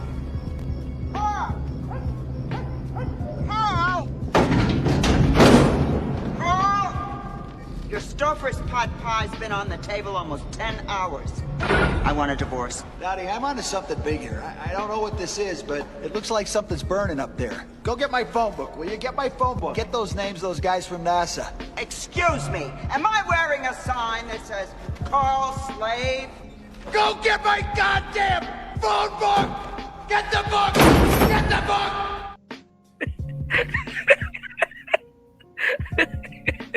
Track the high-speed speedboat from above, continuously transmitting high-definition video and sensor data back to command centers and strike coordinators on the ground or aboard naval vessels. The MQ-9 has a maximum operational ceiling up to 50,000 feet and can loiter in the target area for up to 24 hours, affording it the endurance required to maintain precise real-time tracking of fast-moving maritime targets. After positive identification and receiving presidential authorization, the drone executed the strike by closing in on the boat. It launched a single AGM-114 Hellfire missile, a highly precise air-to-surface weapon capable of tracking and hitting fast and maneuvering targets with lethal accuracy. But how did this small missile could successfully track and hit the speedboat? Let's take a look at Hellfire missile tracking and guidance. How couldn't it? The AGM-114 Hellfire missile is a precision weapon guided either by semi-active laser or millimeter wave radar. This means it can accurately lock onto and follow targets, even ones moving quickly on water, like a speedboat. The MQ-9 Reaper drone uses advanced onboard sensors and targeting pods to continuously track the boat, sending real-time information to the missile after it has been launched. The drone's sophisticated systems can calculate the boat's speed. And you know it only gets worse. It only gets worse when you're trying to run from something. I mean, technically, you don't want to be a sitting duck, but when you're trying to run from something and you're an active target, that missile get real excited to chase you. It's like you're chained to it. You said I got the XR and Sequoia. I got the the Pint in Skyline. Nah, you'll one day go for Delirium. Like, you know, you're gonna want a little bit more speed. You're gonna become a speed demon, trust. And it's gonna be so fun on that XR because you're like the XR is more grounded. The XR is more grounded. You can feel it. Pause. You know, you can feel it under your feet. When this Pint decides it wants to just fuck off from under your feet, sometimes there ain't shit you can do about it, depending on the shoes you wear. But man, if you are going through pushback heavy, and you decide see the XR is a little bit better because you can push through pushback.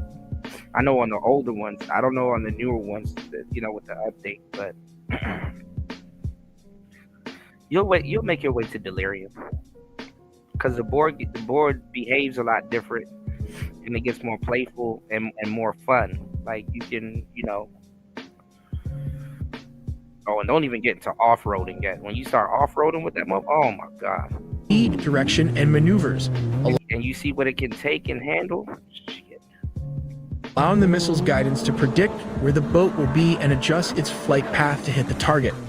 Speed and maneuverability matching. Hellfire missiles travel at speeds greater than Mach 1, over 760 miles per hour, 1,225 kilometers per hour, which far outpaces the speed of the boat. This allows the missile to quickly close the distance and make fine adjustments during its flight to strike a moving target. The missile's guidance system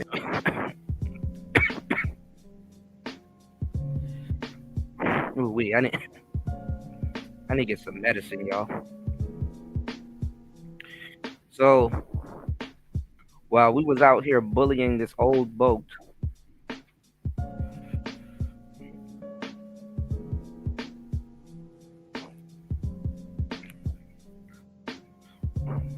I'm suffering from being under the weather, and we out here, 2026, Americans, bullying old tanker ships.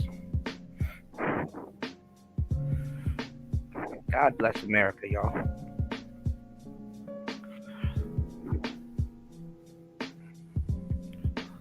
All right, 4 hours and 18 minutes into the show. Please hit the like button. Please support the show. You can support the show at $PTV 888. That's $PTV 888. That's PTV 888. You can also support the show via PayPal.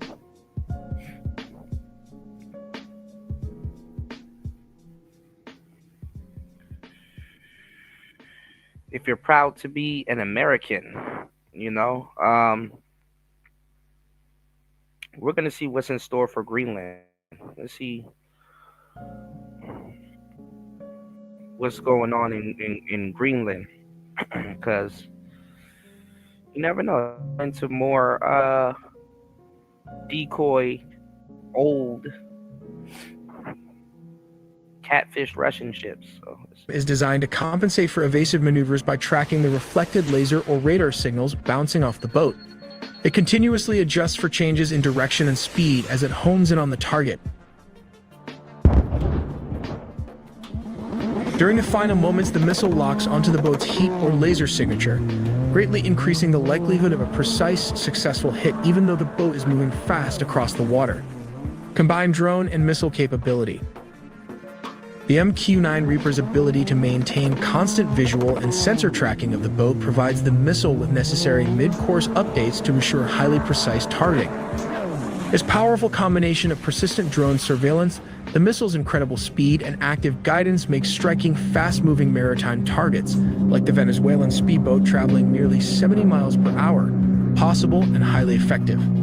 Paired with the MQ-9 Reaper drone's continuous real-time tracking, enable the missile to act. Hey, Chris G, I don't know how you can fantastic and all you Navy niggas. I don't know how you do that shit. I see some shit like this, I'm going overboard, bro. You're not finna slowly roll up on me with no shit like this. What the hell is this? I would have shat my pants. I seen some shit like this. Accurately follow, anticipate, and destroy a fast-moving boat traveling at speeds up to 69 miles per hour. I'd be like, man, I knew I should have been in the Air Force. We also made a deep dive into the sea, air, and land components of the nuclear triad. So subscribe for more videos to not. They're gonna have to extradite me back to America. Fuck that. Out of that damn ocean.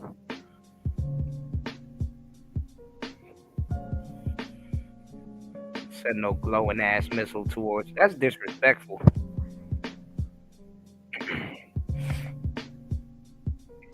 You know, I really don't give a damn who adds commentary to what's going on in America right now. As long as you on the winning team.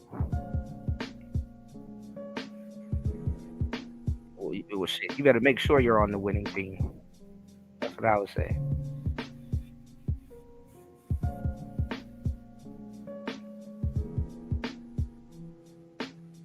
U.S. military land strikes in Mexico is worse than you think. All of the, man, a lot of these Democrat channels just be tripping, man.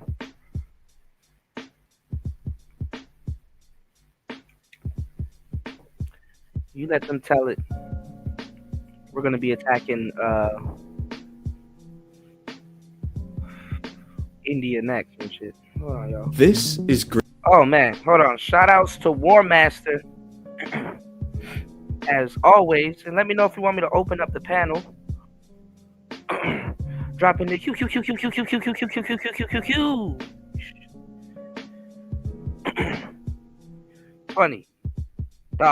on the Cash App.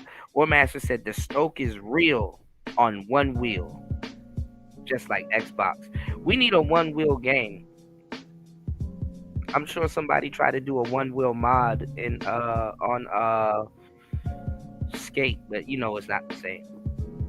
Shout outs to War Master dropping the huge $20 on the Cash App. Let's go.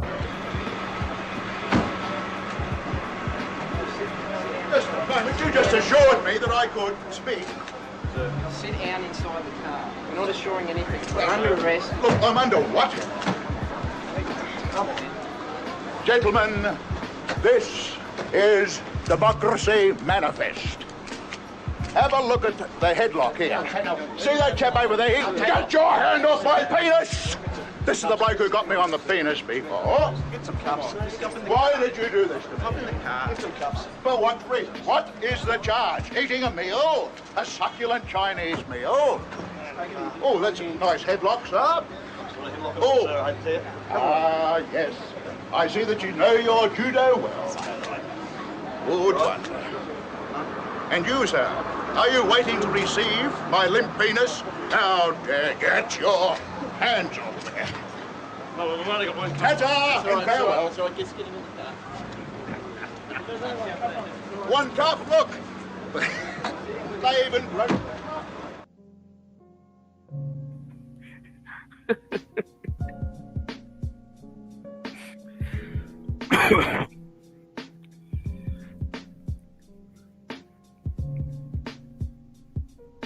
Shout outs to War Master. Hold up. Ooh, ooh, yeah, big bag.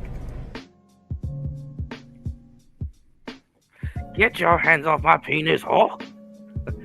Oh. Greenland. It's the largest island in the world, but for decades it was overlooked. A seemingly irrelevant, remote, frozen wasteland owned by Denmark. Well, you know, the story of Greenland. They kind of lied to people, and people were like, I would rather go to Greenland than Iceland. Iceland is technically Greenland, and Greenland is technically Iceland. But since Trump came to office, he's been obsessed with trying to take it, even floating the idea of buying it outright. Up until Obsessed or intelligent? now, those attempts haven't exactly worked out. This time, however, things are looking very different. A couple of years ago, the idea of forcibly seizing territory from a NATO ally would have been totally unthinkable. But with the US invading Venezuela, detaining its president, and facing little more than diplomatic outrage in response, it's become abundantly clear that those old rules don't seem to apply anymore. And Trump is clearly punch-drunk on the idea of expanding America's reach. If he were to decide to take the island by force, it doesn't seem like anybody could stop him, something which looks more and more likely by the day. Trump himself claimed... he said he's gonna do it. How are y'all predicting something that he said he's going to do? The US needs Greenland, and even joked about plans to make Greenland great again. Yet the real reasons for his obsession with the island are far more abrupt. Greenland's location is unique, sitting almost halfway between North America and Europe, and within touching distance of some of the most strategic waters in the world. But the thing is, the US already has military bases here, and if they wanted more, they could probably just ask Denmark and be allowed. Trump's interest comes from something else. Beneath its icy surface lies an abundance of rare earth minerals, and potentially some of the largest oil deposits in the world, with an estimated value of upwards of $4 trillion, around 20% of the entire past.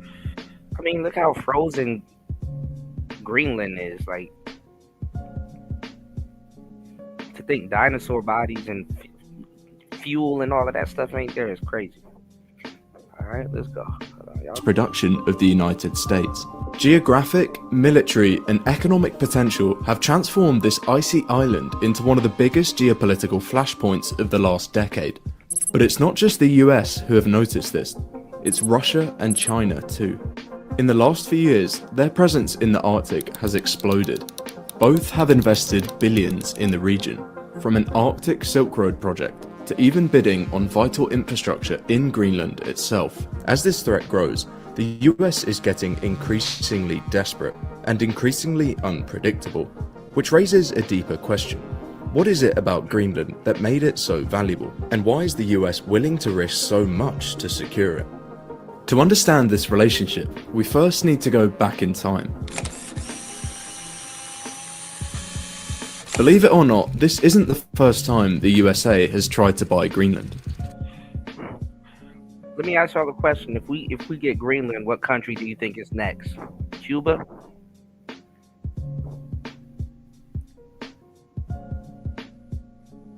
Cuba could be next. Cuba could be next.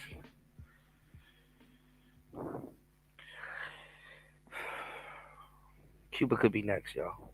Put your pussy lips on live, I'll give you $1,000. You see, Greenland is owned by Denmark, but in World War II they were invaded by Nazi Germany, and suddenly the island and the United States was at risk. Before this, there had been plans to buy Greenland and Iceland, but here is where they first entered the scene, being granted the right to protect the island against non-US powers. Okay, yeah, that would make more sense. Canada, yeah. How the hell would that work? You think we just have a sit down? How would that work? And even set up radio stations and military posts. And when the war ended, the United States decided that they quite liked having a foothold in Greenland.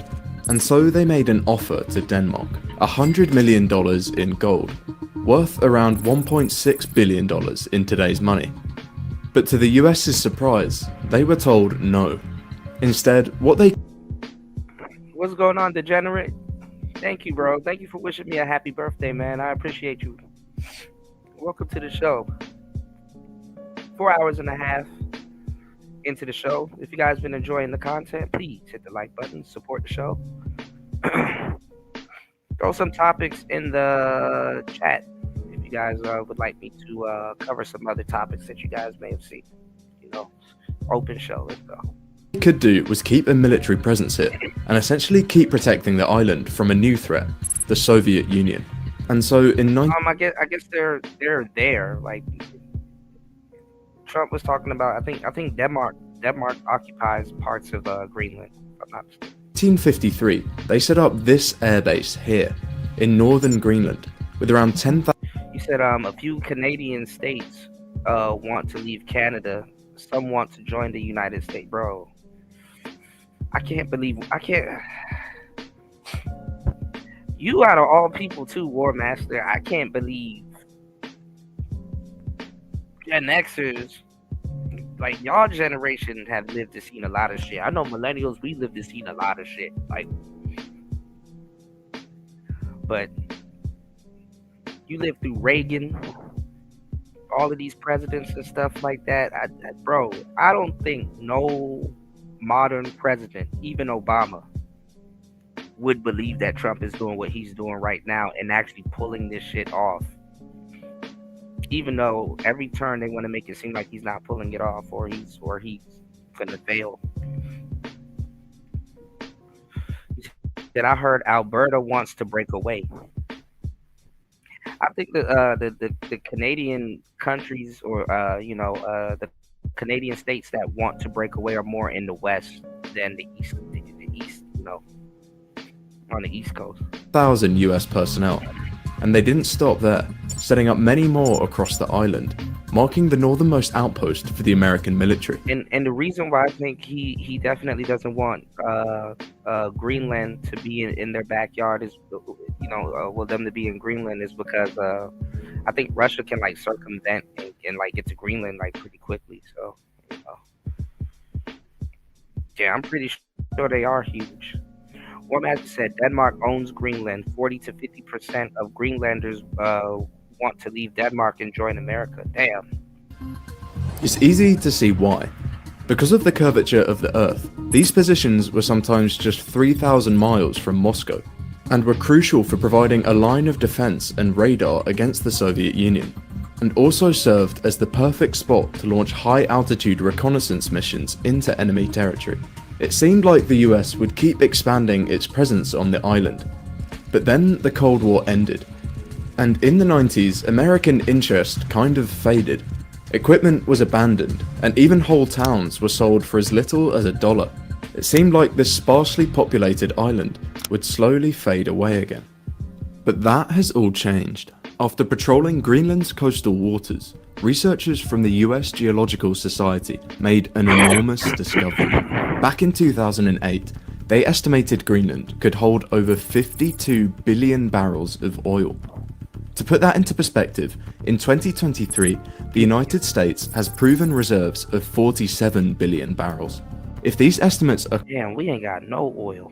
Well, we do. 47 billion. My bad, I'm tripping. There's a lot of fucking oil, y'all. Correct. Greenland has the potential to double the United States reserves.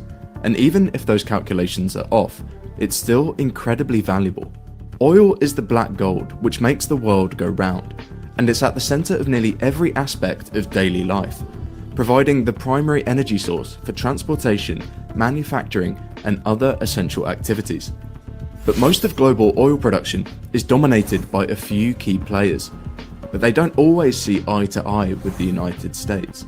And since the 2010s, American oil production has exploded in an effort to protect national security. It's estimated that 13% of the undiscovered oil and 30% of the gas worldwide is in the Arctic, along with a host of other resources. As a result, Arctic nations, including the US, have become very interested into tapping into these resources to facilitate economic growth, generate revenue, and protect economic interests. The retreat of sea ice and glacial melt is making these resources more and more accessible, and Greenland serves as the perfect space to take I don't know, party. A lot of glaciermen in Greenland. Advantage of this. But there is a problem. Greenland doesn't want to extract the oil. In July 2021, they banned all new oil Yeah, that shit is expensive. and gas exploration, citing environmental concerns. and high extraction costs as the main reason for the ban, stating the price of oil extraction is just too high. But if we know one thing about Trump, is that he doesn't really believe in climate change, and he is often called at times a hoax, and promotes mantras like drill baby drill. Said he's often called at time a hoax, all the time. So it seems that Greenland's value is far more than just strategic. But believe it or not, ice levels in the Arctic have been receding, and that is changing the way we view the area. You see, most of our planet is covered in water, but not up here in Greenland. This ocean has always been frozen and inaccessible to anyone who wants to cross it by boat, apart from under very specific circumstances. But as more carbon has entered the air, more and more heat is being trapped in the Earth, and it's been heating the globe. Just by a few degrees, but by enough to make some significant changes, reducing the level of ice every single year. The Arctic Ocean specifically is heating 4 times faster than anywhere else on the planet, and it's completely changing the way the geopolitical game is being played. Melting ice is uncovering new shipping lanes, like the Northwest Passage. These Arctic routes are dramatically shorter than traditional ones, and right in the heart of almost all of these routes is Greenland, placed directly to take advantage of this. For example, a journey from Asia to Europe through the Arctic could cut weeks of global shipping times compared to routes through the Suez or Panama canals. These savings in time and fuel could revolutionize global trade and tilt economic power towards the countries who control the seas, meaning any country who controls them controls the world's supply of goods, of which 80% travels by sea. And in just the last 10 years alone, the number of ships passing through the Arctic has already increased by 30%, a number which will only get bigger. But unfortunately for the United States, they are not the only player making moves in the Arctic, and this is part of the reason why Trump has labelled Greenland as critical for the future of the United States security. In recent years, Russia has been rapidly militarizing its Arctic frontier, building dozens of military bases along its northern coastline. They've even gone as far as planting a flag under the North Pole to stake their claim over the Arctic territory. And even China, a nation not close to the Arctic, has stepped up its presence in the area, and even made billions of dollars of investments in Greenland itself. And even before Trump made these bold claims, the US had begun to respond, reopening the US consulate in Nuuk in 2020. He's going to force them to do a deal.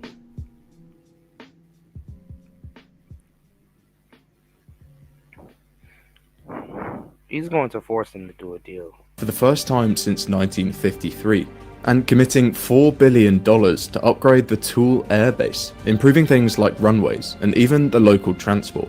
And to Donald Trump and his second term in presidency, the US national security seems to be high on his agenda, or perhaps more importantly, marking America's sphere of influence. He has made remarks about Canada joining the United States, along with the Panama Canal, and even renaming the Gulf of Mexico to the Gulf of America. But his obsession with Greenland seems more concrete, having now been a theme of both of his terms. This leaves the question, how can he buy it, and how much would it actually cost? Now, Greenland's strategic... He's not talking about buying it, bro. He's not talking about buying it, bro. It's either get down or lay down. I don't think he's planning on buying shit. is all well and good, and it has an incredibly valuable piece of land. And he said, we'll think about sending them money when we get to it. He's not buying a damn thing. But there's a problem in Trump's plan. Currently, it belongs to Denmark, and they have said many times that it's not for sale. In fact, they've also just invested another $1.5 billion to boost the island's defense. For most presidents, that fact alone would put the possibility of its acquisition firmly out of the question. After all, invading another NATO member has traditionally been viewed as an absolute red line. But in today's world, that assumption is starting to look far less certain. In fact, the White House press secretary herself... You already got him looking like Debo, so you're just going to have to Debo it.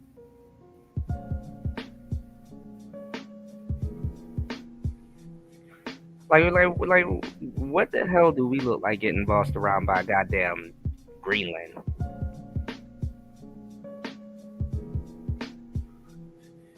Ooh, we living in some interesting times, y'all.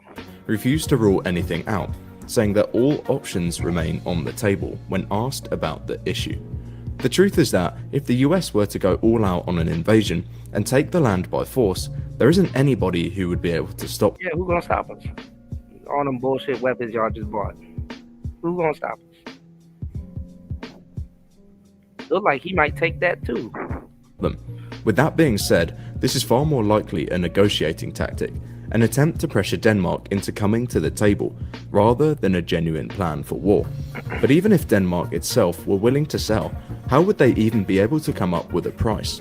Modern examples of countries trading land are pretty rare these days, but there was an example somewhat similar back in I mean, you could pay in loyalty, not mess with China or Russia.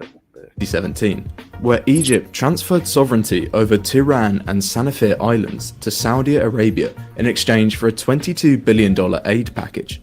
And while putting a precise estimate on the value of Greenland is like guessing the length of string, some estimates have been closer to $2 trillion, which even for America is a lot of money, especially for an incoming administration which wants to reduce its national debt and cut taxes. While it is technically independent, both Denmark and Greenland know that if the US comes knocking, then there's not much that really can be done. And even 50 years ago, Greenland's fate seemed tied to American power, and as of 2009, it's had the recognised right to become fully independent if it chooses. It seems then that this could be the chosen path, to convince the people of Greenland to join the United States, rather than using economic or military might. While many laughed off Trump's comments about Greenland in the first term about being just another one of his tweets, it seemed like this time there is real weight behind it. But even if America does not purchase the land, as ice continues to melt, its value and spot in the world of geopolitics. alright, this just in. We have raw footage of America taking Greenland overnight. Right here, raw footage. Here we go.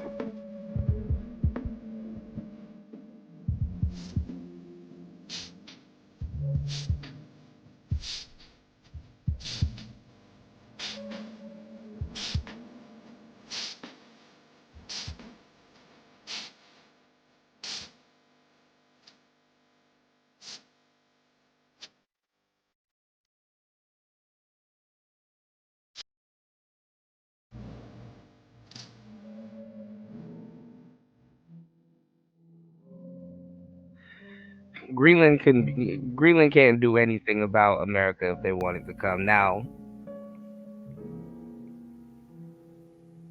if China and Russia's already over there trying to take some shit over, then it might be a problem. But Trump already said what he was gonna do. Now, if they try to bum rush him over there, I don't know.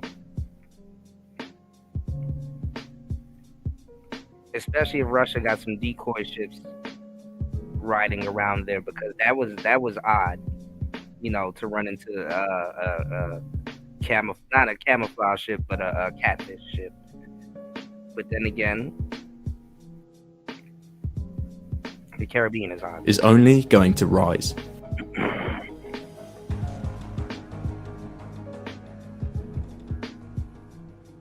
All right,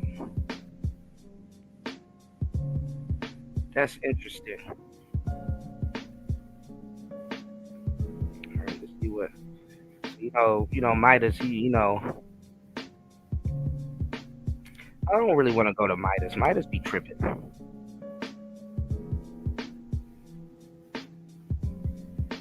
All of these Democrats, man, and like I'm not even gonna lie, y'all. You click on one Democratic channel, 1 billion of them pop up.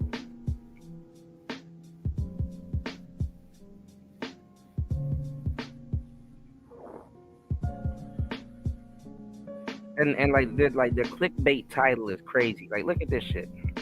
Why this island could trigger World War III, which I don't think is gonna trigger World War III. We're just gonna take it. It's the 1940s, and China is ripping itself apart. The ruling government is quickly losing the country to a rising communist revolution. It's a well-organized military movement. You click on one Republican channel, you'll get a couple of them that got some really good information. But you click on one Democrat channel, is god damn. Chris G said, "Kuda, you ain't shit for that, bro." This is when he wrenched it for me. I was like, bro, the Suge Knight wrenched it. It's the wrenching part that got me. You know.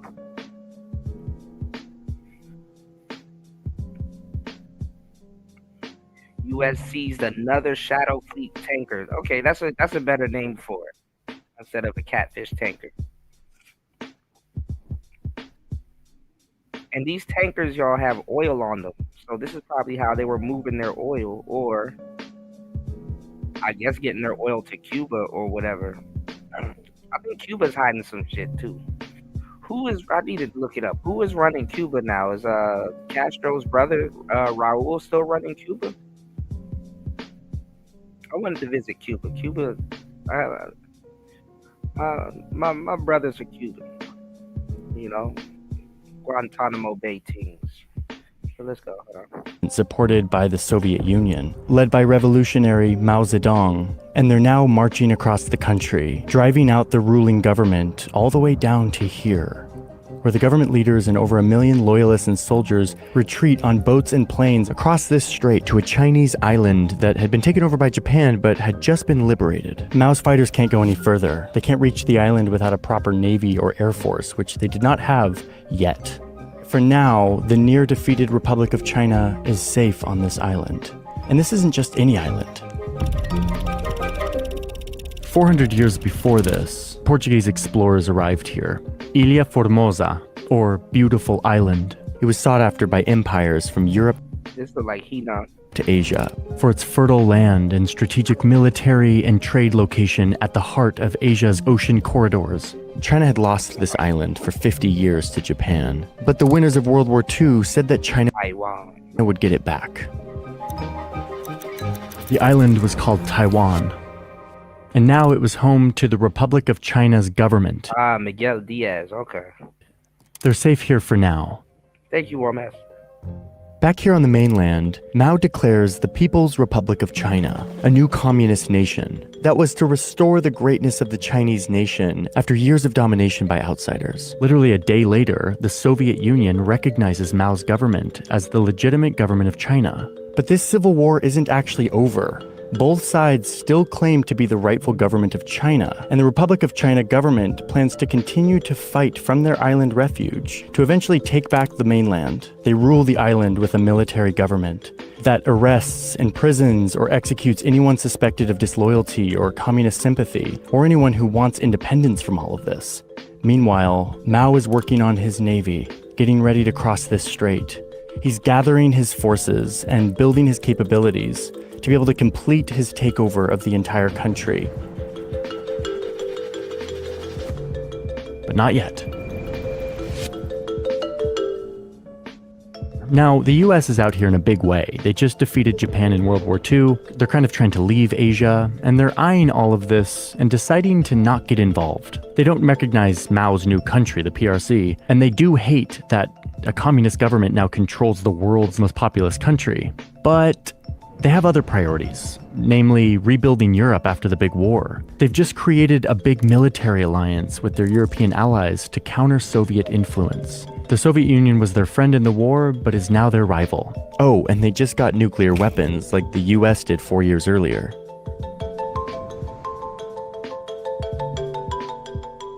President Truman's Secretary of State draws this line on a map, shows it to people at a press conference, saying that anything outside this zone is outside of America's defense commitments. This includes Korea and Taiwan that, remember, the US said would be given back to China after the war, and Vietnam, where local communist fighters are kicking out the French, declaring a new communist country that is being recognized by China and the Soviet Union.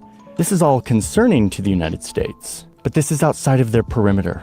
Back in Washington, the communist hawks are hating that the US is letting communism spread in Asia, that Taiwan will soon fall. But Truman says this is a civil conflict in China. We're going to leave it to them to work out. That's the policy.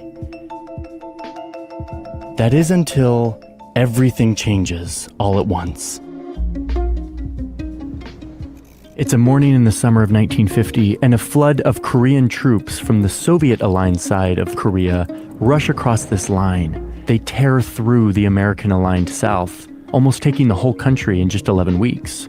It's another communist revolution, and these soldiers are equipped with Soviet guns, tanks, and artillery. They invaded only after getting the green light. This is actually interesting because, well, I can't say what I want to say because I'm actually over here, but okay. From the Soviet leader Joseph Stalin, who also, by the way, said they needed to get the green light from Mao. Now, Mao had been hesitant to support this invasion of Korea, knowing that it might invite the wrath of the United States, but he had to show that he was willing to support communist revolutions everywhere. Eventually, he would commit some of his troops to go fight in Korea to help his fellow communists liberate the Korean peninsula. Now, the US doesn't have troops in Korea in this moment. Remember, it's outside of their perimeter. But now they're starting to change their mind. This is starting to look like a coordinated communist conspiracy all across the region. It's threatening to turn the whole map red.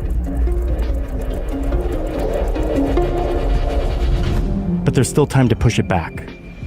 The US crosses the line that they drew a few months earlier and goes full force to stop the spread of communism. Truman tells the nation that he's sending troops to Korea, and in the same speech, he also says that he's ordered a huge naval fleet to Taiwan to, quote, prevent any attack. He's not going to let Mao take the island now.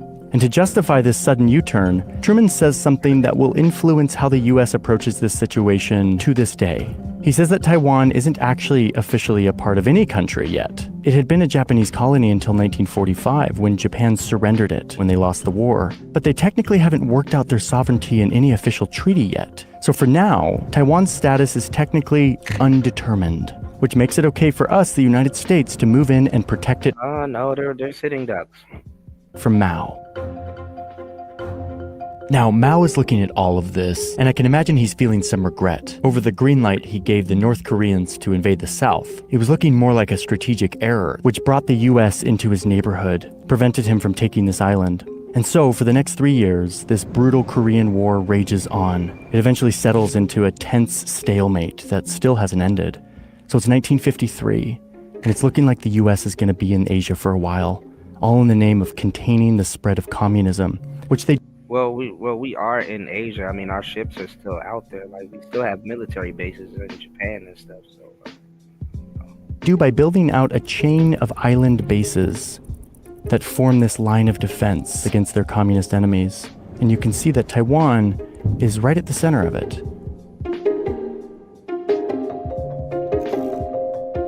Congress gives the president full authorization to defend Taiwan. The president is allowed to put nukes on the island. Now, what would be wild as hell is if Trump does change up the direction and just take Taiwan also.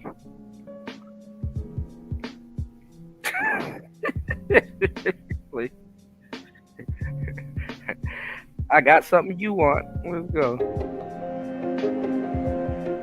Mao, meanwhile, is reshaping his country in huge ways, and he needs to... That'll be a plot twist like a motherfucker. They think we're going to take Greenland and then we just take Taiwan. Drum up support from his people, which he does by initiating an attack, unleashing tens of thousands of rounds of artillery on these close-by islands that the Republic of China still controls.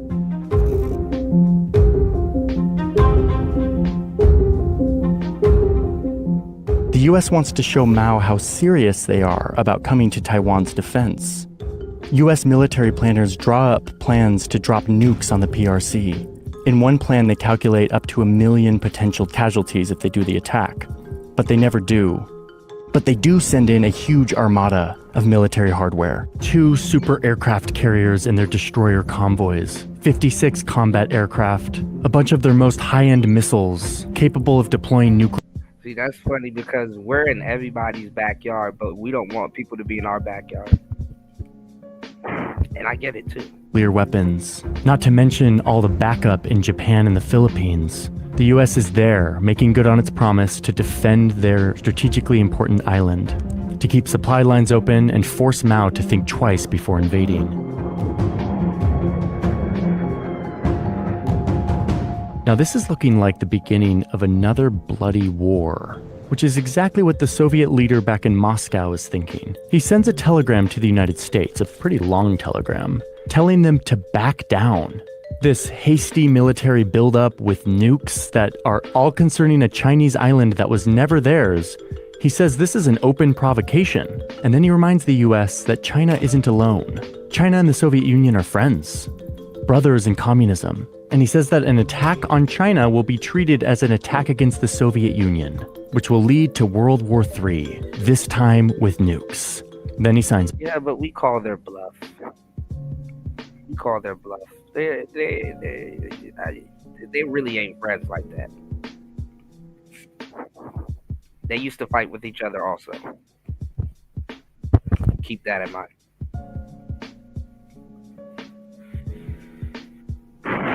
And this whole thing with Maduro, we're gonna see if they really are friends. Like, are they gonna work together to get him out,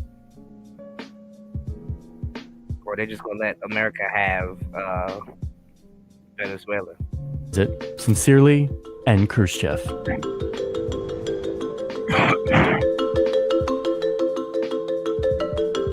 I mean, this is a tense moment, but ultimately, both sides back down. But not really. The US keeps tens of thousands of troops here. They keep their nukes ready to go. And right here across the strait, neither of the two Chinas want the other to have the last shot. So they keep shooting a few shells at each other every day, eventually settling into this weird rhythm. Mao's PRC troops fire a few shells. The next day, the Republic of China troops on Taiwan would fire a few shells of their own. Never hitting anything valuable or lethal, but just a reminder that tension is high. They will go on to do this every day for the next 21 years.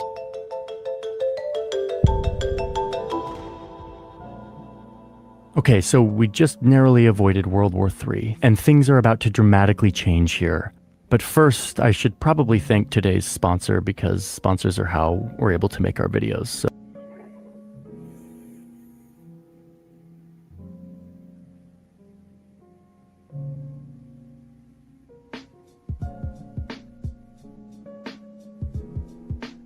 and the US is very much in Asia, obsessed with stopping the spread of communism, including in Vietnam. They have this defensive island chain on the map with Taiwan at its center. Tensions continue to rise, and in 1960, the US puts nuclear weapons on the island itself. Over here, the Soviet Union is heavily supporting the new People's Republic of China, including helping them develop and deploy nuclear weapons, which China officially gets in 1964. So now things are a lot more tense right here. But it doesn't take long before this relationship starts to shift. These two communist empires start to diverge. They start to disagree on how each other is carrying out the communist promise. Mao is radically and violently transforming his China, punishing anyone he sees as disloyal, running huge societal experiments on farming and the economy. And it's not working. Crops are failing, food is disappearing, tens of millions of people are starving. The Soviets see Mao as reckless, unpredictable, destabilizing, and ungrateful for all of this support that they've been giving him. Meanwhile, Mao is falling out of love with the Soviets as well, saying that they're too accommodating to the capitalist West, not real Marxists. Tension rises fast, and soon... And you can kind of see some of this stuff still taking place today in with what's going on.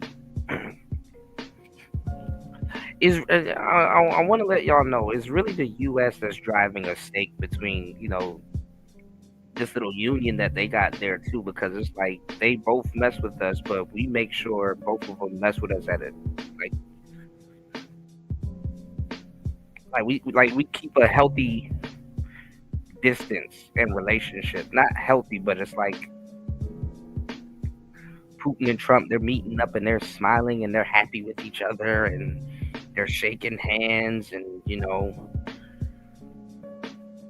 that he's like, hey, stay your ass up out of Greenland, or hey, we just took Venezuela. Same thing with Xi. Oh, we're not beefing no more, we're cool and blah blah blah, but hey, don't send those cars over here. Hey, don't,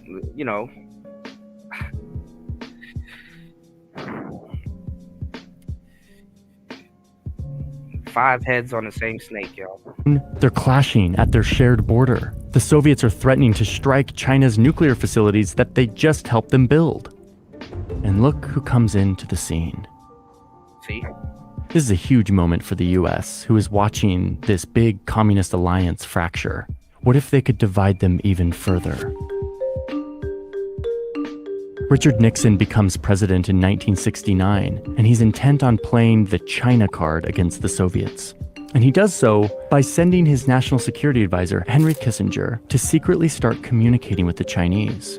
The US had no formal relations with China. They were enemies. They didn't talk to each other. So Kissinger had to talk to the Chinese using Pakistan as a middleman. They send messages, they arrange a meeting, and soon Kissinger flies to Pakistan, says that he needs some rest, but secretly he sneaks onto a plane that takes him to Beijing, breaking into this place that has been cut off for 2 decades. Now, why is Mao entertaining this cozying up to his enemy, the Americans? Well, he's concluded Yeah, you know, Russia not gonna like that. that the Soviet Union, who has weapons pointed at China at this point, is a more immediate danger, and that the Americans are maybe willing to bargain about this. But not if they still have troops and nukes on Taiwan, their giant military base right off his coast. So here's Kissinger in this huge moment in the story. He's in Beijing talking to Prime Minister Zhou Enlai, Mao's right-hand man, and the conversation almost immediately goes to Taiwan. The Prime Minister is sharp on his historical details, and he starts off by telling Kissinger basically the story that I've told you so far. He reminds Kissinger that after World War II, Truman was okay with Taiwan being a part of China. That is until he suddenly changed his mind when the Korean War broke out, and starts calling Taiwan's status undetermined, a stance China deeply rejects. And then suddenly, the US takes over Taiwan, a Chinese island, and turns it into basically a huge military base with nuclear weapons, 130 kilometers off the Chinese mainland, and the center of a military effort to contain China and its neighbors. Kissinger... Well, I think it's more so to let them know that we're in their backyard with the biggest gun, so... agrees with this. He says... I mean, look what we just did to Japan, like... blatantly in this private conversation that if the Korean War didn't happen, Taiwan would probably belong to the PRC. But he says previous administrations made Taiwan a key part of the Korean War. So here we are. But then he says we're different now. We're no longer going after communism for communism's sake. The new President Nixon, quote, operates on a different philosophy. We can be friends even if you're communists. Now, Kissinger's main goal is to befriend the PRC to divide it from the Soviet Union. But even with that in mind, Prime Minister Zhou says that he trusts Kissinger. He believes him. But then he says that the key question is if the US is ready to recognize that Taiwan's status is not undetermined, that it is a part of China, and that there is only one China. He says, quote, this is the crux. Nothing can happen unless you agree to that. Basically, if you guys pay attention to what's going on, this is like an inside-out version of Ukraine and Russia. Fascinating. And Kissinger says, yes, we're not advocating for 2 Chinas or 1 China and 1 Taiwan, but look at the language in this transcript. He vaguely remarks that, quote, as a student of history, one's prediction would have it be that the political evolution is likely to be in the direction that the PRC wants. This is a tactfully vague way of saying that Taiwan will probably be reunited with the PRC, but we'll see. Kissinger is kind of throwing Taiwan under the bus here, at least in the words of one expert I talked to. But again, his goal is to get leverage over the Taiwan is a pawn at this point. Soviets, so he's willing to give something up to the Chinese. He promises to not support any independence movements in Taiwan, and he even says that the US will take out all their troops. But in return, he needs the PRC to tell the communist fighters that they're supporting in Vietnam to negotiate a peace deal, to release American prisoners of war so that the US can leave Vietnam. And Zhou's like, we'll try. And soon there's a sense of agreement in the room. The Prime Minister says he's hopeful. It sounds like these enemies are taking the first steps towards friendship. And soon, everything changes once again really quick. Hey, before we continue, I need to tell you about the platform we've been building that we are launching very soon. All right. Taiwan gets kicked out. President Nixon then goes to China, totally publicly, and announces that they're starting to talk to each other, that friendship is in the near future. They aren't officially recognizing the PRC as a real country, but they're... Don't this sound like Trump and Z? One master said when China killed U.S. troops, the fuck did the PRC think what was going to happen? warming up. During this visit, Nixon has some secret talks with Zhou Enlai, Mao's right-hand man who Kissinger had negotiated with. The declassified transcript of these private conversations contains a moment where Nixon, straight up, in his own words, acknowledges that, quote, there is one China. Taiwan is a part of China. And then he says that if he could control the American bureaucracy back home, he would tell them to do away with referring to Taiwan's status as undetermined. That was not American policy towards Taiwan. But you can almost feel how eager Nixon is to But he had to get in with him, so he had to kind of butter him up, tell him. make this friendship work, to divide the Soviets from their big ally. But he's kind of getting ahead of his skis. So it's 1972, and Nixon and Kissinger have successfully pulled off this rebalancing. They've gained a ton of leverage over the Soviets by dividing them from the Chinese and then starting to befriend them. And then the Vietnam War ends. Not quite with the support from China that Kissinger had envisioned, but the troops are gone, which lowers tensions even more. In 1974, the US takes its nukes off the island, another down payment towards full friendship. Soon after, Mao, the revolutionary who started this country, dies. And the leaders who take his place come in much more open to trade in the global markets. The US sees huge potential here. So in the late 70s, President Jimmy Carter finishes what Kissinger and Nixon had started a few years earlier. The US officially recognizes the People's Republic of China as the only China, no longer recognizing Taiwan. They move their China embassy from Taipei to Beijing. More countries are flipping as well. At this same time, the Bro, you know you're gonna always get into an argument about the the Vietnamese War, man. You know for a fact you're always gonna get into an argument about the Vietnamese War. Some people say we lost, some people say we won. The US erases the treaty that says that they would protect Taiwan. They remove all troops from the island. And that shooting match that had been going on for years every day, that finally stops. Capitalism with Chinese characteristics is taking off, and these two are trading, reshaping the global economy. It's a monumental shift in just a few years. And just as Kissinger and Nixon wanted, it weakened and isolated the Soviet Union. And it started a new era for Chinese-American relations. But notice that in all of this, even during all the friendship, all the visits, the US never publicly acknowledges what Nixon said in private, that Taiwan is a part of China. They recognize that Beijing thinks this, but they continue to operate with the ambiguous policy that Truman laid out in the 50s, that Taiwan's status is undetermined. In a short time, Taiwan went from core ally to diplomatic orphan on the world stage. And many Americans and members of Congress didn't feel right about abandoning an ally that, by the way, is changing into a more open and developed economy and society. We're abandoning them all to embrace a communist, authoritarian former enemy? What message does this send to our other allies? So while Carter is normalizing relations, Congress is passing a law.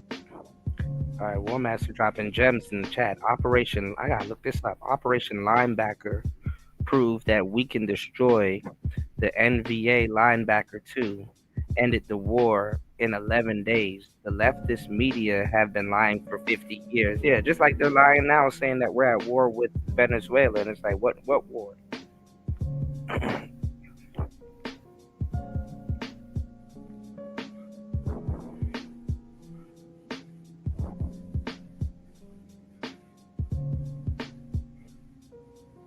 Now, if this Greenland thing don't go too well, we might be in a little bit of a kerfuffle, but hey. to reassure Taiwan. The law says, yes, the US doesn't recognize Taiwan as a country, but we will Greenland, my bad. still support it as a partner. And crucially, the law says that even though the troops are leaving, the US is required to sell weapons to Taiwan so that they can defend themselves. And finally, if that wasn't enough, the US will maintain capabilities to come to Taiwan's rescue if they're ever to be invaded. But they stopped short of saying that they actually would come to their rescue. It was intentionally crafted to be ambiguous, to give reassurance to Taiwan so that they didn't go declare independence, cause a conflict, but not to make promises that would anger China, who, by the way, sees this law as cheating the spirit of their agreement, seeing the US as an insincere friend. Because remember, China's position here is that they are officially the government of China, which includes Taiwan, which was to be given back to China after World War II. The Allies said they would, and that Taiwan would be like any other part of China today if the US hadn't stepped in the 1950s. That's their position. And they begin a campaign to try to convince Taiwan to come back. And listen, y'all, it may seem like the 50s was a long ass time ago, nigga. That shit was yesterday. All right. Into China peacefully, but it's becoming too late. This whole time, Taiwan has been transforming, its economy looking like one of those miracles. And by now, it's replaced its decades of military dictatorship. You know, with all of the arguments I hear about it, I don't put that past them. You know, downplay the credit. With a democracy. It's the 1990s and they're holding elections for the first time on the island. The US is loving this. They want to support it.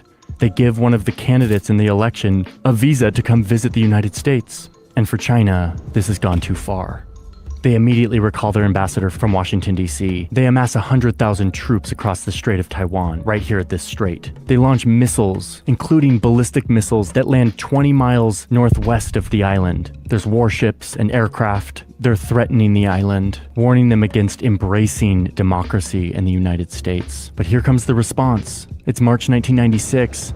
And the US sends 2 aircraft carrier battle groups to the waters near Taiwan. It's the largest show of force in this region since Vietnam. The standoff dies down, and while all of this is happening, on the island, this first democratic election goes forward peacefully. Taiwanese voters turn out in huge numbers, 76%. They're defying this attempt to be bullied by their big neighbor who they identify less and less with. And the world watches as a symbol of democracy flourishes in the shadow of the intimidation of their huge neighbor. A neighbor who becomes infamous for massacring peaceful pro-democracy protesters in Tiananmen Square. A democratic Taiwan, supported by the US, is reversing some of this warmth and friendship that was cultivated in the 70s and 80s. Tension is back, especially now that it's the 90s and the Soviet Union has collapsed. They no longer have a mutual enemy.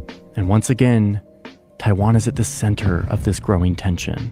But by now, the island knows how disposable the US can treat them if they lose their strategic value. So they continue to position themselves in a way that will result in protection from the United States. The government has been subsidizing companies that are becoming... Yeah, like we're literally in their backyard. Like, I've always said that since Japan, like they can't really do too much. We're literally in their backyard. Like, we can for sure touch them before they can touch us. I mean, top manufacturers. So this is why he doesn't want them to have Greenland, because they'll be able to get to DC from Greenland. You know, if we don't intercept half of what they got going on, and then shit, they can get to New York faster than DC. Of these valuable little silicon chips, semiconductors that make computers work. These microchips are becoming more and more vital to economic and military power. And if Taiwan can become the epicenter of making them, then the US will have more of an incentive to protect them, to keep this valuable capability out of Beijing's control. This works tremendously well. And by the 2000s, valuable technology companies like Apple and AMD and Qualcomm have outsourced the incredibly expensive and complex task of manufacturing microchips to Taiwan firms. One in particular. One microchip company wouldn't even exist without Taiwan to make their chips. That's NVIDIA. So there's tension here, but that doesn't stop China from trading with the US and the rest of the world, resulting in economic growth like the world has never seen. They become rich really fast. And with that, They build a world-class military. And even after all of these years, they still remind the world that they are set on finishing the civil war that the US stopped them from completing, reunifying with Taiwan, who they see slipping further and further away. In 2005, Beijing passes this anti-secession law, which says that China will pursue unification with Taiwan by peaceful means, but they reserve the right to use, quote, non-peaceful means if Taiwan moves towards formal independence or if Yeah, I had a couple of students that's from Taiwan, and they were talking about it, even though we're not supposed to, but you know.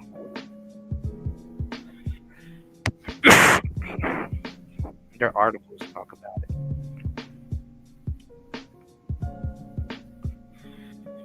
That's the ones they want to learn English and choose to read, so, you know. Ooh. You said the problem with the youngsters teaching history is that there's so much that they don't know about the world because they were children, right? And they wasn't around. Yeah, I don't know about China and the world-class military, but China did own all of everything here, you know. Especially where I'm at, China absolutely owned all of this stuff. So, but old China, you know, shit. This country's afraid of China coming in, but China is huge, y'all. You know, and it's a beautiful place. You know, their winters are crazy. You know, Guangzhou and a little bit further north, Hong Kong. They speak Cantonese, and you know, very interesting place. They have a lot of their own stuff. You know, they're in their own world. You know,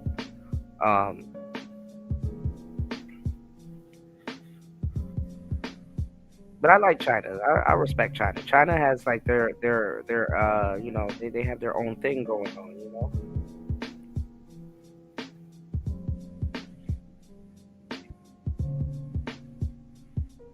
Very interesting place.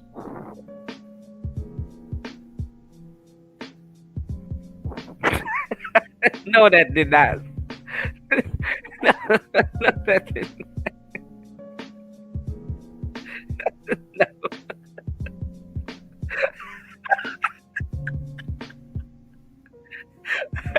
I can't believe that. I can't believe that. No, that did not happen, War Master. War Master says, for the listeners, you know, 'cause I know sometimes you guys are at work. War Master says, China built a ship and it sank before they even turned the motor on, bro. You gotta chill, man. if peaceful unification becomes impossible. The United States disagrees with this. Under their One China policy, Washington acknowledges China's position, but it doesn't endorse it. And it says that Taiwan's future must be decided peacefully, without coercion, and with agreement of people on both sides of the strait. But even despite this law, relations across the strait start improving in the 90s and 2000s, thanks mostly to economics, mutually beneficial deals. And the PRC continues to incentivize some kind of peaceful reunification with Taiwan, telling them that they can keep their way of life and their system. There seems to be some hope in the air here, but that quickly fades as nationalism starts to rise on both sides of the strait and across the ocean. The modern day version of this. And you know, it's funny, it's the people too, because it's like, they fought for that land, so it's like, hey, my ancestors perished over this shit. Y'all need to make sure y'all go take that shit back. Y'all are having trouble with resources and stuff. All the resources are over there in Taiwan. Like, damn. This conflict is overseen by Xi Jinping. Tofu drag buildings. What is that? It's an unreal place, man. Who rises to lead the PRC in just the stuff that they got going on over there, and the technology and advancements and stuff, man.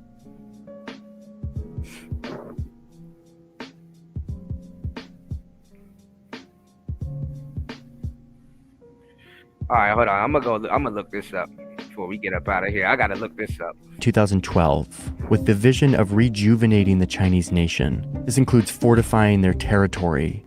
Bro, thinking while you're being built is dial. God. Diabolical. Hold on.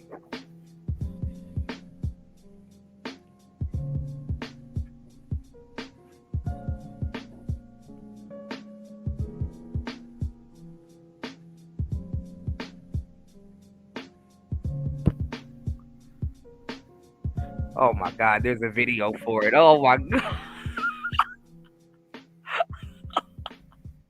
All right, give me 1 second. This is almost done. Hold on. Including first and foremost Taiwan, a symbol of this effort, who, quote, must be reunited with the mainland, according to Xi. This vision has been paired with a rapid growth of the Chinese army, and the US now sees China as their greatest rival, and has responded with a military buildup of their own in this region, resurrecting that old island chain. It's been tech wars and tariffs and sanctions and bluster, and the relationship between these two great powers has deteriorated in recent years, for reasons that have little or nothing to do with Taiwan, but that serve as a reminder that this decades-old balance that keeps peace here is deeply reliant on what happens between these two superpowers.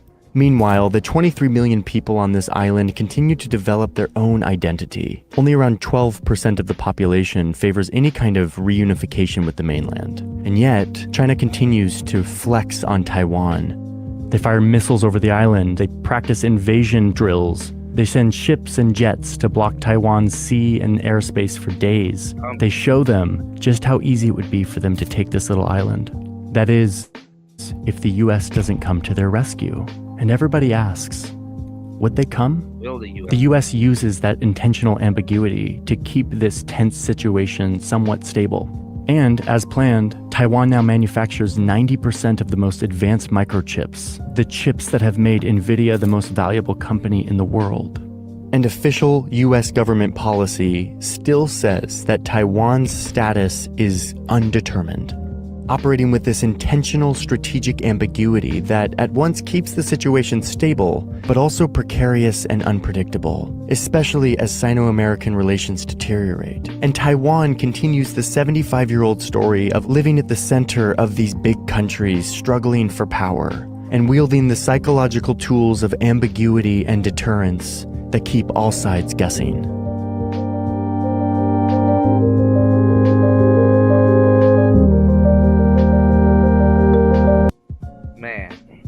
I'm glad these shows have a good educational side to it. Hold on, y'all.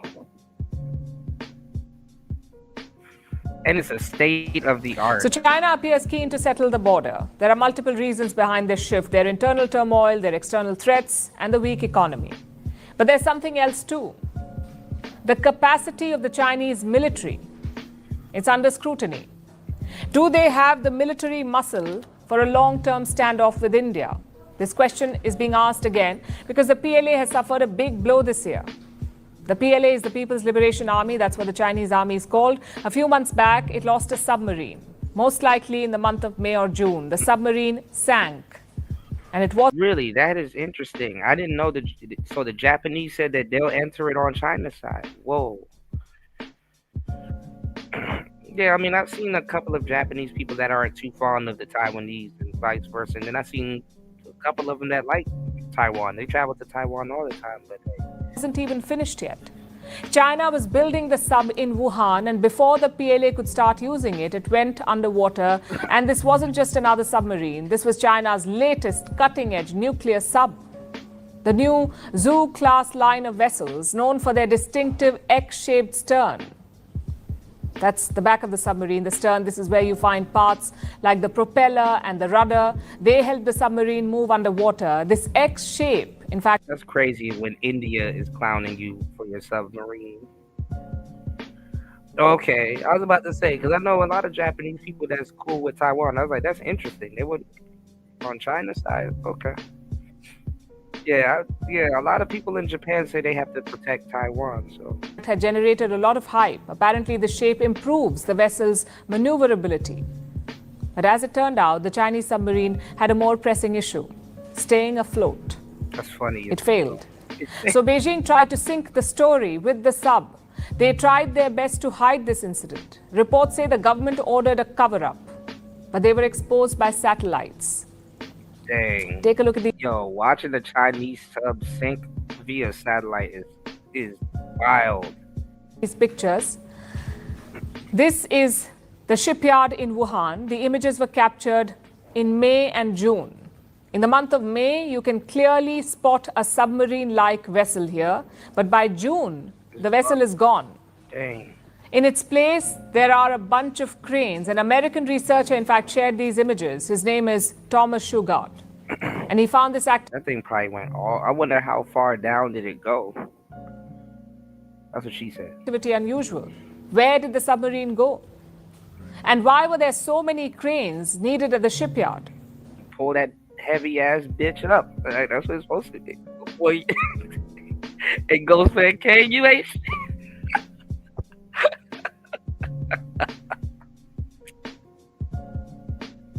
Yeah. All right, y'all. I gotta turn this shit off, bro. I'm too close to China. Y'all gonna get me caught up, man. Holy shit! A piece of me wanted to say, the irony of it is that's what it's supposed to do. It's supposed to sink on its own terms. But hey.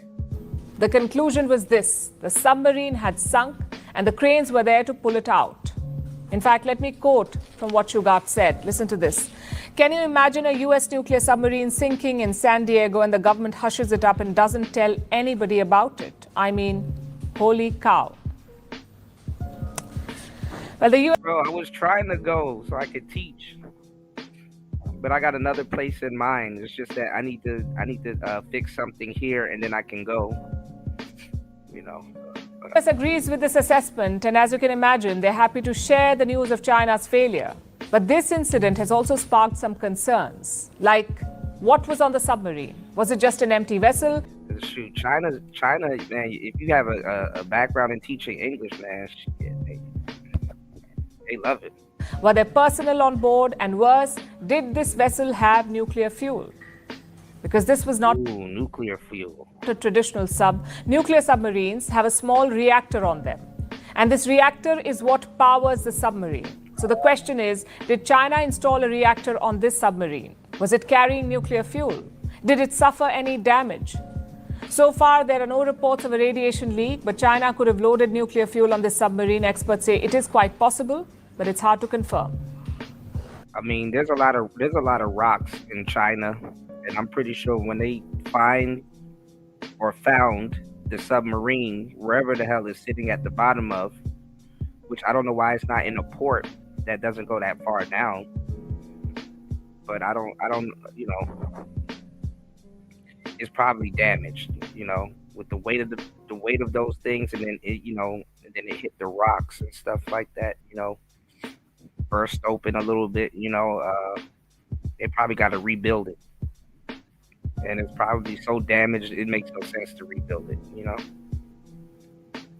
You know, that's where they get those Gillette razors from, y'all. They I wouldn't say Chinese submarines, but those Gillette razors, they come from like sunken ships and all kinds of stuff.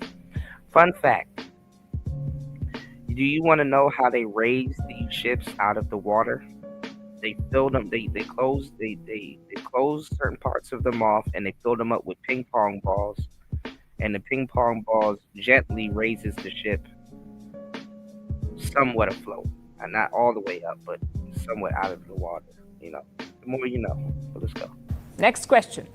Did China manage to retrieve the submarine? She up here playing around with the submarine, though. The reports say that it was, in fact, eventually salvaged. But this whole incident, the sinking of a high-tech submarine, And they salvaged it that quick. is an embarrassment for Beijing. It has the world's biggest navy. These submarines were supposed to project China's naval prowess. Instead, they have become underwater paperweights. And that's what is raising questions about. Bro, she got jokes. About China's military capability. Is it truly war ready? Can Chinese soldiers fight a real war? And how effective are Chinese weapons? You see, to win a war, you broadly need two things: trained soldiers and reliable weapons. And on both fronts, China appears to be falling short. Its soldiers lack real combat experience. The PLA's last war was way back in 1979 when China invaded Vietnam. Deng Xiaoping was in power at the time, 1979. He wanted to, and I'm quoting, teach Vietnam a lesson. Instead, it was the Chinese who learned a lesson. You said air bladders. What is that? Wow. They lost. But some of them, I think the reason why they use, with a case that I know, I think the reason why they use the ping pong balls is because the ships rust, so they don't want the ship to fall apart. Coming out the war. It's been 44 years since. In all this time, China has not fought any war. So its soldiers do not have real combat skills. There are only a few Chinese generals today who can say that they've... See, this is what we're telling Sugar Bum earlier. See, the females talking shit be getting people into war. What you know about military skills? Let's go. Seen any real action. And what about the weapons? Well, they don't inspire any confidence either. We've already told you about the submarine that sank. Now look at this. Oh my God, this woman. The story came out in January. Instead of fuel, Chinese missiles had water. At least a dozen defense officials faced action over this. They were accused of corruption. And corruption is quite rampant in the PLA. Xi Jinping has personally led the cleanup operation. Since coming to power in 2013, he has purged... What's going on, party? I was just saying how we're telling Sugar Bum that women be wrong about war and getting us into some bullshit. She's making so much jokes. This woman will get a man into a fight at some point at a nightclub. Yeah, so I've noticed. Yeah, I heard they do have like somewhat of a Cold War going on. Yeah, and India is no joke. But she is kind of right about China and their military. But the thing is, y'all ever heard that saying that a knight in shining armor is wearing armor that was truly never tested? Keep that in mind. Thousands of officials over armor is not supposed to shine, it's supposed to protect. Craft, including two former defense ministers, Li Shangfu and Wei Fenghe. Before taking the top job, both Li and Wei had important posts. Li handled the PLA's Equipment Development Department, and Wei was the first general of China's rocket force. Both leaders now face corruption charges. They're accused of taking bribes during weapons procurement. Now let's connect these dots. China has submarines that sink, missiles that are filled with water, soldiers with no combat experience, and a corrupt top brass. So while Xi Jinping may like to project an image of strength, the cracks in his armor are showing. The PLA may have great numbers, but it is crippled by corruption and incompetence. Or Master said, or that Nike, that Nike got a good polished game. Oh my goodness. I never heard of this submarine. China has suffered a significant blow to its naval ambitions. Its most advanced nuclear-powered attack submarine has sunk. Satellite images have revealed salvage operations at a port near Wuhan where the submarine sank. Our next story explores how Beijing has been trying to keep the embarrassing incident under wraps for over 100 days. Take a look. Nuclear-powered submarines are the epitome of modern military technology, combining cutting-edge stealth capabilities with nearly limitless operational range.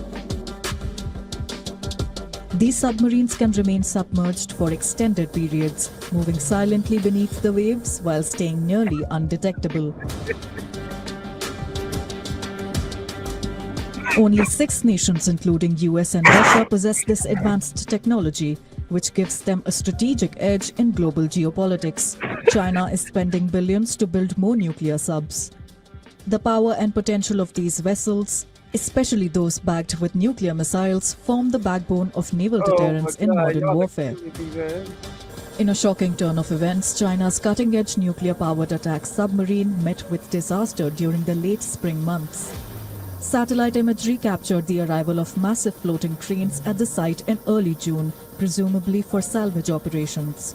The incident, shrouded in secrecy and previously undisclosed, is believed to have occurred at a shipyard in the vicinity of Wuhan. They probably wasted billions on that thing, man. Beijing is Submarines are expensive. tight-lipped about the fate of any nuclear fuel or nuclear weapons aboard the vessel at the time of the incident. The Zhao-class submarine, which sank, boasted a unique X-shaped stern design aimed at enhancing maneuverability. Experts say this loss is a big blow to China's naval ambitions. Chinese military has been developing its navy to counter US efforts to assist Taiwan in any potential conflict and to establish maritime dominance within the first island chain. According to Pentagon, China Beaten by the superiors is crazy. is set to acquire about 80 submarines in the next decade. Strategic nuclear submarines forms one of the pillars of the nuclear triad, referring to a country's ability to launch nuclear missiles from platforms in the air, land, and at sea. Oh Lord. Shout outs to everybody here. 5 hours and 34 minutes into the madness. Please hit the like button. Please support the show. I already know where I can't go. As Beijing pursues its goal of a world-class military capable of safeguarding its global interests, this setback underscores the challenges in developing and maintaining advanced naval technologies. Bureau Report, WION, World is One. For all the latest news, download the WION app and India is crazy. Alright, let's get back to this, man. So let's see what's happening in Australia. A lot of these, you started off talking about this. A lot of these Australian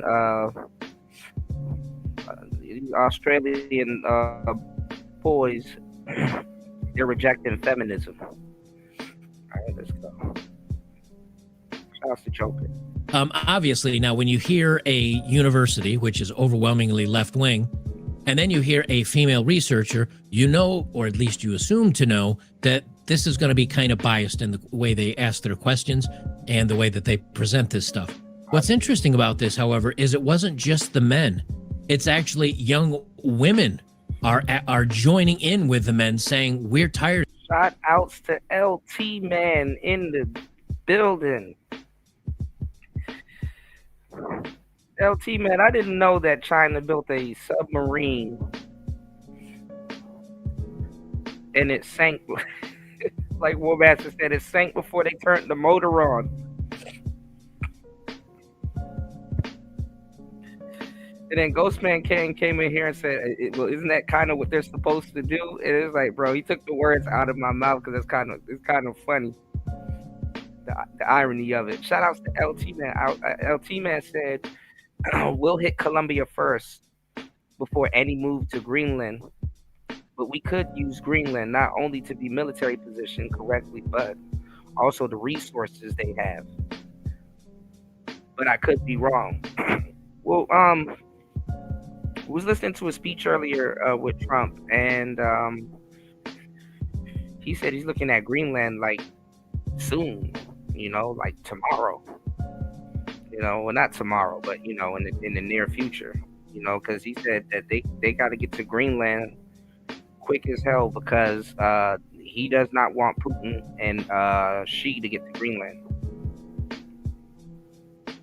And he said he's a big fan of Denmark, but the way it's looking at it is like, I guess he's gonna try to negotiate with them first and come up with a deal, but it looks like Greenland gonna have to lay down, man. We'll see. For this crap, we've had enough. And that's why I say as we go into... Shout outs to LT Man in the building. Let's go. To the next few years coming up, that all the opinions of the world, once people are informed, the uninformed, they're in the middle. They don't know what's going on. Maybe they do or don't listen to the news. But once you're informed, you either have to almost choose a side.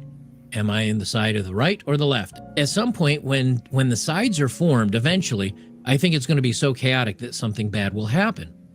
Respondents were asked if they... Yeah, they were like, they got like 370 something billion barrels of oil. that they can get a loan from Greenland and some other resources, you know. They agreed or disagreed with a range of statements, including society demonizes whiteness today, so resistance is the only way for white people to have a fair chance in the world. A quarter of boys supported every form of extremism identified in the survey. 39% supported right-wing types, followed by white supremacists on 30%, anti-feminist on roughly 30%, left-wing on 30%, incel 25%, religious-based 21%.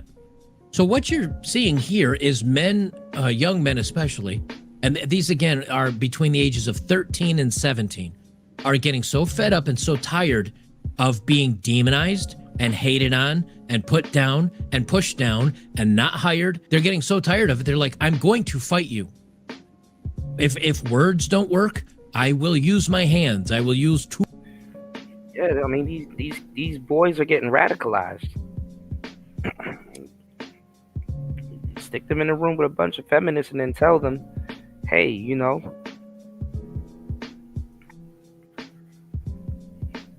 she's better than you. You ain't shit and blah, blah, blah, and all this other stuff. What's going on, Shannon B?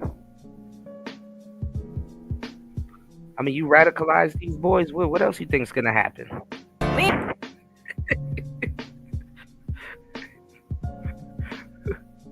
What do you think gonna happen?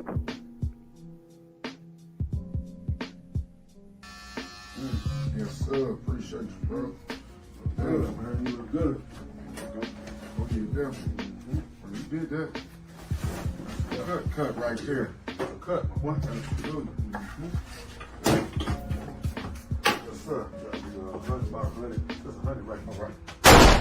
Why you put the hat on? What you mean? I'm done for the deal. It's just a cut. You got the group. It's just a cut. It's just a haircut. That's the group. It's for the dangerous. That's the group. It's just a cut. What do you think gonna happen?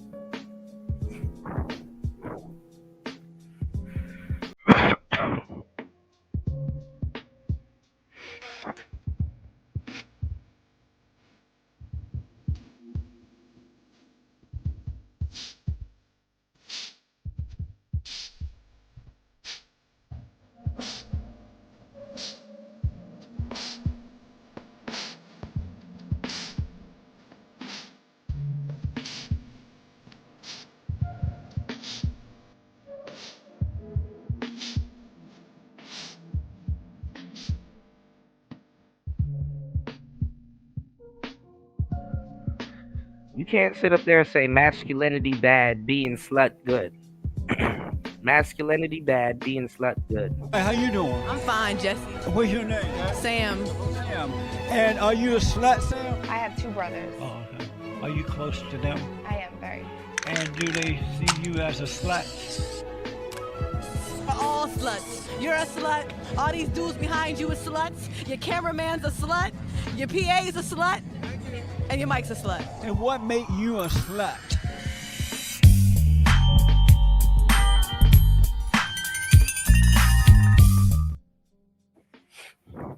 But oddly enough, you have a lot of women, you know, rejecting this also. Look at how Amber Rose, but you know, that's kind of when it fits their narrative. Because look at how Amber Rose turned around and now she's a Trump supporter. And remember, Trump is supposed to be the epitome of toxic masculinity. You know, that's like same people talking crazy about Andrew Tate. Now they Andrew Tate fans, which is crazy.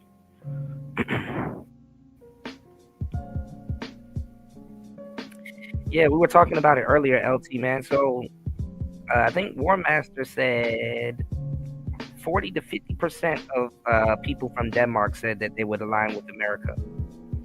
He said, damn, 50%, you know. And it's been thrown out there that Canada, you know, Canada might come next after Greenland.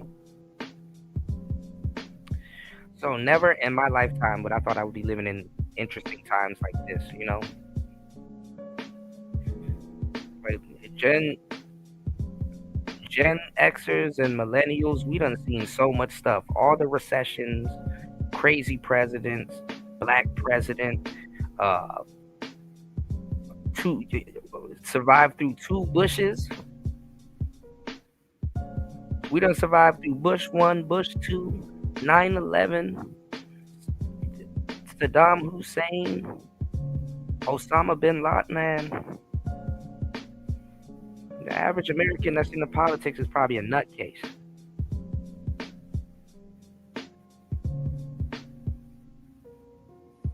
Yeah. Yeah, he was wrenching that. It's the part that got me, LT, man, when he wrenched it. Why did he wrench it? Oh God. Tools available to me. I'm not going to let you persecute me.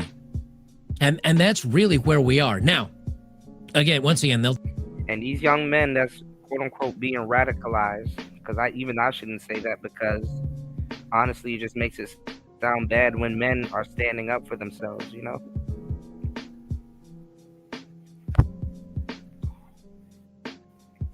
Wait, hold on, War Master. Were you riding just a second ago? Did you take a crash? Bro, for real, be careful on that thing. It really is a death trap.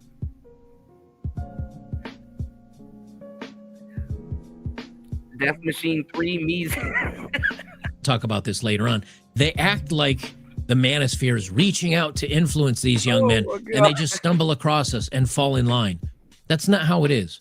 Most of the men's content is kind of... Bro, even those slow mile per hour falls are no joke neither. You gotta get some steak fangs. Kind of like a suppository. Now, if you don't know what a suppository is, for those of you maybe that aren't native English speakers, that is a medicine that is given not in your mouth, and it's you stick it up your ass. Not in a jab. It is given rectally. That's the type of medicine that is, and usually not willfully. It's a surprise suppository. So that's how this usually happens. And so what's happening is young men are getting so hated on that they just fall into the only category left, which is against all of this crap. But here's the surprise. This is the part I really... You said,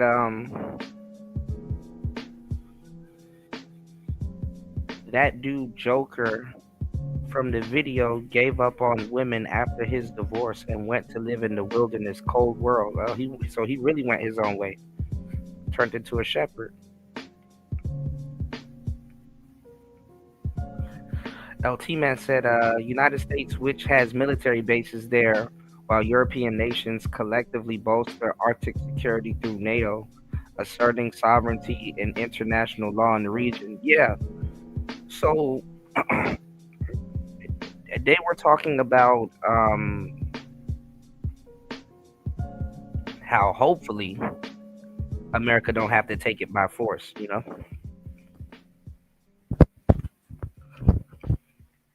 Hopefully America doesn't take it by force. You know what I'm saying? But the thing is that,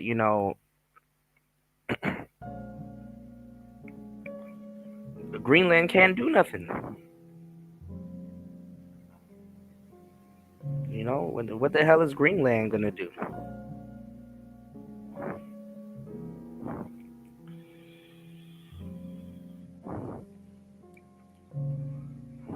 And we kind of see what, I don't blame them either, shit. When a woman drives you to the brink of no coming back, it's like, yeah, let me go sit down.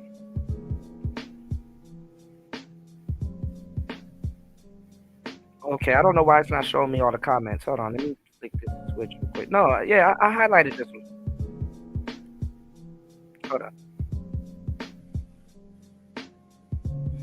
Yeah, Greenland and Europe. Yeah, I highlighted this one. Greenland and Europe are primarily protected by NATO, with Denmark responsible for Greenland's defense. Yeah. That's what I was saying. War Master said that more than 50%, I think he said 40 to 50%, said that they would align with the U.S. Trump saying that we have the quote-unquote hottest country at the moment. Like it's a mixtape.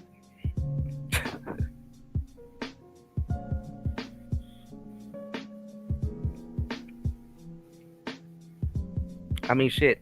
The crazy part, LT man, is that we kind of don't need NATO. If we take over Greenland, we don't. I don't think we need NATO, but Ukraine would need NATO. So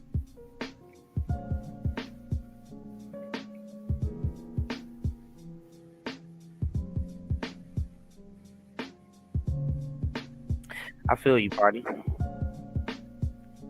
It's that Greenland. Greenland says, "Pay your brother." Yeah, NATO needs America at this point. If we take over Greenland, man, shit. But we'll see. LT man says Colombia might be next. Cuba is somewhat of a sitting duck, just like that boat that we seized out there. So I guess, and I think Ghostman King said they found another tanker. So we seized 2 tankers.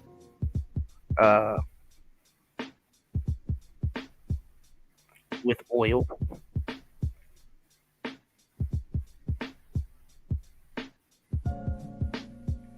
Yeah, we gotta see, LT man.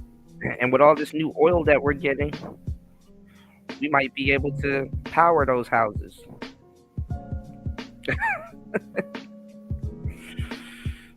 Hopefully gas drops, Well, we already got Puerto Rico. The Clintons fucked up Haiti. I don't know about Hispaniola. Cuba's right there.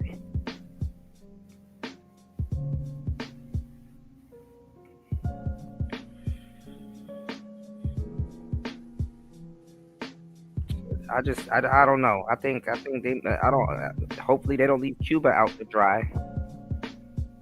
But it looks like they I don't think they're going to negotiate for Maduro. But I mean, we'll have to wait and see. Because we literally went over America having a sit down about how they're dividing up all of their loot that they took from Venezuela. Shout out to the cynical one in the building. So America's counting up their loot. Like, hey, we got 1 billion barrels. What are we gonna do with these barrels? Oh, we're gonna sell some back to China. Like, literally counting up the loot.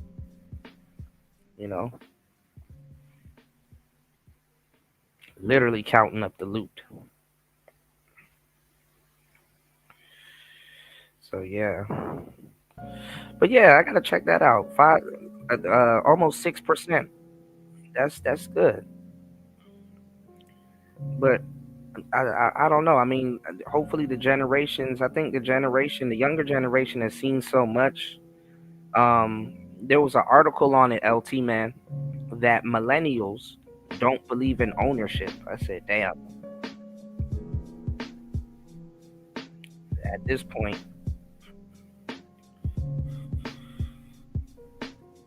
you got to dupe America back into ownership. If you don't own anything at this point,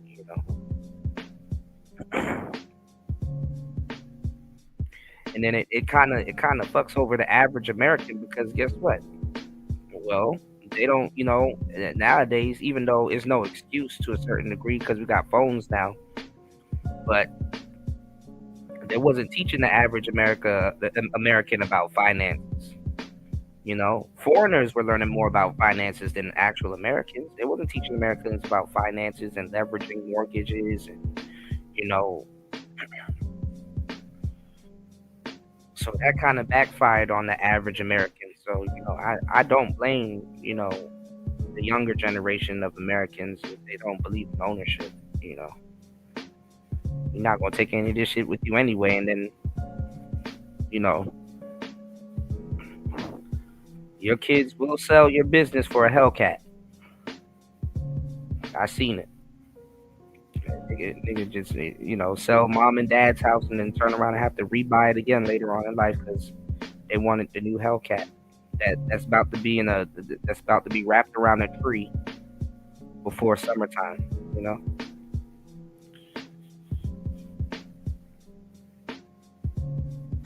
So America kind of shot themselves in the foot with that shit, you know.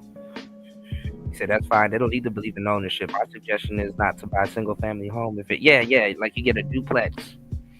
Yeah, I will say this: if it's a business, a lot of them believe in ownership. You know, like owning a building or but. You know, we seen what happened to a couple of them people during COVID, you know, with the Airbnb thing, you know, and you had some squatters that got some good property out of that shit. You know, some squatters got some good property out of it. So, you know, shout outs to everybody here. Please hit the like button. Please support the show. It's Player Talk Radio. 5 hours and 55 minutes into the madness. Thank you everybody for wishing me a happy birthday. My bad, I was sick throughout my whole birthday, but this whole weekend we'll have some fun. You know, I'll do a double header, and we'll catch up on a lot of the foolery and the buffoonery that's been going on in the space, you know. Have a little fun. All right.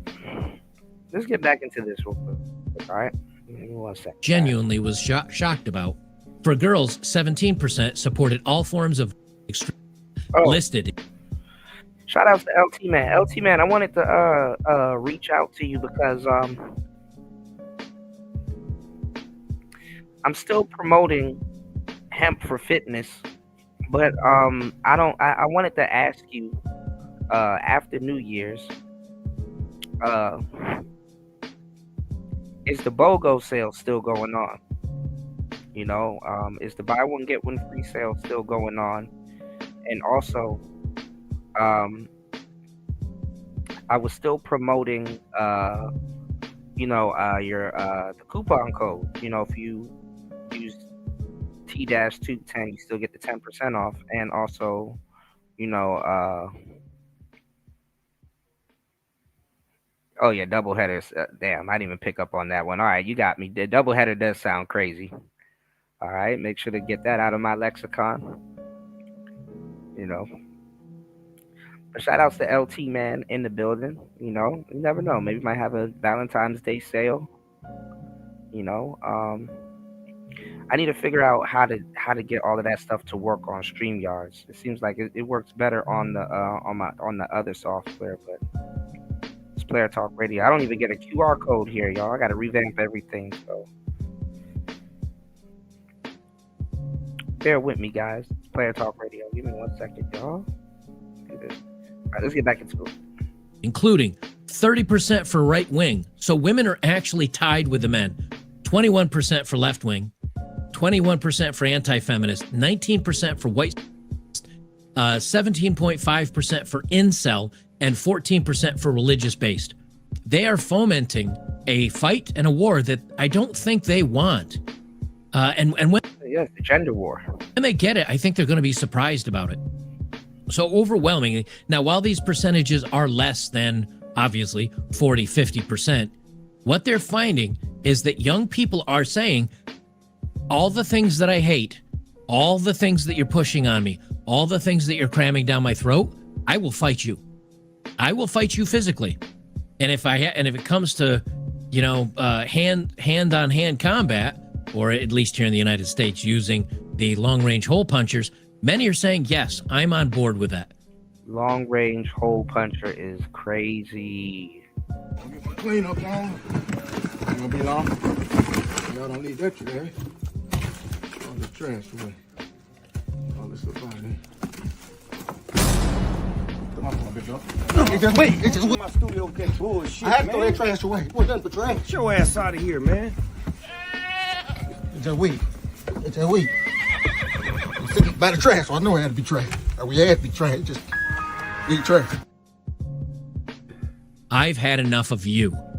And then they go on to blame the conservatives or the right wing. They go on to blame them for wanting to fight. But in the meantime, if you look in all the news and everything that's going on with up in Germany, the power station that just got attacked by radical left-wing activists, what's going on in the UK, what's going on down in Australia, all the Yeah, like how did you just have a huge mass shooting in Australia and now everybody's like all of a sudden they forgot.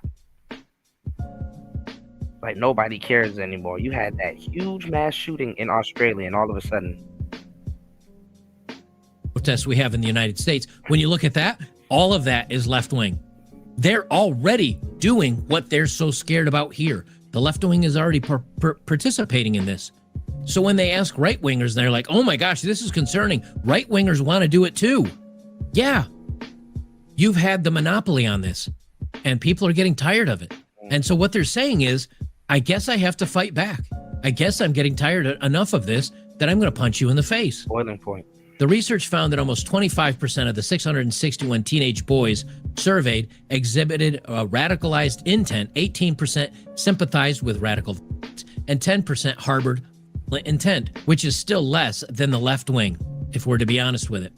36.3% agreed with misogynistic attitudes, 40% mistrusted women. Let's bump those numbers up, rookies. 29% minimalized against women, and 20% disagreed with the concept of affirmative consent. Dr. Megger said her research showed... I mean, it's literally protect women, but it's open season on the boys, so... I don't know whose grand idea is to come up with that. And then it's at the worst time. Like, listen. I really hate to say this, right? But I'm gonna say it. If you're gonna dupe a bunch of boys into protecting and stuff like that, like why don't you get them when they're older? Like, think about it. It's easier to convince a grown man to simp than it is a kid. Like, to a certain degree, a kid has no fucking moral simping you know, a kid doesn't have no real simping compass. You know, like this is how dumb people are. Like, trying to turn a kid into a simp, even though kids are very gullible, and there is ways that you can turn young kids into a simp, but not like this. Not like this. You know, you have to turn, if you're gonna dupe young men, you have to turn them into a simp in their teens. Like their mid-teens. This is why some of these Gen Xers and not Gen Xers, but these Gen Zers, some of these dudes are savages with women before they even hit their teens.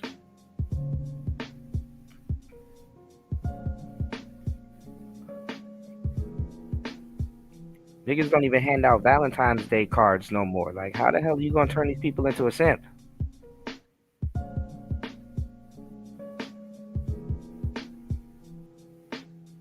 Makes no sense. LT man says, yeah, Kuda, one more month with the sale. We'll give everyone wholesale prices. Okay, perfect. Okay.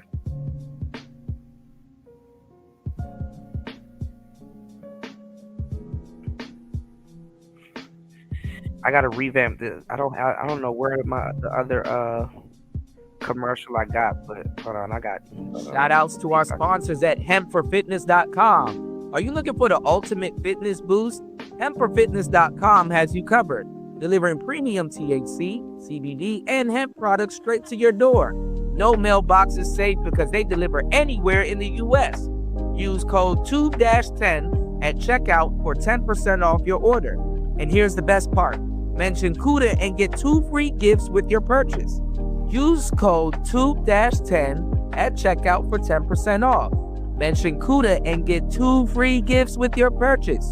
You can't beat that. Whether it's recovery, energy, or performance, we've got all your THC, CBD, and fitness needs covered. Hempforfitness.com, your one-stop shop for a stronger, healthier, and happier you. Fuel your journey with nature's best. That's hempforfitness.com. This is not medical or health advice. but it is gems and nutrition for a happier, healthier you. Don't be late. The results are great. Hempforfitness.com. So head over to hempforfitness.com. That is hempforfitness.com. Okay, yeah, I still had one of the commercials here, but I gotta make some corrections. Okay, so I'm glad I still have some there. Okay, you said with the grace of God, 1 or 3 more years. I feel you, and it'll go by so quick too. Before 2030, it'll go by so quick. I don't know why 2030 seemed more closer last year than it does now for some strange reason. I don't know. Strong and significant correlations between anti-feminist views and support for extremism, and described the proportion of boys who held both extremist, misogynistic views as disturbingly high. It's worse than I expected. The results of our survey are pretty harrowing. First of all, how can kids hold misogynistic views? Like how do you quantify that? How do kids hold misogynistic views?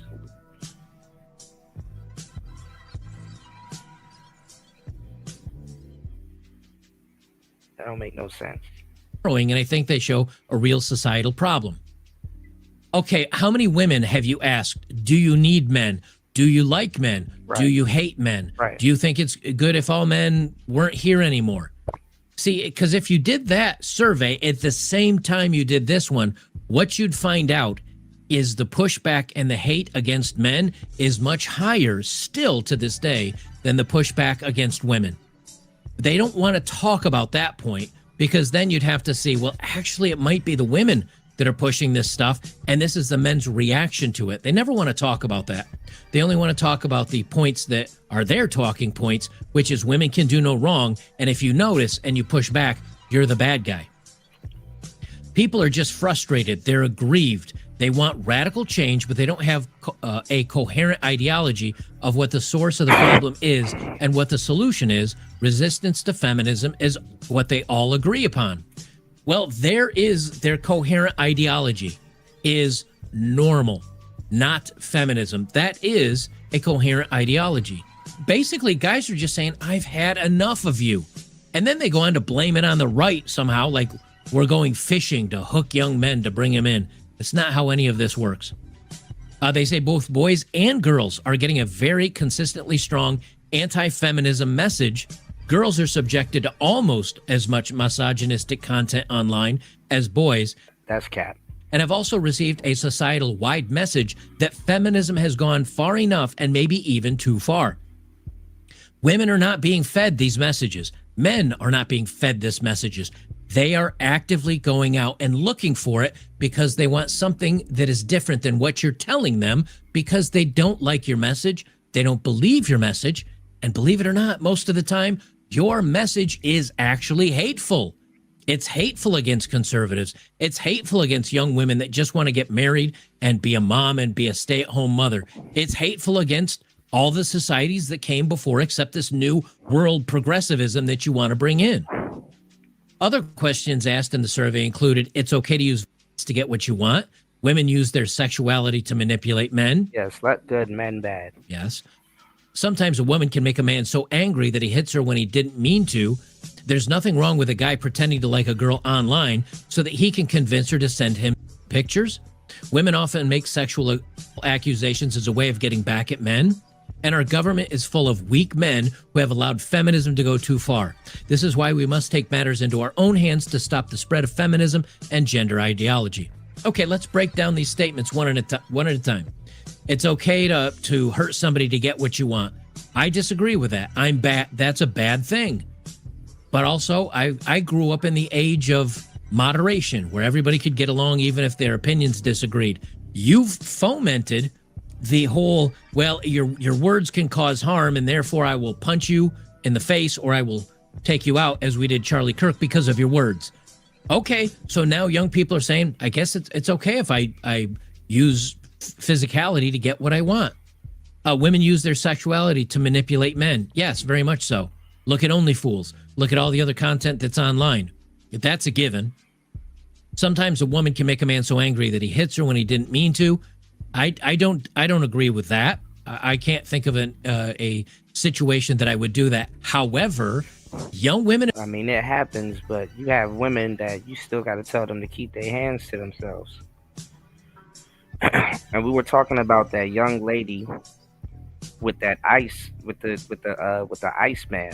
You know, he had a fucking weapon drawn towards her, and she didn't give a fuck. She didn't give two shits.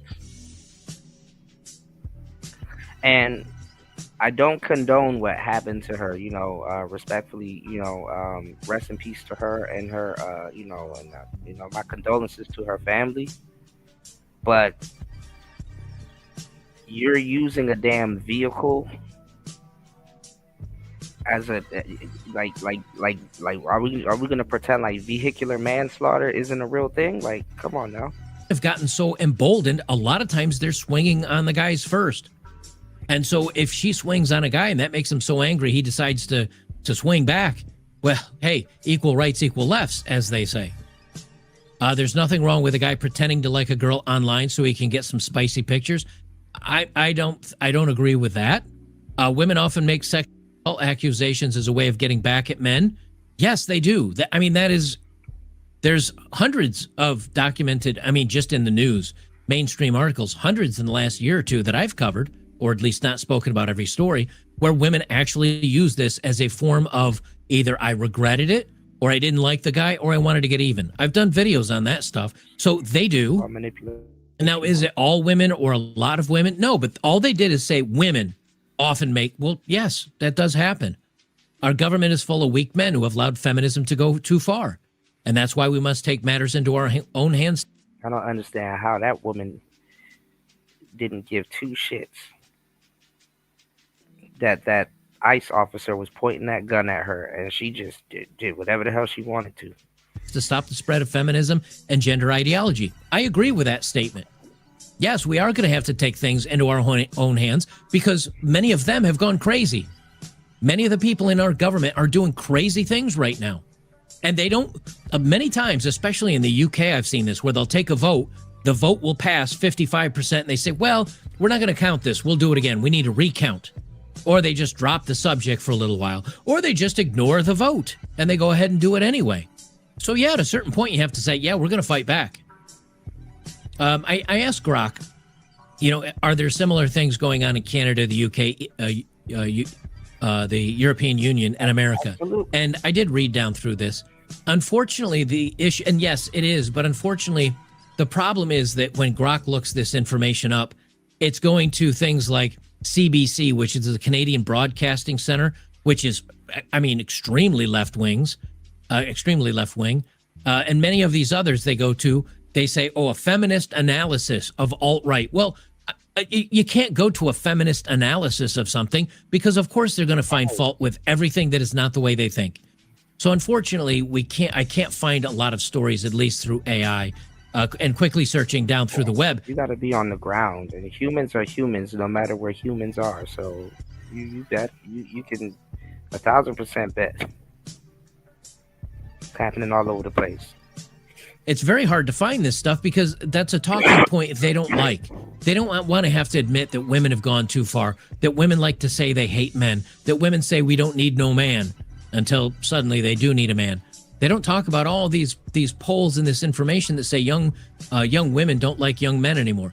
As a matter of fact, I just came across the story the other day, and I wish I'd pulled it up for this. But let me see if I can find it very quickly.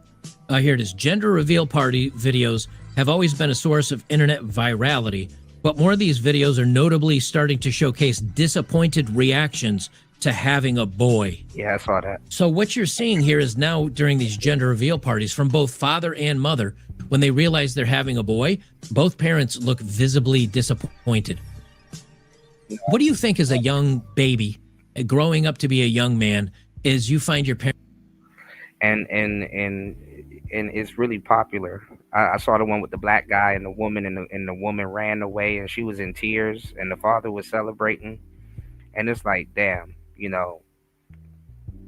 I get it that you may have wanted a girl or whatever, but like you imagine being someone's son and you got to grow up and see that. Like your mother was visibly disappointed. I mean, that's these new couples. I mean, they, what the hell is decorum? What the hell is decorum to them? What the hell does decorum? What is decorum supposed to mean to them? Party said, "Come on, Cooter. You know black folks fully prepared to call that agent a race soldier." Oh yeah. Oh, I can hear Tariq and Jason Black now. Yeah, she didn't. She didn't do nothing wrong. Parents a gender reveal online, and it's discovered it's going to be a boy, and they're like, "Oh man, how does that make you feel as a human being? Doesn't that make you right out of the gate start hating the world? Start realizing you've got to fight against you. Start realizing there is no easy mode, that you're going to be fighting uphill all the way." And perseverance. I mean, young men are definitely, they have testosterone, they have perseverance. If they're raised in a good way or a positive way, they find good, healthy ways to channel it. But when they're not, they might get aggressive. They might be angry. They might fight. You don't know what's going to happen. This is what happens when you overcorrect and you cram all this messaging and all this hate down young men's throat. At a certain point, they're going to fight back. And when they fight back, you're not going to like the results and you're not going to like what's happened. And that's why I say, in the next, from 13 to 17, we'll say that's from 1 to 5 years away from now. As these young people move into the main world, they're going to be just as willing to fight it out with the left as the left is right now. Right now, most conservatives, most right-wing people, in my opinion, now many of you may disagree with me, but I feel that they're not as prone to protest, not as prone to riot, lighting cities on fire, not as prone to going out and destroying property. Will they protest? Yeah, to some degree. Sure, we've seen that. But it's a completely different type. But I think the new right-wing wave, as they call them, the far extreme right, as the new young right-wing emerges, and even though they're not a majority at 60%, you've got 40% of young men and young women saying we've had enough. If that's where that section is, and then you leave out the independents, I don't know how many people are on the left that are in the, yes, I believe we should come swinging for. I mean, you're forcing, not even but this world is forcing people to have common sense, which is crazy. The fences and fight anybody. I don't know. But I don't like, the results will not be good. The future for our countries and our society, it will not be good. I don't look forward to this day, but I can tell you that at some point a fight is coming. And when it shows up, it's not going to be pretty for anybody on either side. Guys, if you like my work, join us over at Better Bachelor. Shout out to Joker. I agree. Now listen, y'all. I wanted to get up out of the building and go rest. Thank you everybody for the birthday wishes, because I'll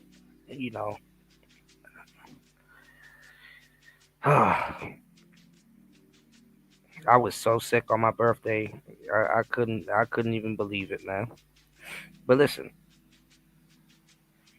I appreciate you guys. So I'm gonna please hit the like button, y'all, and support the show. 6 hours and 18 minutes. I'm gonna look out for the cookout. We're gonna listen to a little bit of Tariq Nasheed, because I found it.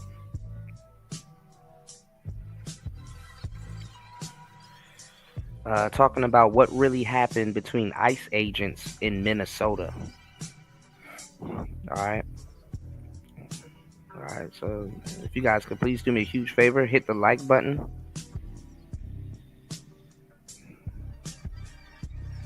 Support the show. Let's go over this. Let's see what's going on before we do I can't say double header, but before we do another show later on today. I got you guys. It's Player Talk.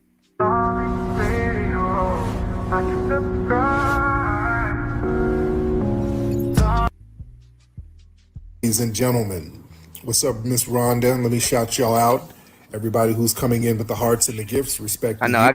I gotta get some rest before I take another tumble. I'm gonna do some tutorials for you, War Master. I got you. Try to curb nudge or bonk. I got you guys. Hold on, no, I got you guys. Miss Rhonda, Renee, Chi-Town in the building, respect to you. 666, what's up? Yeah, you tried to, bro, that is vehicular manslaughter. Why don't we hear that term anymore? Yeah, he keep that AI track on that. I know, right? Yeah, don't worry, guys. I got you guys. Let's go over this real quick. Brother Sir Mike, Troy, much respect to the family. Sir Mike, BMGR, respect to you. D, I can't see some of these, 744. My back, y'all.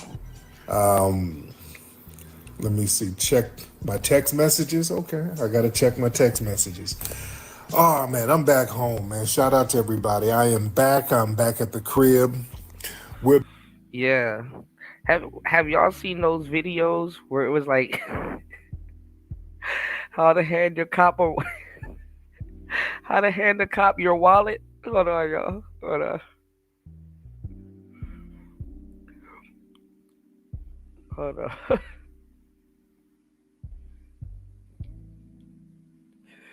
Bro, y'all have no idea. I sit back and laugh at these videos all the time. Look at this. Look at this, y'all.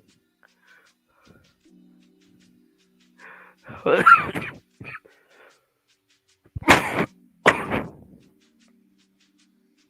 me show y'all how to hand a cop your wallet. That would all. Can I see you as my crush? I will not trust. Teddy for I don't want love. That would all.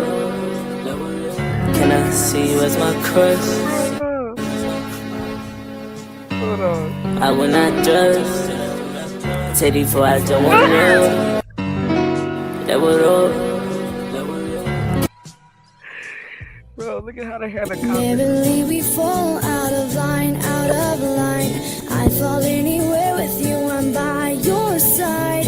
Swinging in the rain, humming melody. Neverly we fall out of line, out of line. I fall anywhere with you. Bro, this is the quickest way to die.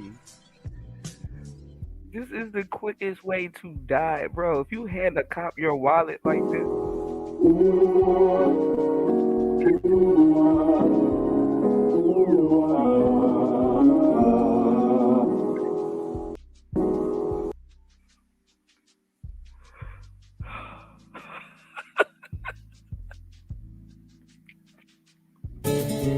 Neverly we fall out of line, out of line. I fall anywhere with you, I'm by your side.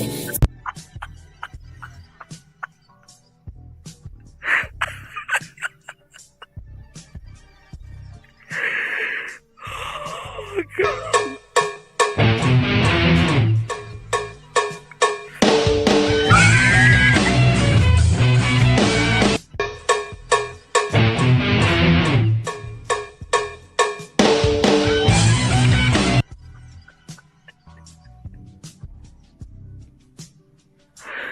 Bro. Oh my God.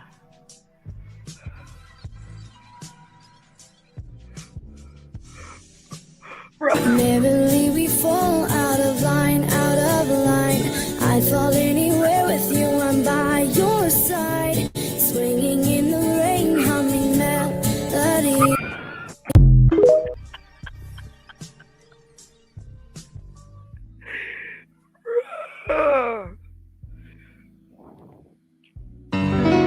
That would all.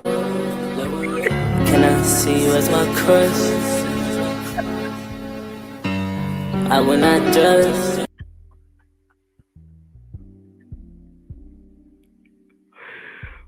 Bro, I wonder do cops sit around and watch this shit and die laughing? Because I know when they go through this, it's not funny whatsoever. But, bro, this is the most funniest shit on the planet. Shout outs to Link. Yeah, man. Oh, my God. I got tears in my eyes, man. All right, we got to get this body count down, Link. Oh, fuck.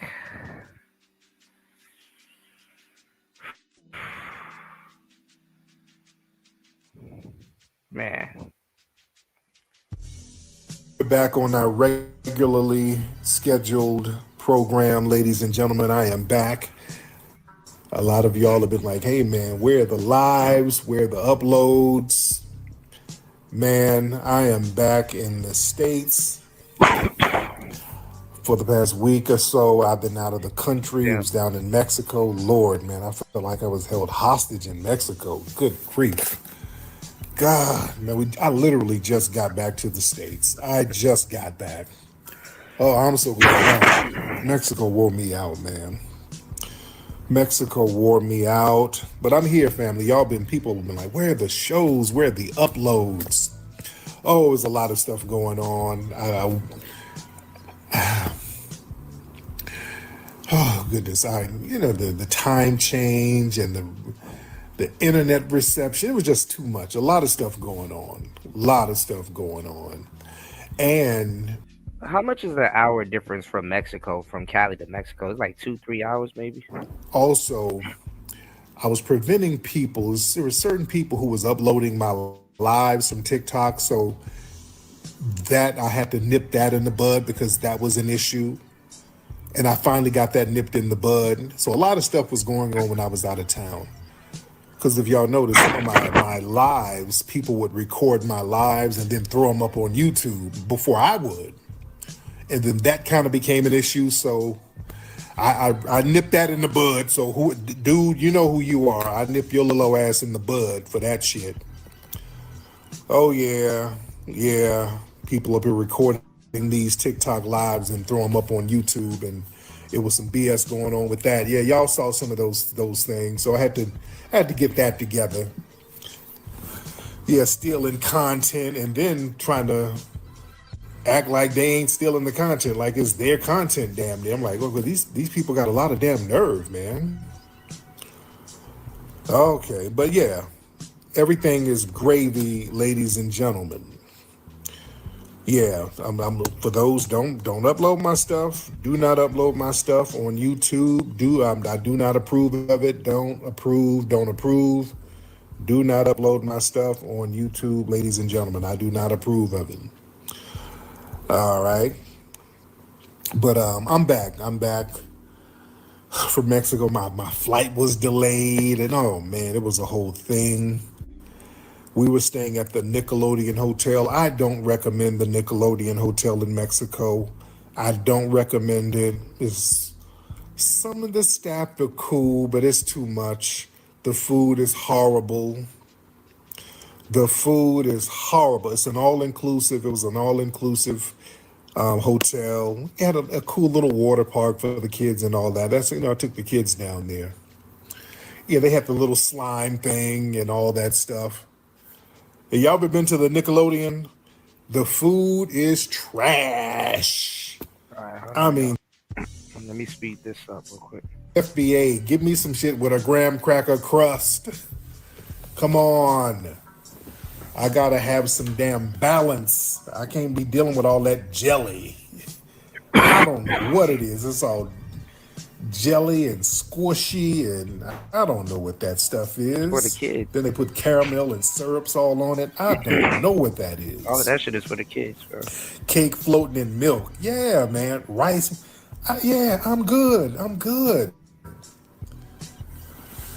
Oh, goodness. Goodness. Oh, goodness. But everybody come on in the room. We're in here. So yeah, we're down there at the Nickelodeon Hotel, and man, it's just too much. Dude, they literally had us hostage. We were trying to leave. It took us forever to get like a taxi to come pick us up, and we're already running late for the airport. And it's like in a compound, it's gated. So we get to the gate and they wouldn't let us out the hotel. They were like, yeah, the driver was talking in Spanish to the guy at the front gate, because it's a big, huge compound. You got to have vehicles to drive you around. You got to get driven to the front desk. Then they'll drive you to your hotel room. Then they'll drive you to the water park. So it's a pretty big compound. So we're checking out. And it was, my daughter was there. So we had 3 rooms. And I guess they didn't quite check out the 3rd room. So we're trying to leave and they wouldn't open the gate. So they're talking in Spanish, and they're like, the driver's like, I'm sorry, they can't let you leave. Well, why? They can't let you leave. What do you mean you can't let me leave? There's a charge. I said, what? You got to take care of a charge. So I had to go drive me back up to the front. I'm like, really? Are y'all kidnapping my ass? It was like a surcharge that some little secret daily charge they had for the room. It was some weird little bullshit ass charge. I'm like, y'all gonna hold me hostage for some little janky charge? What kind of shit is this? That I didn't like. I don't like that being held hostage shit. Yeah, I felt like I was in the damn Scarface cartel or some shit. Like, what is this? And it was, God. I mean, they pinched every dollar out of it. It's very expensive. Bro, he ain't shit. Not worth it. It's extremely expensive. They hustle you. It ain't worth it. It ain't worth it. And then they would have SpongeBob call. SpongeBob would call us. That's crazy that he was in Mexico and all of this ice shit is happening. At all times. Like in the morning, it'd be like a recording of SpongeBob. I'm like, get the fuck out of here, SpongeBob. Go to hell, nigga. Hi, it's SpongeBob. Hi. Me and Patrick want you to come down to have breakfast. Like, kiss my ass, SpongeBob. Oh, high price ass hotel. Click. Get off my phone. I don't want to talk to your ass. This shit ain't cute. You're charging me an arm and a leg for this garbage ass food. Go to hell, SpongeBob. But one thing they did have, like in the morning when you do breakfast, they would have SpongeBob come in there dancing just out the blue. And he'd be grooving. He'd be grooving his ass off. And it'd be just out of nowhere. Yeah, we got pictures of Squidward too. Hold on. We got pictures of Squidward's ass. Oh, Lord. Hold on. Let me show y'all, speaking of Squidward. Hold on. Where's my pictures? Hold on. Where's my pictures? Where's my pictures of Squidward? Hold on. I'm looking crazy right now. Excuse me. All right, hold on, y'all. Let me speed this up real quick. I want to get into the topic. That's the kids with Squidward, my nigga. So it was a mess. It was all over the place. So yeah, we up here taking pictures with Squidward's punk ass. Oh man. It was too much. This is me and the family. My babies. Okay, who is this person? Somebody's trying to. Okay, these people trying to battle. I don't want to do no damn battle right now. You better slow down showing his family. You know they don't like that. Your kid ain't jet black, FBA black. Niggas gonna have some questions though. What's going on, Black Manosphere? Yeah, I did see that. I thought it was old footage, but it looked like it was new footage of them going at ICE. Bro, I missed all of this stuff. I was sick as a dog on my birthday, man. And niggas chose to act a damn fool with ICE on my birthday. I think that's why Drake pushed his album back, y'all, because he was gonna drop an album called Iceman. And it's like, bro, that name and that timing. I don't think you want to do that. I do not want to do a battle right now whatsoever. All right. But yeah, that joint wore me out, man. And just for his label probably would have let him drop it just to spite him, because he going through a label battle. So It really, really wore me out. It really wore me out.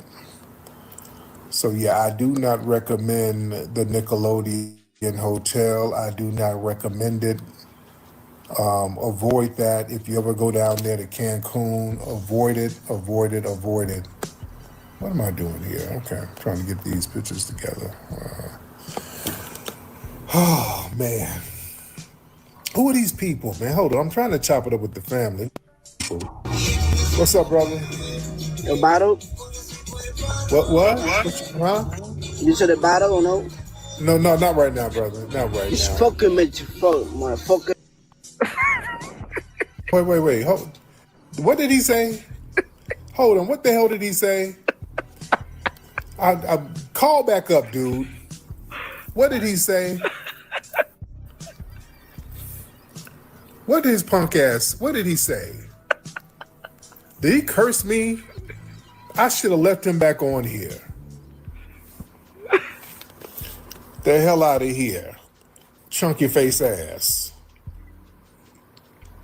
Come on, dude. This is what I'm talking about. He mad because I don't want to do a battle with him? Yeah, I don't want to do no battle. The hell, I wish, man. Bring it, come back up here, dude. Call back up. Man, call back up. Get the hell out of here. Up here playing some damn Ricky Martin in the background. Yeah, mad because we ain't helping him. Hold on, who is this? Mafia?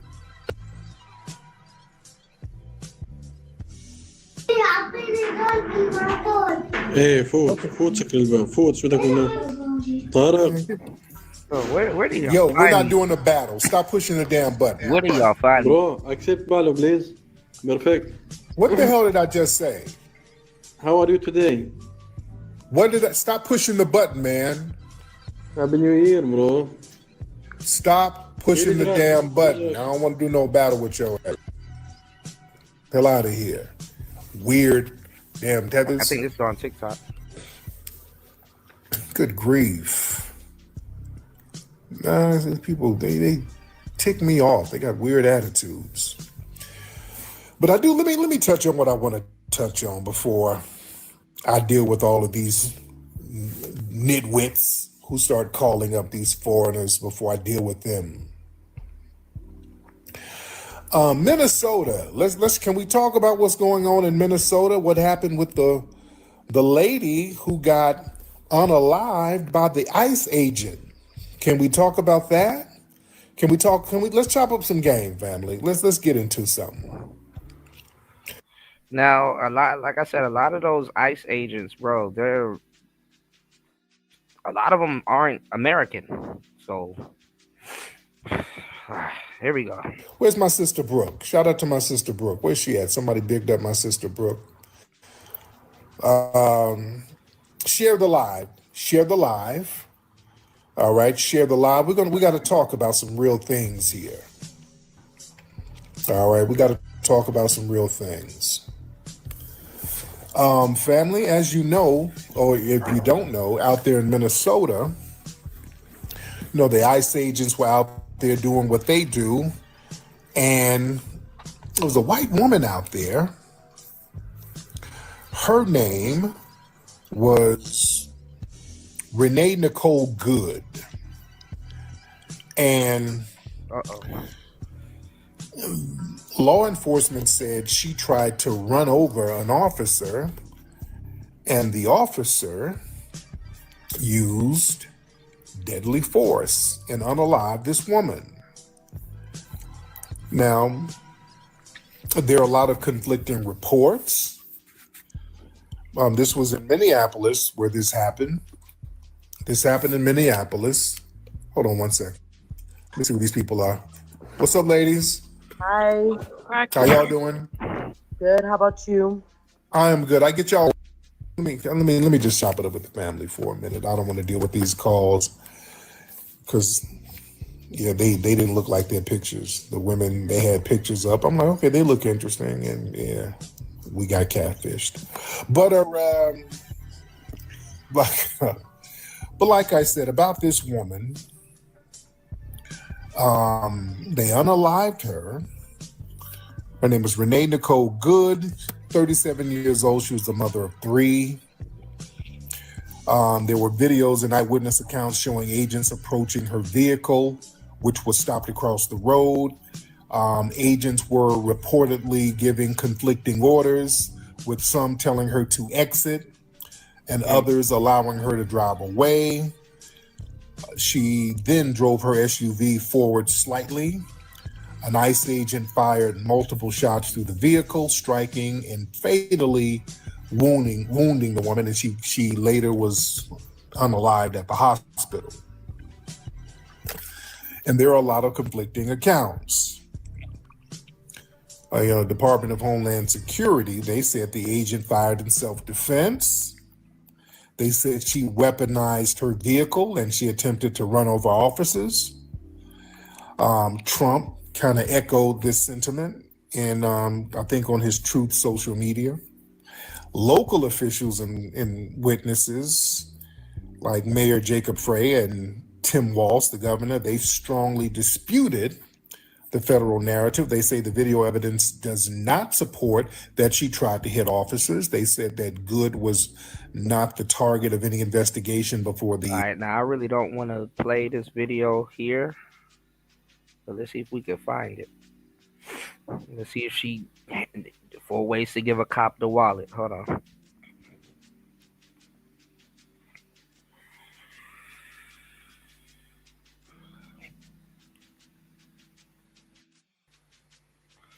All right, y'all, please hit the like button. Please support the show. Here goes the picture right here. But all right, here we go. Meantime, we have breaking news. Brand new cell phone video we've just gotten in, showing a very different angle of that deadly Minneapolis ICE shooting. This video was obtained by Alpha News. Apparently, it is actually from the cell phone of the ICE officer who shot Renee Good. The video has already been shared on social media by Vice President J.D. Vance and reposted by the White House. I want to warn you, you will hear some expletives in this video. Okay, hold on. I got you, War Master. Hold up. Seems like you probably found a better version of it than I did. The body cam, okay.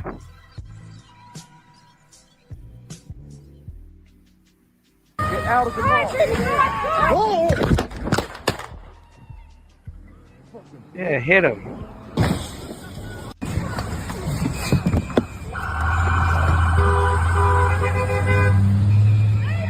Yeah, she had a dog.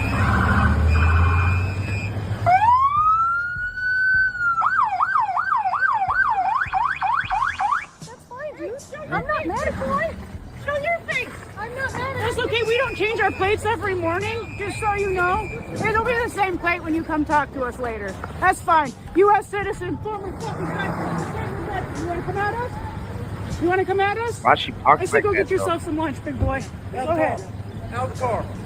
Get out of the fucking car. Get out of the car. She didn't give it. Look, she backed up. She didn't give a damn about his orders.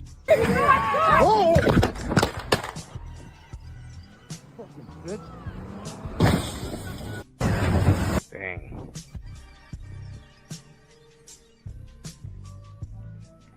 He said fucking bitch. God damn. Dang, y'all saw that? I'm only playing one more time, y'all. I really can't get away with playing it here, but Get out of the car.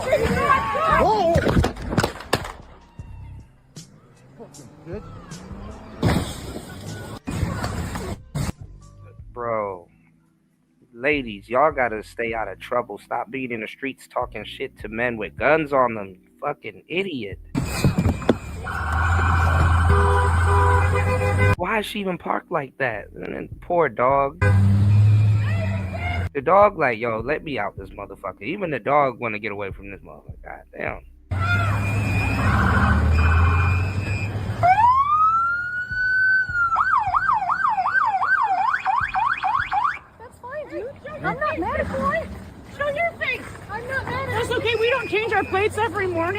so you know.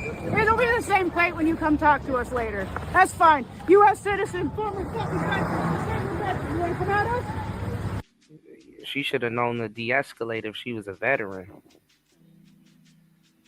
You want to come at us? I say go get yourself some lunch, big boy. Go ahead. Out of the car. Get out of the fucking car. And see, the other dude, I will say the other ICE agent, he walked up hostile.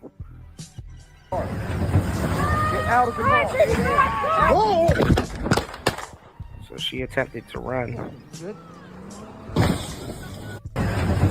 And see, that's not gonna fare good, him calling her a fucking bitch like that. That's crazy.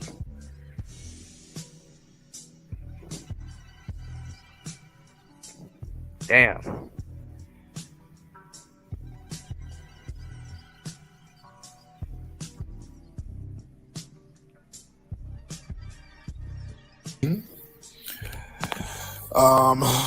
A council member named Jason Chavez Yeah, described that's Good what it's, that's exactly what it's looking like, War Master. And usually it do be ex-military too. What do they call them? Agent provocateurs. acting as a legal observer who was watching out for immigrant neighbors. So there's a lot of conflicting reports about it. All right. Now, here is the thing, ladies and gentlemen. This to me is an example of the boomerang effect. That white on white crime, man. Oh man, you gotta ride it in the snow, man. Some of my most favorite moments with the one wheels in the snow, but don't fully gas it. You gotta, cruise with it. Where tactics that are tested on a marginalized group inevitably turn to target the dominant population, ladies and gentlemen. White on white crime. This white on white crime is crazy.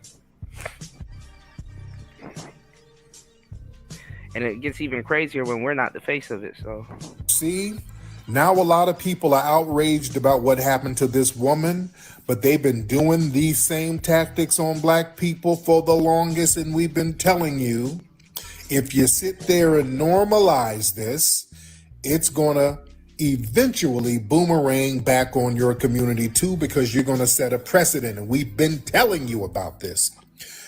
We've talked about the weaponized vehicle template. You understand? no, but she did weaponize the vehicle, and she did legit hit him. It looked like she took out his whole side. So Department of Homeland Security, they said that Renee Good weaponized her vehicle, and that justified the use of lethal force. See, that's a carbon copy of the justification used in countless unalivings of black men and black women, ladies and gentlemen. You see?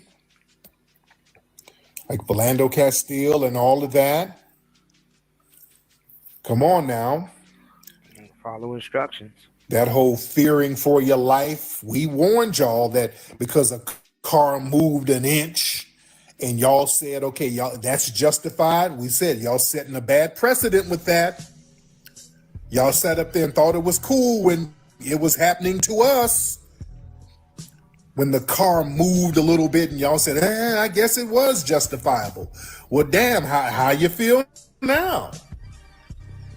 Well, I had to unalive this person with 38 shots because I felt threatened. And y'all sat up there and said that was justified.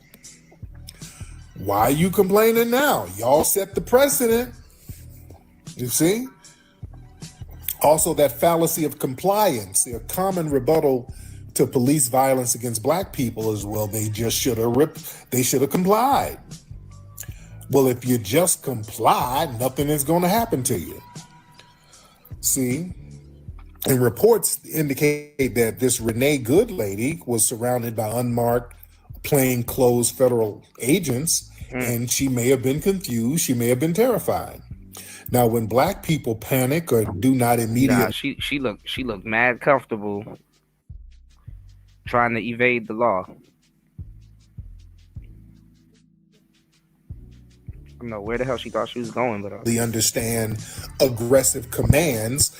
We get labeled as non-compliant and deserving unaliving. And Renee Good's death proves that confusion is now a capital offense. she wasn't confused though. She knew exactly what she was doing. She backed up and tried to skirt off. There's nothing confusing about that.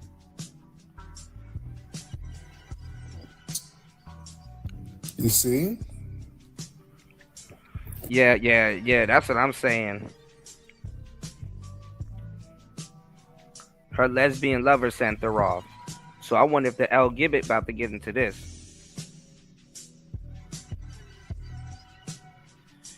Talking crazy shit outside.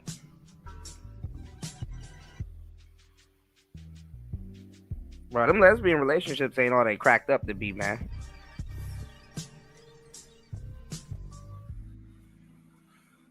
Oh my God, y'all don't read War Master's comment.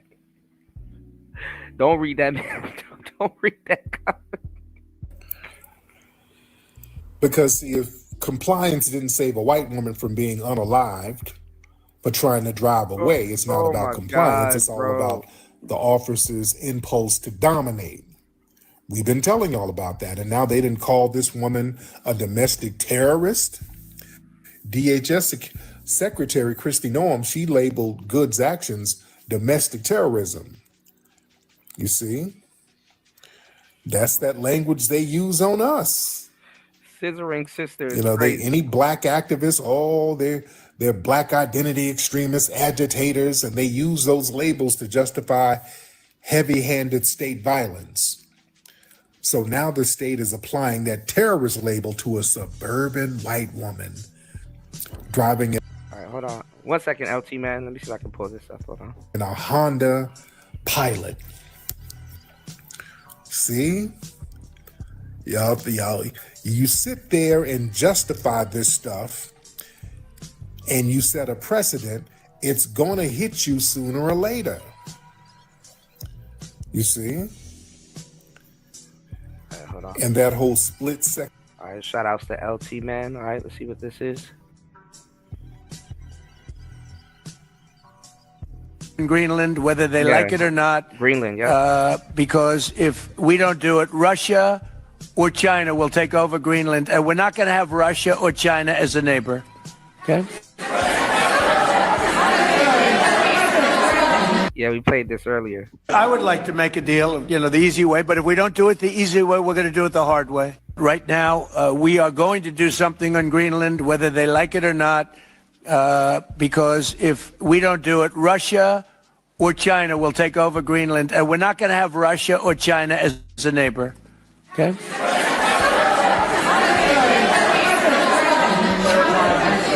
I would like to make a deal, the easy way, but if we don't do it the easy way, we're going to do it the hard way. Right now.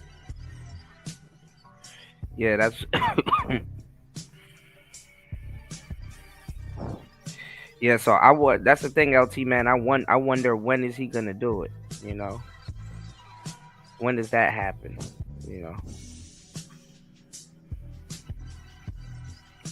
Second decisions, shields. See, we're seeing that immediate Greenland deployment is of the next. whole split-second decision defense to shield the ICE agent.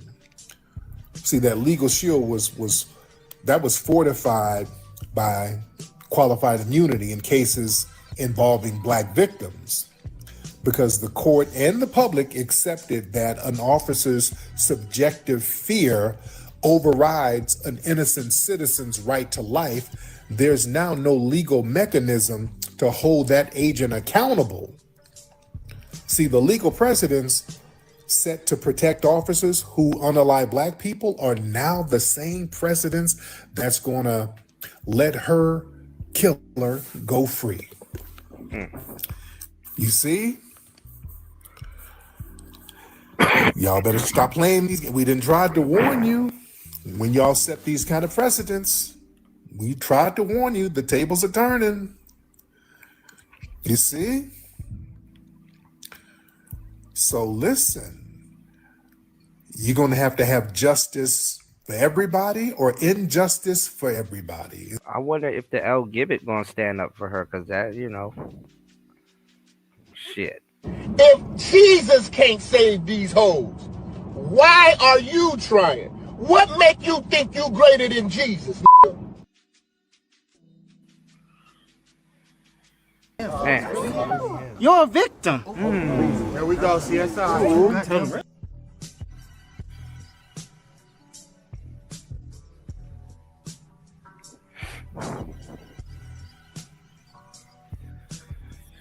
Hey, lesbitarians, they have a strong disposition against masculinity. It just don't matter. In their mind, just don't do anything a man says.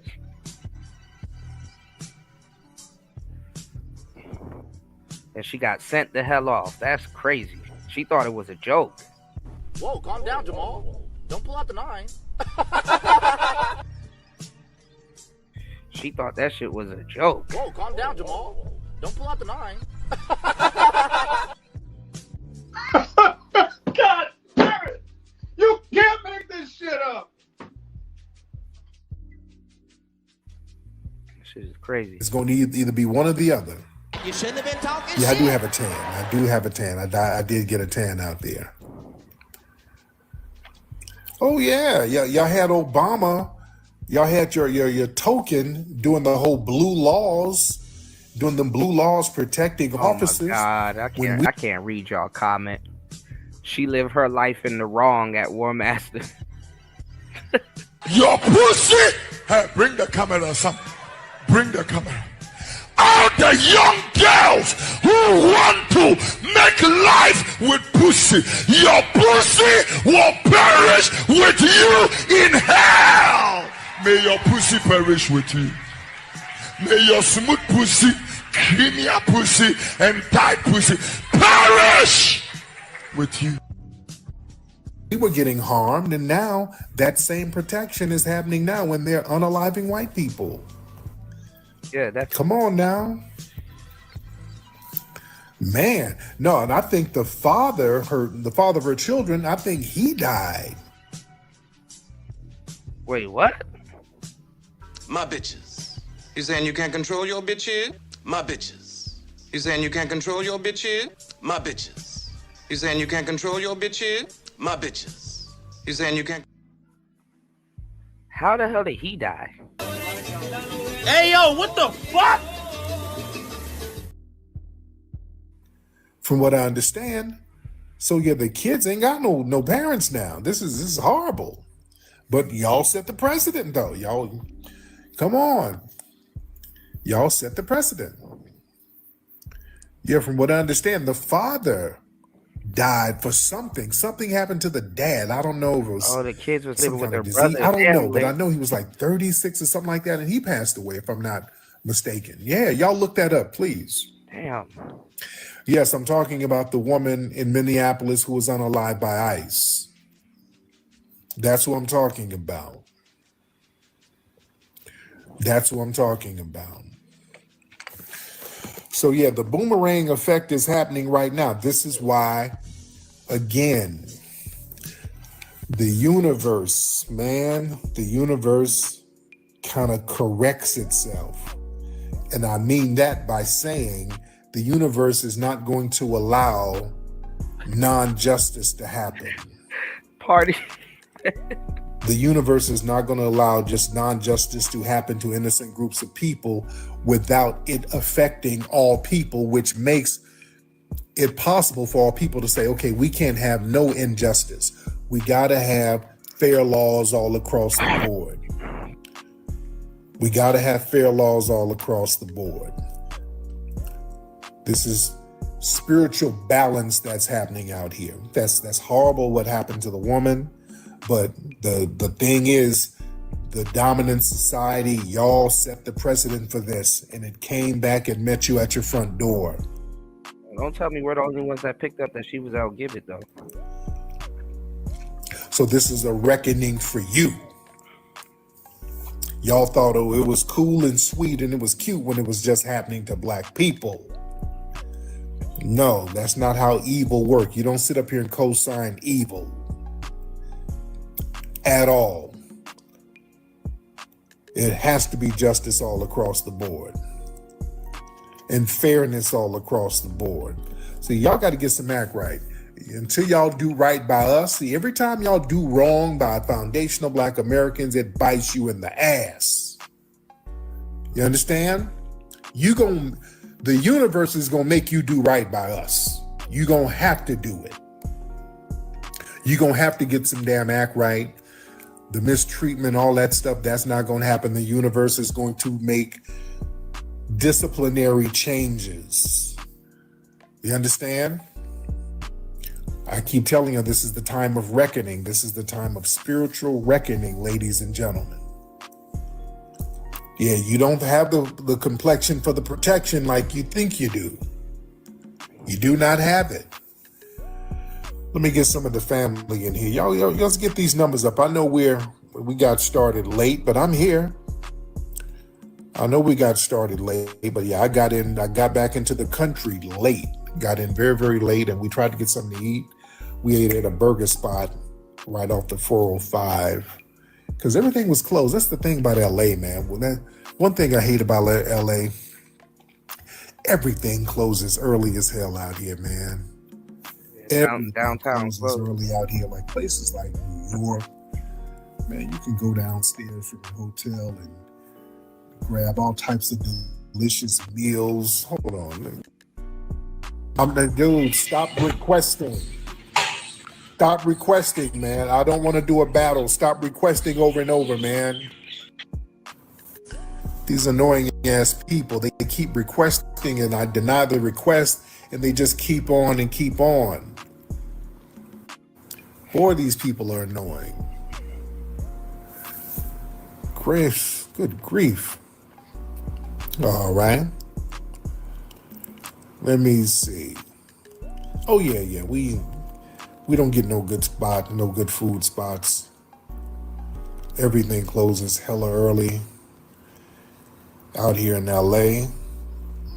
All right, let's get some folks in here. Let's get some people in here, ladies and gentlemen. Y'all raise your hand if you want to get on. If you want to get on, let's get those hands in the air and wave them like you just don't care. You just had some JJ Fish. Oh my goodness. Oh, that JJ Fish is good as hell. I can dig it. I'm on my way. Where you going, Rootwork Jones? There's some musty suckers on the streets. I got to go handle that. I got to split, baby. Can you dig it? When you need to clean the stank off the streets, you don't call your mama. You call Rootwork Jones. Rootwork Jones is a stone cold dude that keeps the stanky suckers shaking in their boots. Listen up, chumps. I'm looking for Dolomus. Can you dig it? Rootwork Jones is getting down to the nitty-gritty, taking on the mustiest sucker in the city. Dolomust is my name, and staying good and musty is my game. Where is Rootwork Jones? This is a super soul brother getting rid of the stank. And you can for sure take that to the bank. Take that, you musty jive turkeys. When Rootwork Jones is not dealing with drama, he finds time to deal with foxy mamas. Why don't you come on over here and give me some of that root work, sugar? You got to get the, one master, you got to get like the rubber pads. Pause. It's better to get the rubber pads because they're a little bit less strenuous on your feet. Or try some new shoes. But the thing is that certain shoes, they kind of change the feel of the board, you know? Rootwork Jones. Yeah, I remember Ice JJ Fish. He's bold. He's bad. And he's keeping the suckers musty mad. Rootwork Jones coming to a theater near you. Go to rootworkstyle.com.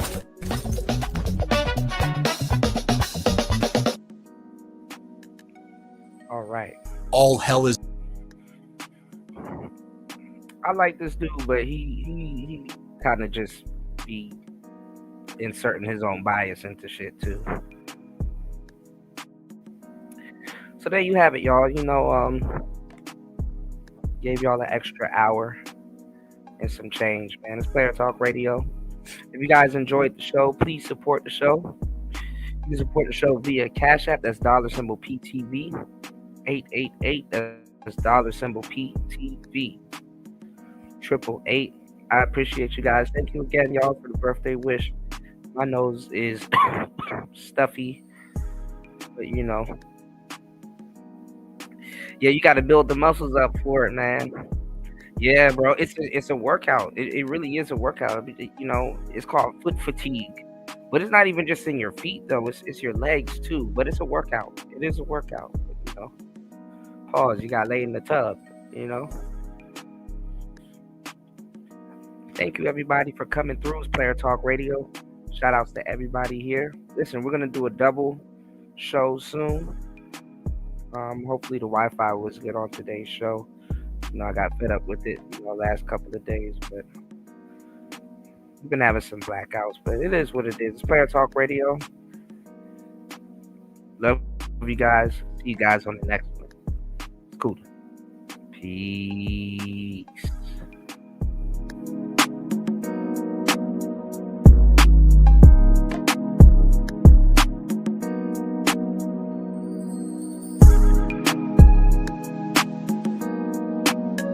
No, you're literally standing on your toes for 20 minutes in one spot, but absorbing everything that's going on the ground. Thank you, Link. I'll see you guys on the next one.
something ugly? To stick it to Disney. For what? Strict copyright enforcement. Maybe if you didn't make everything disgusting, they wouldn't feel a need to be so strict with IPs made for children. It's art. It's deconstruction. Would a great carpenter give their work over to be deconstructed?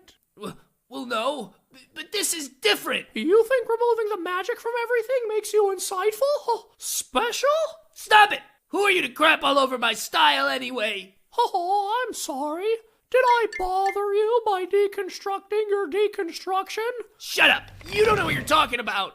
Oh, you don't think there were deconstructionist artists at my time? There were. You just don't remember them. I've been around 95 years, and I'll be here 95 more when your copyright expires. Huh? No! No! Happened sooner than you thought, didn't it? You monster! No! So you haven't been with any underage girls? Why would I let y'all catch me again for something I ain't do before that I'm gonna get caught for again? That's stupid! Which camera I'm lying to? That's stupid! That's not even common sense. Where's your common? That's stupid. What about the alleged unspeakable things in a dark room? Woo! Absolutely not. Absolutely not. I hope that camera keep going. This is not the truth. So you really want to play the victim right now? You're fucking killing me. You're fucking killing me. 30 years of my career. 30 years of my fucking career. I've been fucking these young bitches 30 years of my career. Now y'all want to kill me. This is not me. This is not me. I just don't want to believe the truth. Hey! No matter where you come from, you know what I'm saying, or what color your skin is, we all pretty much do the same things in life. Raise our kids, make love from time to time, and wash. Speaking of which, I learned that white people don't use washcloths. Did you know that? I'm serious. They have one bar of soap in the house. Every time I use it, somebody else's pubic hair was in it. So I use the cloth. Why you guys gotta put the raw bar of soap in your butt and all this? Maybe I need to wash my face or my feet.